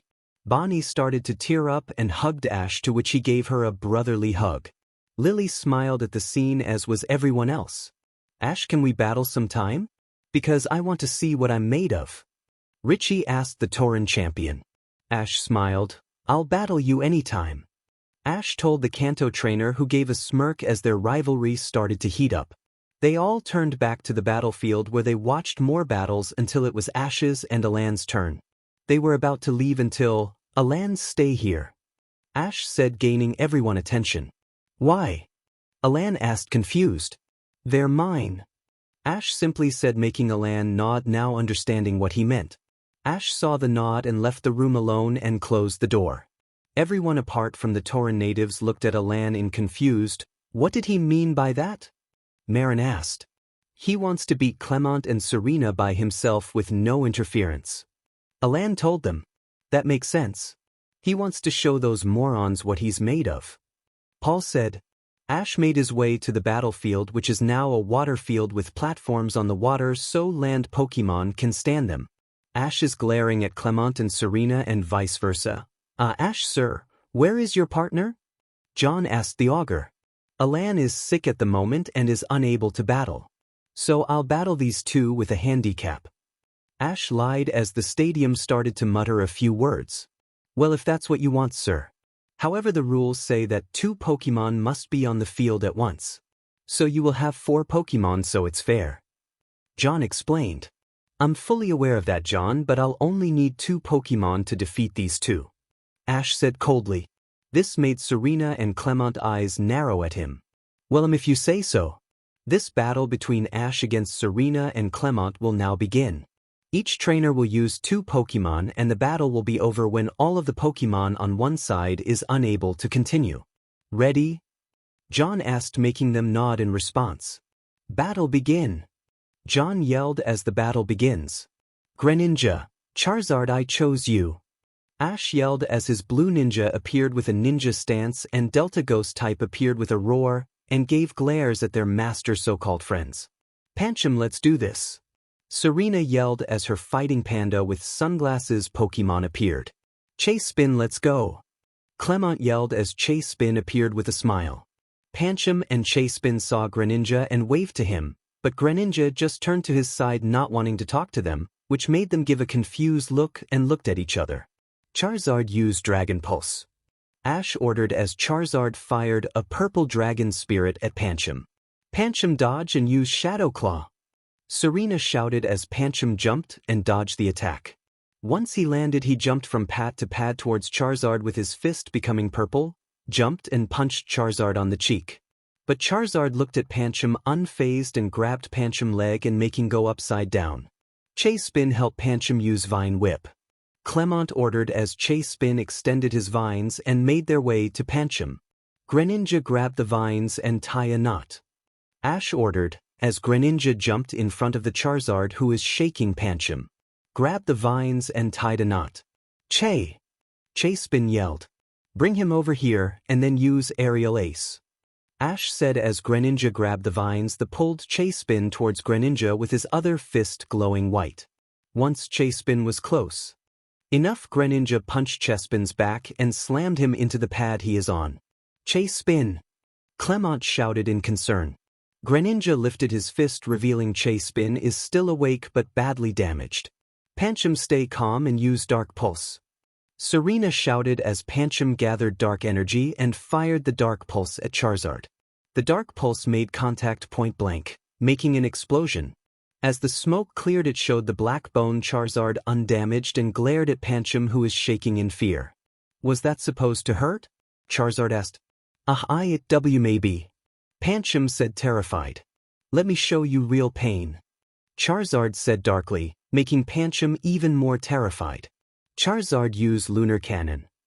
Ash ordered as Charizard gathered Dark Energy. Pancham, get away quick. Serena shouted, but Pancham is too afraid to move. Chase Spin, help Pancham. Clement shouted as Chase Spin started to get up slowly and looked at Greninja and saw something that he never saw before. Pure hatred in his eyes. Greninja, use Aerial Ace again. Ash ordered as Greninja's foot glowed white and slammed it on Chase Spin, causing the water to vibrate from the area of impact. After the water had died down, Greninja lifted his foot, revealing Chase Spin badly bruised and unconscious. Chase Spin is unable to battle. John declared. Charizard is done charging, go. Ash said as Charizard fired Lunar Cannon point blank at Pancham. Papayan! Pancham yelled in pain. I've never seen Ash like this before. Alan said in shock by how cruel Ash is. We have. Max said, gaining everyone's attention. His like is usually like this when he wants one thing. Bonnie said. What? Richie asked. Revenge. Nora said. Yeah, ever since Charizard became a Delta Pokemon, he isn't the nicest Pokemon in the world. Damien explained. Poor Ash. It must have been hard for him to hold all of that rage inside. I'll bring him back to the way he was before. Lillie thought to herself, determined to bring the old Ash back. Once Charizard finished his attack, it showed Pancham badly injured and unconscious. Pancham is unable to battle. John declared. Charizard and Greninja threw their opponents in front of their trainers, which they landed in the water. Serena and Clement returned their Pokemon. You're gonna pay for that. Delphox, let's do this. Serena yelled as her evolved Braixen appeared on a pad. She looked who her opponents were and her eyes wide in shock when she saw Greninja. Hi Greninja, it's been a while. Delphox said while blushing a bit. Yeah, I suppose it has. Greninja said, cold as ice, which made her flinch by his tone. Clement. Ash yelled, gaining the Kalos Electric Gym leader's attention. I know he's here. I suggest you bring him out right now. Ash said darkly. Anyone know what he's talking about? Claire asked on one in particular. No clue. Lillie answered her question. I do. Damien said, making everyone turn to the Torren elite. If I'm right, then dash. Clement opened his bag. Pikachu dash. Damien continued. Let's go. Clement yelled as a yellow Pokemon appeared on a pad. This made Ash's, Greninja's and Charizard's angrier than ever. Never actually died. Damien explained as everyone saw Ash's former best friend, Pikachu, alive and ready to battle. Ash, Greninja and Charizard are looking at their former friend and teammate with Hone Thing on their minds. How should I crush this rat? I never saw that coming. Dawn said in shock. Yeah, but it means that those pieces of sheet wanted us to believe that the rat was dead so we can feel pity or throw Ash off his game. Paul said while glaring at the yellow electric rat. Most likely. Max said. When Ash is finished with him, he's gonna wish he died for real. Damien said while looking at Ash. I'll handle Pikachu Greninja. The black Charizard told the blue ninja. Sorry, but he's mine. Greninja told the black Charizard. The two glared at each other. Guys? Ash said, making the two turn to him. Remember the agreement? Ash asked. Yeah, we do. The two said in unison and disappointed.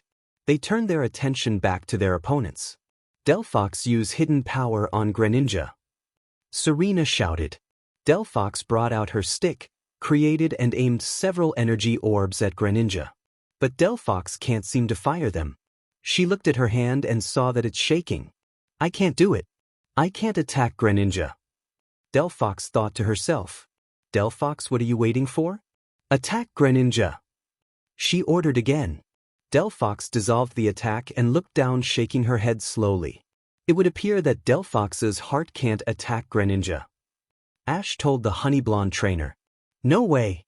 Delphox, stop thinking with your heart and battle. Serena yelled at Delphox. Delphox flinched at the tone Serena is giving her and looked back at Greninja.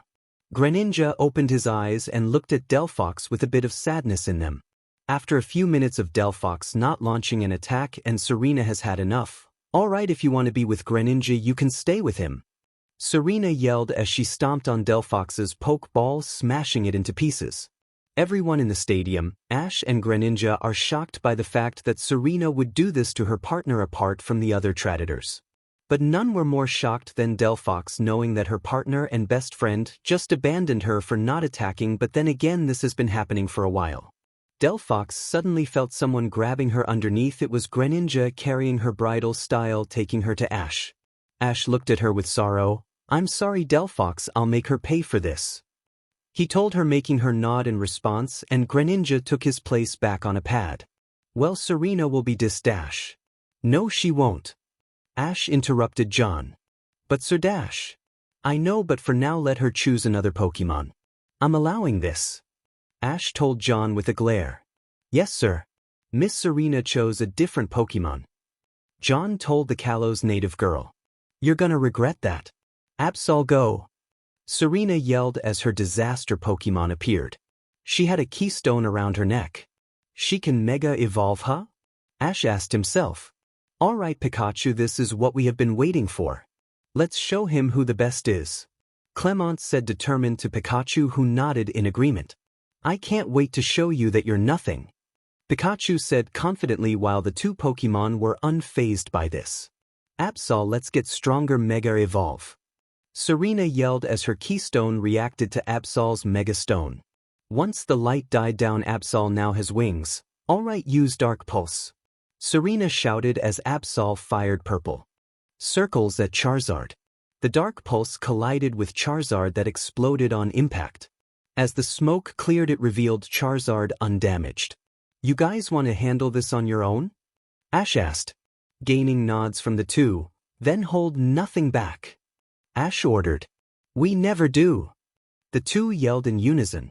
Absol, use X-Scissor. Serena yelled as Absol jumped off her pad and crossed her front legs together and created a green glow that headed for Greninja. Let's take care of the interruption. Greninja suggested. I agree. Charizard simply said. Just as the X-Scissor was about to make contact with Greninja, he vanished. Absol landed on the pad Greninja was on, and Greninja slammed her with an ice punch. This made her yelled in pain as her right wing froze. Pikachu, help Absol use Thunderbolt. Clement yelled as Pikachu jumped and gathered electricity and fired a lightning bolt at Greninja. Charizard jumped in front of Greninja and Thunderbolt made contact with him, but Charizard doesn't seem hurt by this, shocking Clement and Pikachu. That tickles. Charizard said with a smirk, scaring Pikachu a bit. Charizard turned back to Absol, who is struggling to get up. She grabs her head, looked at Greninja, and the two nodded. Charizard threw Absol in the air. Greninja jumped and gave her aerial aces to the stomach. Another to her head. After he was done, he threw her to Charizard. Pikachu, use Thunder. Clement yelled as Pikachu fired a stronger lightning bolt at Greninja. The attack collided with Greninja, causing an explosion. This made Clement and Pikachu grin by how much damage he took. Greninja! Delphox yelled in concern. As the smoke cleared, Greninja wasn't there, but a log was there instead. This made Clement and Pikachu confused until he appeared in front of Pikachu and slammed him with Night Slash, causing him to fall in the water. Charizard grabbed Absol by her neck and Greninja went back to Ash's side. Charizard threw Absol, followed by a Draco meteor underneath her. That exploded in the air, causing smaller meteors to hit the water, causing steam to come from the water. As the steam cleared the field, it revealed Pikachu on a pad, somewhat okay. But Absol went back to her normal form. unconscious and floating in the water. Absol is unable to battle. John declared. Serena returned Absol, thanks for nothing. She said angrily and quietly at Absol so no one can hear her, but Ash did, and he's angry at her. Ash. Delphox gained Ash's attention. Yes. Ash asked. There's something you should know. Delphox told the Torren champion. What? Ash asked. Delphox lifted her arms, revealing cuts, marks, and bruises so that on one can see them. Expect Ash. This made Ash's eyes wide open in shock but quickly turned to anger. Serena did this, didn't she? He asked. She lowered her arms and nodded slowly. As soon as this match finishes, I'll get you healed. Ash told the Firefox Pokemon, who nodded to him. Ash turned to Serena and Clement. You beasters are gonna pay for what you did. Ash thought to himself. Crush him, Clement. Serena told Clement, making him nod in response. All right, just to give Pikachu that much more pain. Ash said as he raised his left arm, and Greninja raised his right arm, and a cyclone of water appeared, transforming him into Ash Greninja. The water turned into a big water shuriken. Ash also tapped his keystone, making Charizard Mega Stone react to it, Mega evolving him. The sky became pitch black, making all dark and ghost moves are getting a power-up. We'll still win. Pikachu use Volt Tackle. Clement yelled as Pikachu became surrounded by golden electricity as he jumped from pad to pad, making his way to the pair. Charizard used Dragon Rush at the incoming Pikachu. The two attacks collided, but Charizard easily overpowered the Volt Tackle, causing Pikachu to fall in the water again. Once Pikachu got out of the water, he saw Charizard.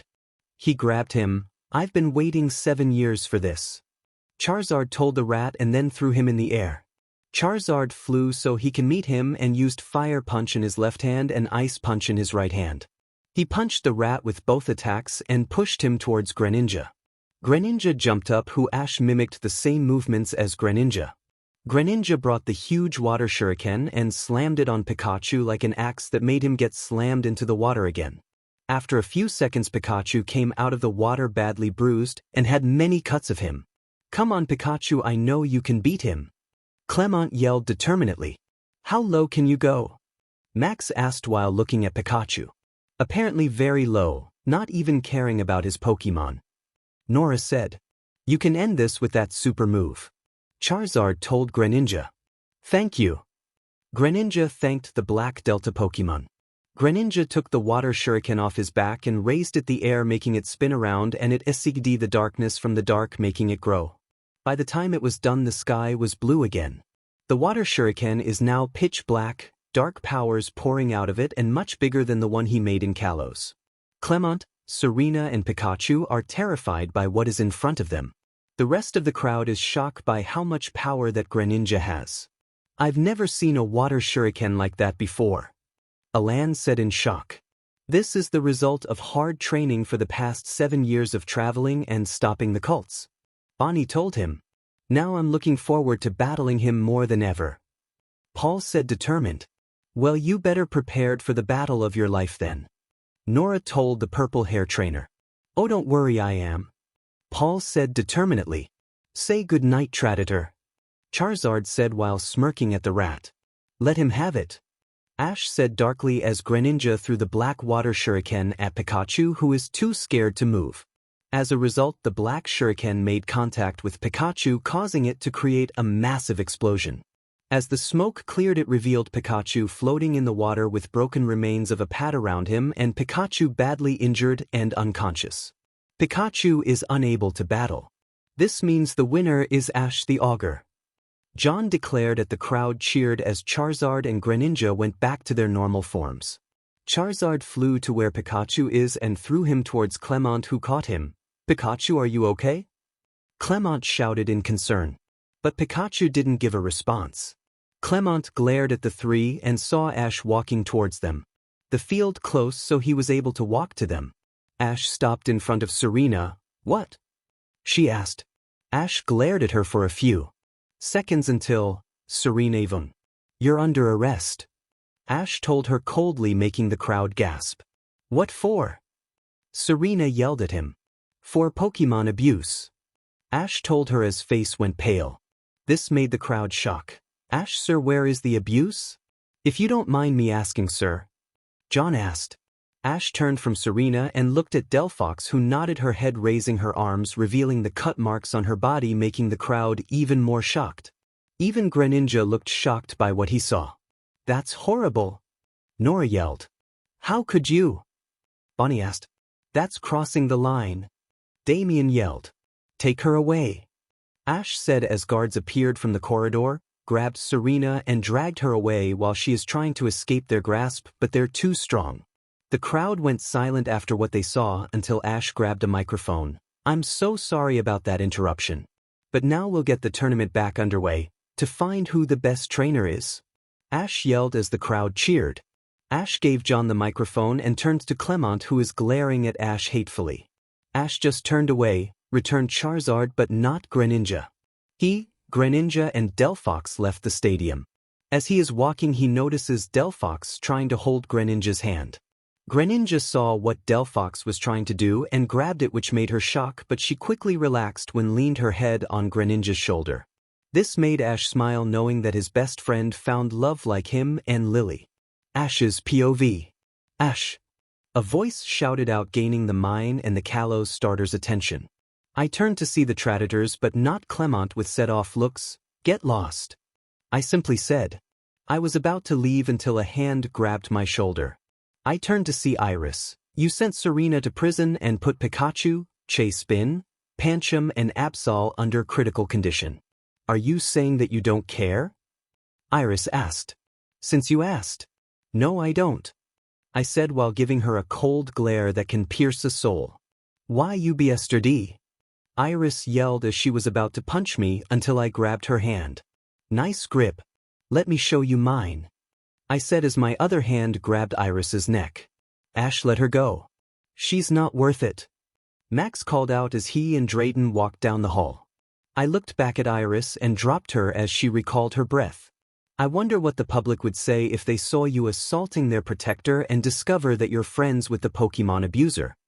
I asked them with a cold tone. They suddenly went quiet. That's what I thought. I said as I was about to walk away. Ash, catch him.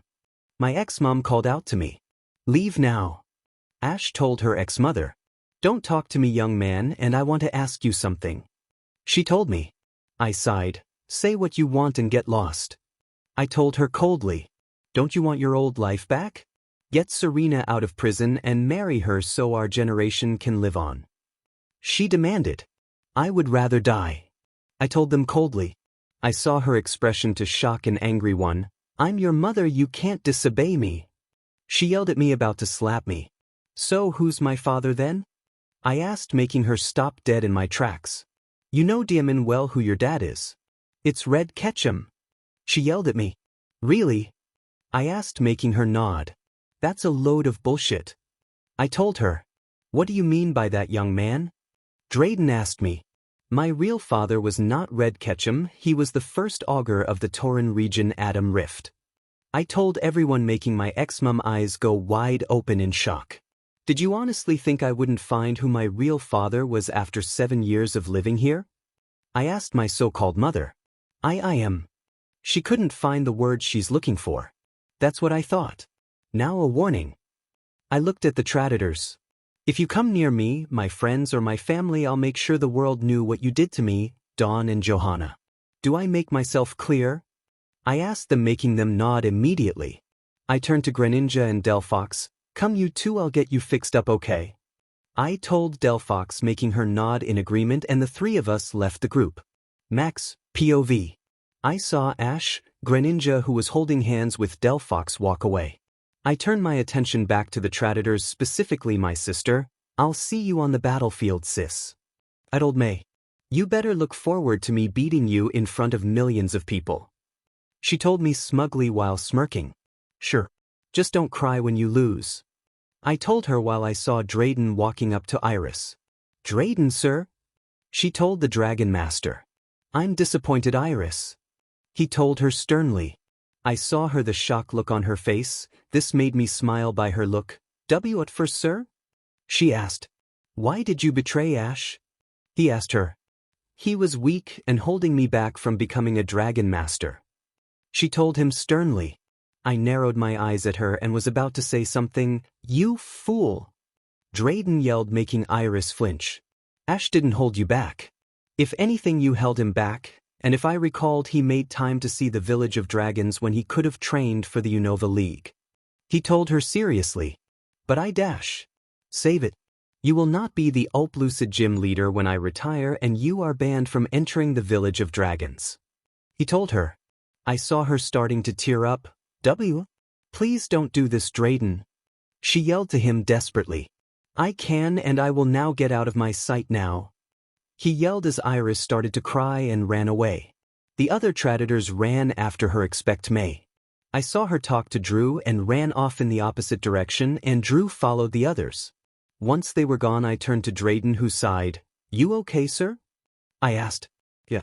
I'm just disappointed in Iris. He said. Well, our match is about to start. Let's get going. I suggested, making him nod in response, and we made for the battlefield. Third-person POV.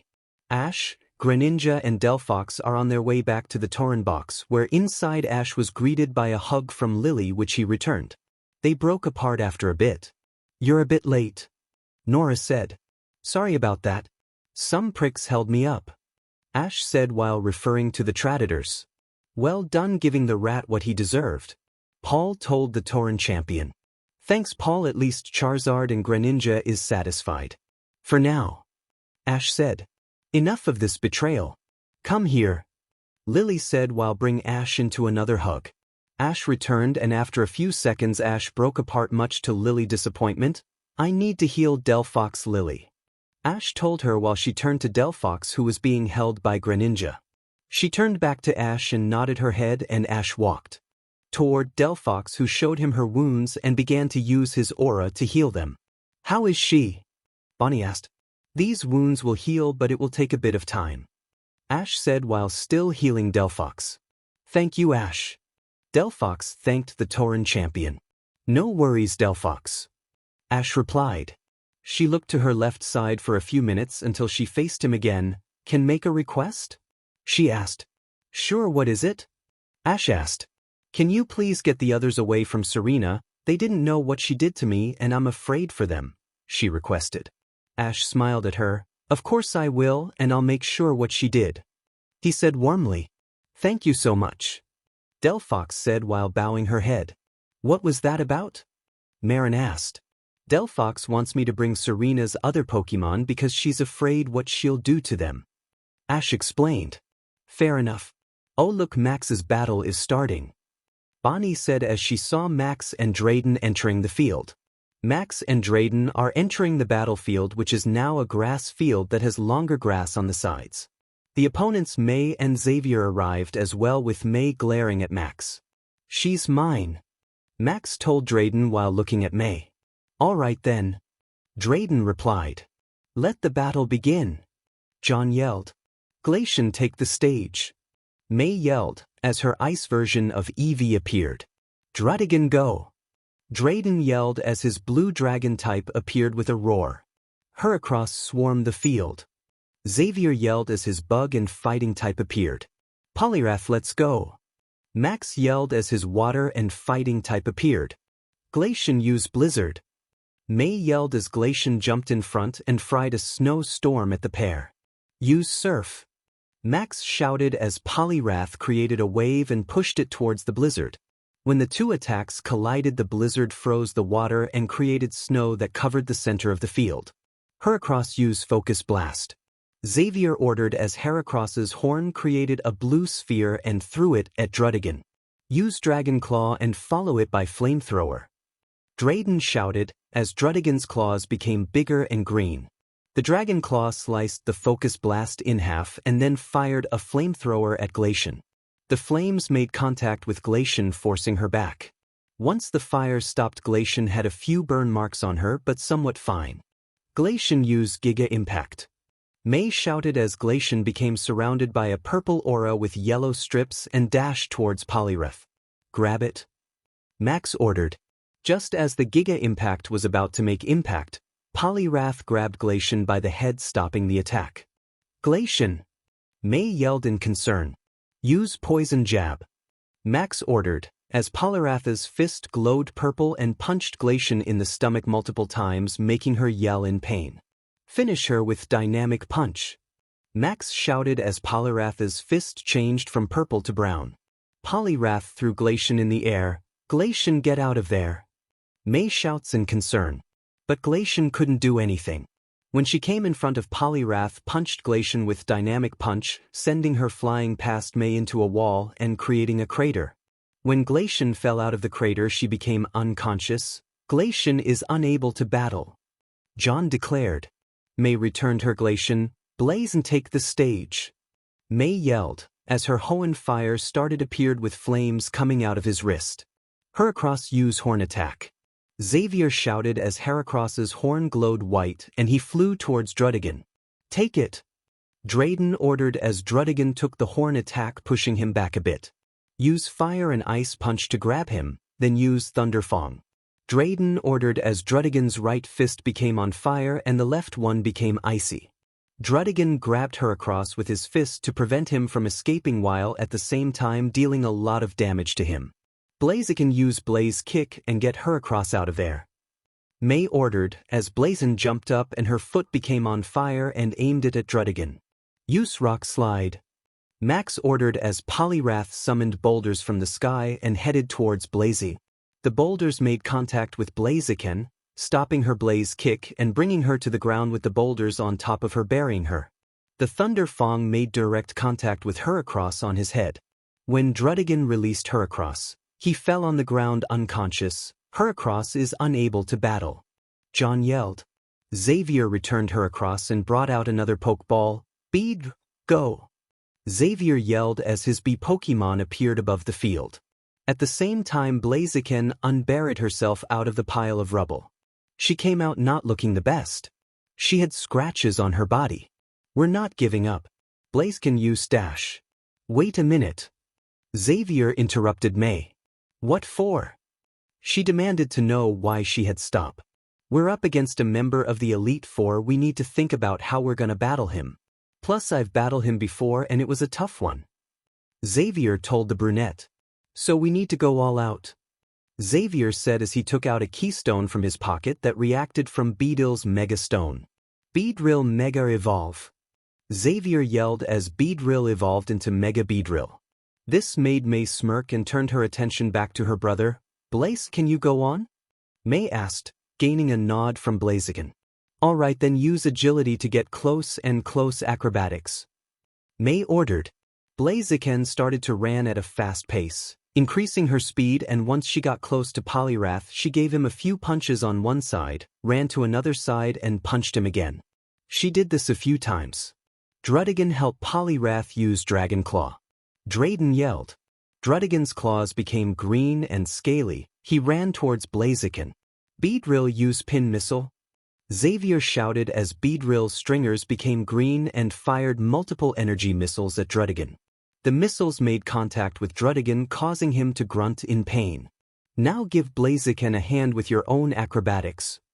Xavier yelled as Beedrill became surrounded by a white-bluish aura and started to hit Poliwrath along with Blazin. Druddigan used Fire Fang. Drayden shouted as the Unova Dragon-type's mouth became on fire and ran towards the three Pokemon. Beedrill used Hyper Beam. Xavier ordered as Beedrill fired a purple beam at Druddigan, causing an explosion. As the smoke cleared, it showed Druddigan unconscious with swirly eyes. Druddigan is unable to battle. John declared. Thank you, old friend. Salamence, go. Drayden yelled as his flying and dragon type appeared in the air. Beedrill is acrobatics on Poliwrath again. Xavier yelled as Beedrill turned back to Poliwrath and Blaziken and flew back to them. Wait for the right moment and then use Hypnosis. Max said softly so no one can hear him. Expect Poliwrath, who nodded in response and prepared a Hypnosis. Blaziken and Beedrill kept him until he saw the right time. He fired Hypnosis. The two Pokemon fell asleep and fell on the ground. Blaziken, Beedrill. May and Xavier yelled at their own Pokemon. Poliwrath kneed down with one hand on his left knee and with right knee on the ground while panting hard. Can you go on? Max asked as Poliwrath nodded slowly. Okay, then use Waterfall on Blazin. Max yelled as Poliwrath summoned water, rode the water and slammed it into Blaziken hard. Salamence used Dragon Rush on Beedrill. Drayden yelled as Salamence surrounded himself with Purple Dragon Aura and shot himself at Beedrill, making direct contact with him. The two attacks pushed Blaziken and Salamence to their side. Beedrill blazed and wake up. May and Xavier yelled at their Pokemon trying to wake them up, but they got no response. Salamence used Draco Meteor. Drayden yelled. Poliwrath use Earthquake. Max ordered. Salamence gathered Orange Dragon Energy. At the same time, Poliwrath slammed his foot on the ground, making the ground shake, dealing a lot of damage to Sleeping Pair.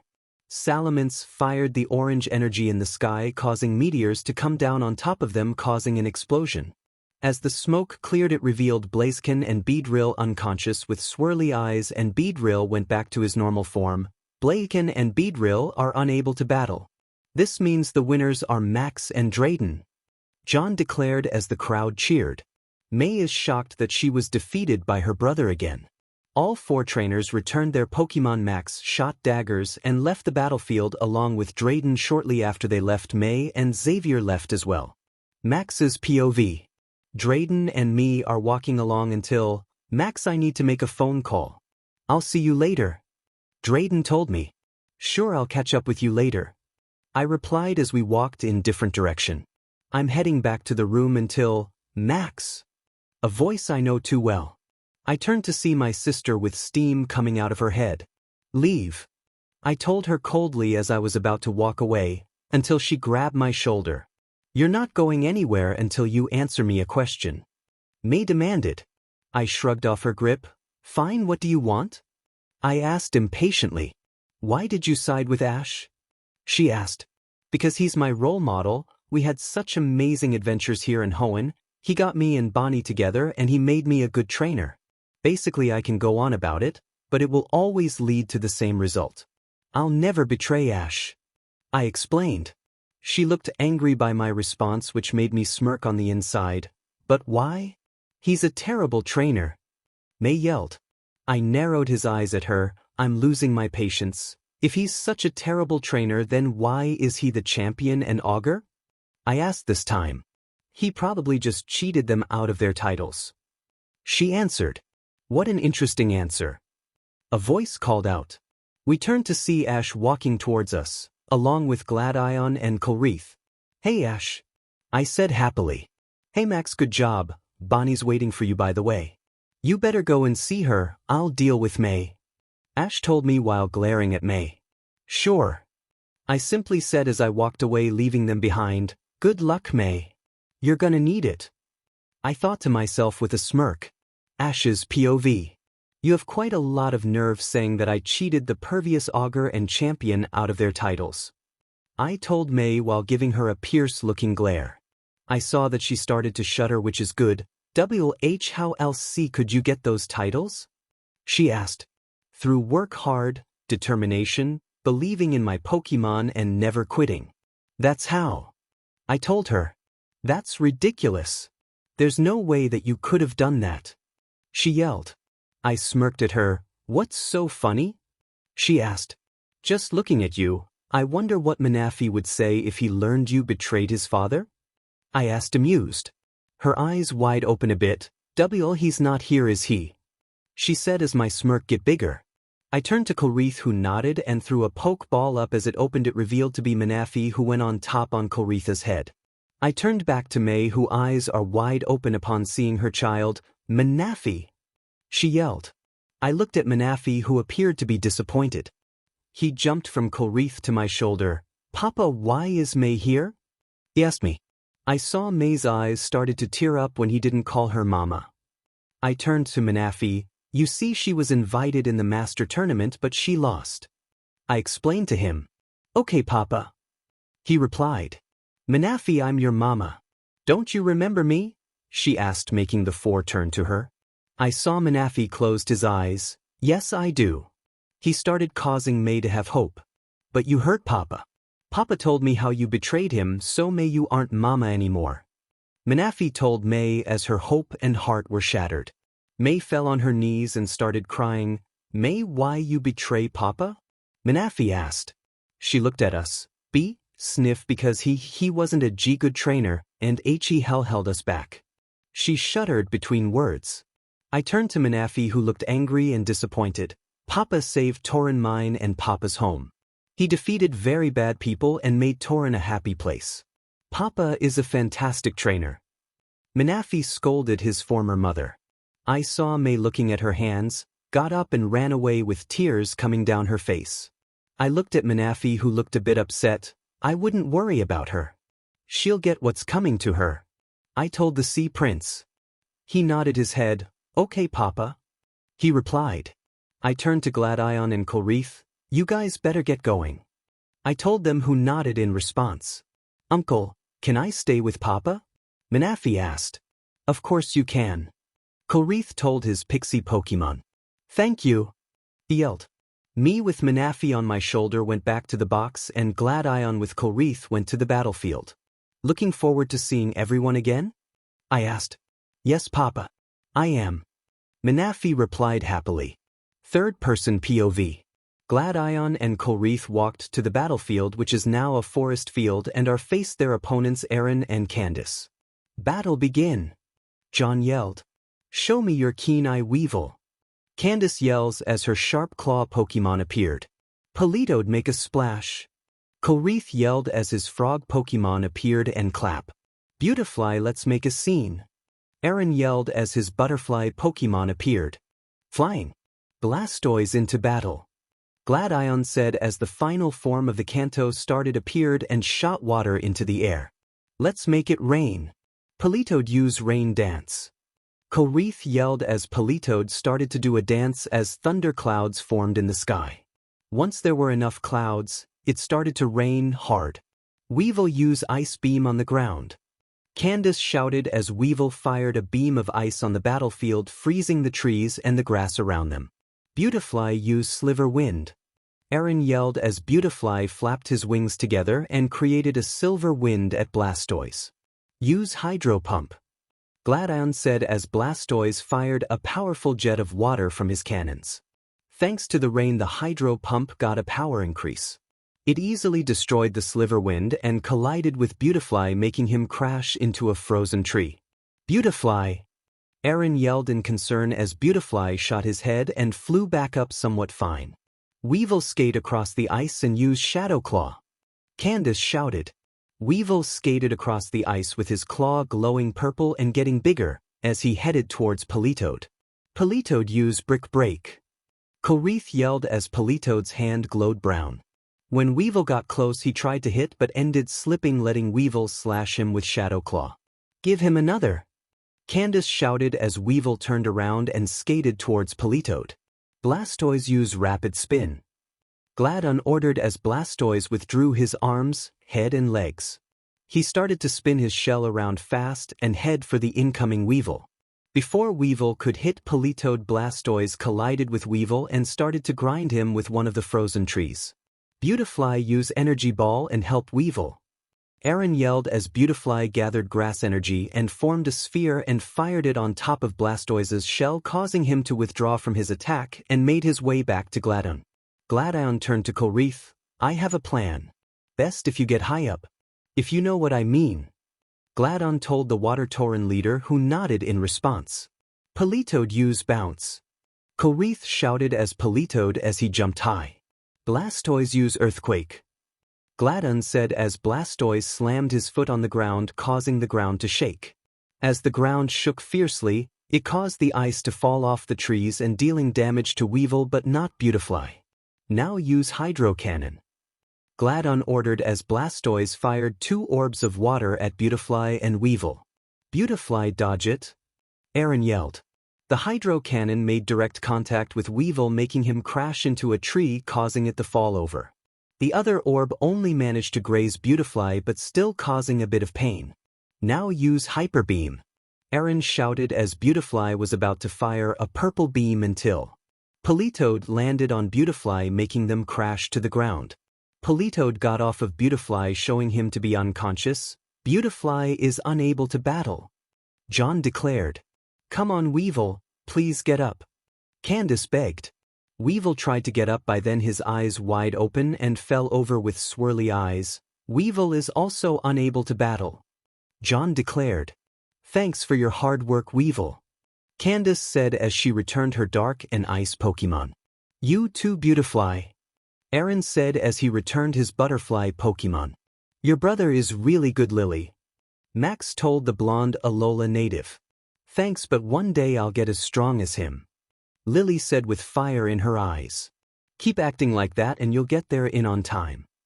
Ash complimented his girlfriend. Thanks, Ash. Lillie said as she kissed his cheek. Moon and Bonnie were looking at the two, smiling at each other. Drapion, let's win this. Aaron yelled as his poison and dark Pokemon appeared. Show me your keen eye, Abomasnow. Candace shouted as her ice and grass type appeared. Politoed, use Brick Break on Abomasnow. Colreath shouted as Politoed's hand glowed brown and started to leap towards the snow Pokemon who had her arms crossed. Use Wood Hammer. Candace ordered as Abomasnow waited until Politoed got close enough. Drapion, use Toxic Spikes. Aaron yelled as Drapion fired purple energy arrows that disappeared when they entered the ground. As Politoed got close, Abomasnow hands glowed green and slammed them on Politoed, creating a crater in the grass. When Abomasnow lifted her hands, it revealed Politoed with swirly eyes. Politoed is unable to battle. John declared. Thanks, old friend, get some rest. Greninja, make a splash. Colreath yelled as his Kalos Ninja appeared as the rain stopped and the clouds cleared. But as soon Greninja entered the field, he started to feel the poison from the toxic spikes. Greninja, use Rock Slide. Colreath shouted as Greninja's tongue became brown and he put his hand on the ground and rocks fell from the sky headed towards the two Pokemon. Abomasnow, use Blizzard. Candace ordered calmly as she fried a blizzard at the rocks, freezing them, and fell to the ground. Drapion, use Dark Pulse. Aaron yelled as Drapion fired purple circles at Blastoise. Aura Sphere. Gladon shouted as Blastoise fired a blue sphere from his two cannons. One stopped the Dark Pulse, but the other one continued its way to Drapion. Use X-Scissor and then use Thunder Fong.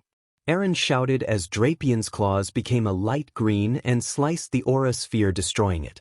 Then his mouth gathered electricity and ran towards Blastoise. Use Skull Bash. Gladon ordered as Blastoise tucked in his head and went towards the incoming Drapion. Abomasnow, use Wood Hammer. Candace shouted.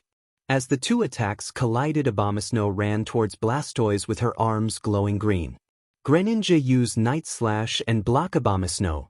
Colreath shouted as Greninja formed a dark blade as his tongue changed from brown to purple and dashed his way towards the incoming Abomasnow.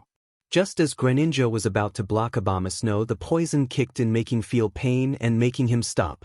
This gave Abomasnow the chance to slam Wood Hammer on top of Blastoise's shell, making it crack, and slammed him into the ground. When Drapion and Abomasnow lifted themselves, it shows Blastoise unconscious. Blastoise is unable to battle. John declared. Gladion returned his Kanto Pokemon and brought out a Master Ball. Oh boy! Moon said with Lillie sweat dropping. What? Nor asked. Those two are about to get a beating bad. Moon said while shivering at who her boyfriend is about to send out. Everyone looked confused, but Ash, who is staring at the Master Ball, I can sense a lot of power coming from the Master Ball. What could be in there? Says himself. Silvally! Gladion yelled as a white chimera-like Pokemon appeared with his eyes shut. The toxic spikes kicked in, causing him to be poison. When Silvally opened his eyes, he shot a death glare at his two opponents and growled at them, causing them to sweat a bit. What kind of Pokemon is that? Alan and Claire asked. It's a Pokemon that was designed to kill a certain breed of Pokemon. Moon explained. Design? You mean it was created? Ash asked while looking at Moon. Why, yes, it was created. Moon told the group. Ash narrowed his eyes at her. I may need to do a bit of research on this Silvally. Ash thought to himself as they turned back to the battlefield. Gladion threw a red disc into the drive on the side on his head. As the drive closes, Silvally's eyes change red, as well as the three large spikes on the side of his head and the white part on his fin tail. Multi-attack. Gladion ordered. Sylvie's claw glowed red and dashed towards Abomasnow. Abomasnow used Woodhammer. Candace shouted. Abomasnow snapped out of her shock and her hands glowed green. When Abomasnow was about to slam her fist on Sylvie, he dodged it at the last minute. Sylvie then slashed Abomasnow with his signature attack hard, so hard it sent her flying into a wall, creating a crater. Abomasnow lay in the crater unconscious. Abomasnow is unable to battle. John declared. Everyone are in shock by what they just seen. Wow. I wasn't expecting that. Max said, shocked. To be able to take out Candace's strongest Pokemon in one move. That Sylvie is no pushover. Ash thought to himself. Thanks, old friend. Candace said as she returned her ice and grass Pokemon. Sorry, Aaron. She turned to him. No worries, I'll handle the rest. Aaron said as he turned to Sylvie and Greninja, who both are suffering from the poison. Greninja use Aerial Ace. Coreath shouted as Greninja's tongue became light blue. His fists glowed the same color and dashed toward Drapion. Drapion use Ice Fang. Aaron yelled as Drapion's mouth became icy and ran towards the incoming Greninja. Gladion threw another disc, a light brown one, as the drive sent back the other one, inserted that one, and his spikes changed to that color. The two attacks collided, but Greninja was easily overpowered and Drapion threw him into a tree. Greninja tried to get, but he fell on the ground unconscious. Greninja is unable to battle. John declared. Coreath returned Greninja and turned to the blonde emo. It's all on you. Coreath told Gladion. He nodded his head while looking at Aaron and Drapion. Multi-attack. Gladion ordered as Sylvie claw glowed brown and started to run towards Drapion. Drapion used cross poison. Aaron shouted as Drapion's pincers glowed purple and ran towards Sylvie. Sylvie slashed his claw and Drapion crossed his pincers as the two attacks collided. Both Pokemon tried to push each other, but neither of them wouldn't move an inch. Sylvie used Hyper Beam and don't let him get away. Gladion yelled. Sylvie opened his mouth and gathered energy. Drapion used Brick Break. And use your tail. Aaron yelled. Drapion's tail glowed brown and slammed it on Sylvie. But Sylvie still held his ground and fired a purple beam point blank, which caused an explosion. As the smoke cleared, it revealed Drapion unconscious with swirly eyes and Sylvie with bruises and cuts and kneeling, but he is still conscious. Drapion is unable to battle. This means the winners are Gladion and Coreath. John declared as the crowd cheered. Aaron and Gladion returned their Pokemon and all four of them left the stadium. Gladion and Coreath parted ways because Coreath wanted to find Diana. When Gladion opened the door, he was greeted by his girlfriend Moon with a kiss on his cheek and a hug. Well done, handsome. She whispered seductively while uses her hand to ran up his back slowly. This made Gladion blush hard and gave him goosebumps. After a few battles that included Moon and her partner Lorelei, but they lost because they were up against Cynthia and Steven. She was disappointed by that, but Gladion comforted her and now she's fine. Until the final match of the day, which had Nora and Claire, so they left the box and headed for the battlefield. Once they were on the field, it changed into a rock terrain field with a stream in the center, with their opponents Lance and Erica, who is holding an umbrella. Let the final battle of the day begin. John yelled. Kingdra, let's go. Claire yelled as her seahorse dragon appeared, dived into the water and came out showing her head. Tangrowth Bloom. Erica shouted while throwing her Pokeball gracefully as her vine Pokemon appeared. Aegislash, go. Claire shouted as her sword and shield Pokemon appeared in his shield form. Hydreigon, take the field. Lance shouted as he threw a poke under his cape and out came a Unova Dark and Dragon type with 3 heads with a loud roar. Nor. Lance is mine. Claire told the green hair Elite Four member. This caused Nora to look at her. I want to show Lance what I'm made of. Don't get in my way. Claire continued. Okay, in that case I'll deal with Erica. Nora replied as the two women turned to their opponents. Tangrowth, use ancient power. Erica shouted as Tangrowth summoned rocks and directed them to Kingdra. Aegislash, use scared sword. Nora shouted as Aegislash changed stances and his blade glowed blue. He went in front of the rocks and slashed them to rubble, making them fall into the water. Hydreigon use flamethrower. Lance shouted as the dark dragon fired flames from all three mouths. Kingdra use hydro pump. Claire shouted as her Kingdra jumped out of the water and fired a pillar of water at the flamethrowers, dissolving one but not the other two. The other two flames made contact with Aegislash and Kingdra, forcing the two back. Kingdra is fine, but Aegislash isn't looking so good. Tangrowth used Leaf Storm. Erica shouted as Tangrowth summoned leaves that are glowing and fired them at Aegislash. Aegislash used King's Shield. Nora yelled as Aegislash became into his shield for me and created a blue energy shield protecting himself from the Leaf Storm. Hydreigon used Dragon Pulse. Lance ordered as Hydreigon fired 3 purple dragons from his mouth at Kingdra. Kingdra used Blizzard. Claire shouted as Kingdra fired a snow storm from her snout. The two attacks collided, but the Dragon Pulse pushed through, but Kingdra went in the water so she can avoid the Dragon Pulse. Don't think you can hide from me. Hydreigon dive into the water and use Outrage. Lance ordered. Hydreigon flew and dived into the water, and when he came back out he gave Kingdra a bashing. Finally he slammed his 2 fist heads on top of Kingdra's head, sending her flying on the ground. Kingdra! Claire shouted in concern. As the dust cleared, it showed Kingdra unconscious. Kingdra is unable to battle. John declared. Thank you, return for now. Claire thanked her as she brought out another Pokeball. Dragonite go! Claire shouted as her pseudo-legendary appeared. Tangrowth use Power Whip. Erica shouted as Tangrowth made vines that glowed green and made their way to Aegislash. Dodge it with Shadow Sneak to get close, then use Aerial Ace and then follow by Sacred Sword. Nora shouted.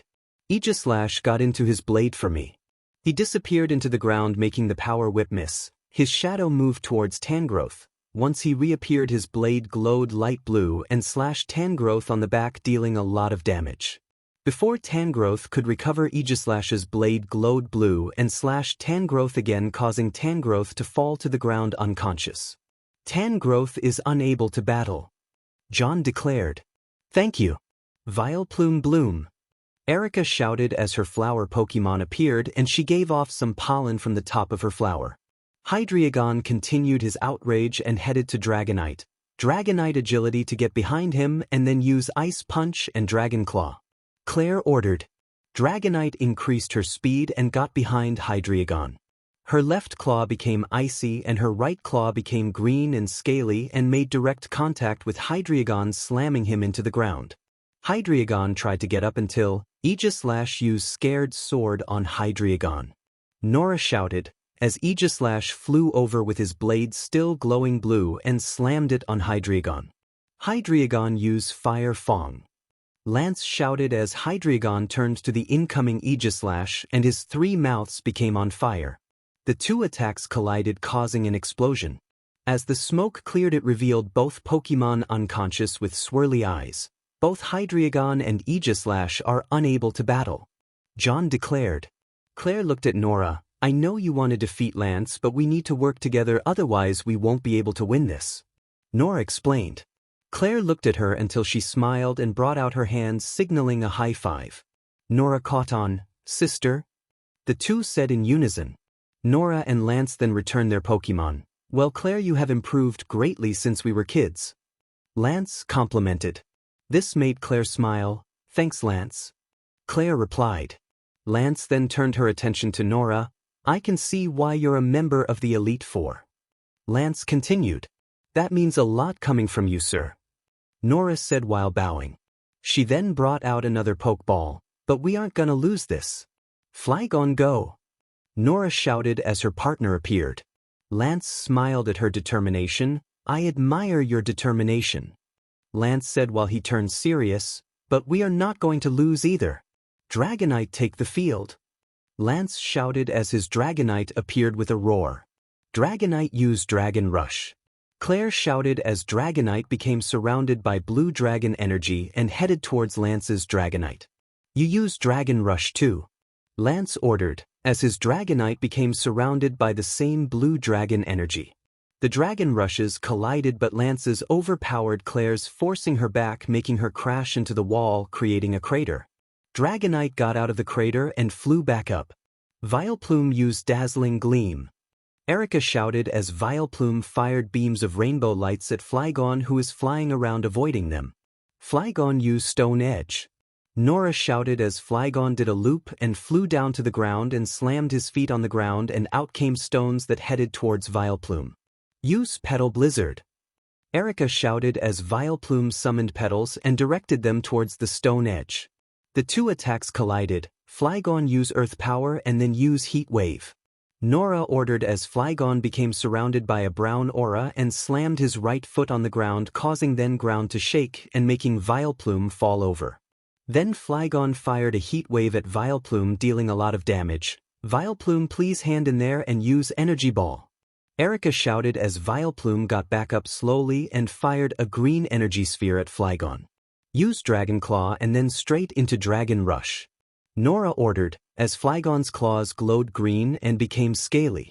He sliced the energy ball, half destroying it, and then flew straight into Vileplume with the blue dragon energy surrounding him. He collided with Vileplume, sending her into the wall, creating a crater. Once she fell out, she became unconscious. Vileplume is unable to battle. John declared. Erica returned her flower Pokemon. I'm sorry, Champion Lance. Erica apologized. He turned to her and smiled. Don't worry, I'll handle the rest. Lane told her as he turned his attention back to the battle. Flygon flew up and joined Claire's Dragonite as the three are glaring at each other. Dragonite used Twister. Claire shouted as her Dragonite flapped her wings rapidly, creating a tornado heading towards Lance's partner. Use Hurricane and aimed it in the water. Lance ordered as his Dragonite did the same thing but harder, faster, and aimed it in the water, creating a hurricane but more powerful with the water. The water hurricane easily destroyed the Twister and continued towards Flygon and Dragonite. Nora closed her eyes. What would Ash do? Nora thought as she turned to the box where Ash is looking at the battle. He then turned to Flygon, who is looking at her, and nodded his head. Flygon used Draco Meteor. Nora shouted as Flygon gathered dragon energy. Let's give her a hand, use Dragon Pulse. Claire shouted.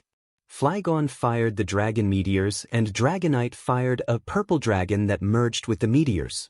The attacks collided, destroying the water hurricane, and the powered-up Draco Meteor continued its path towards Lance's Dragonite. Use Extreme Speed and then use Ice Punch.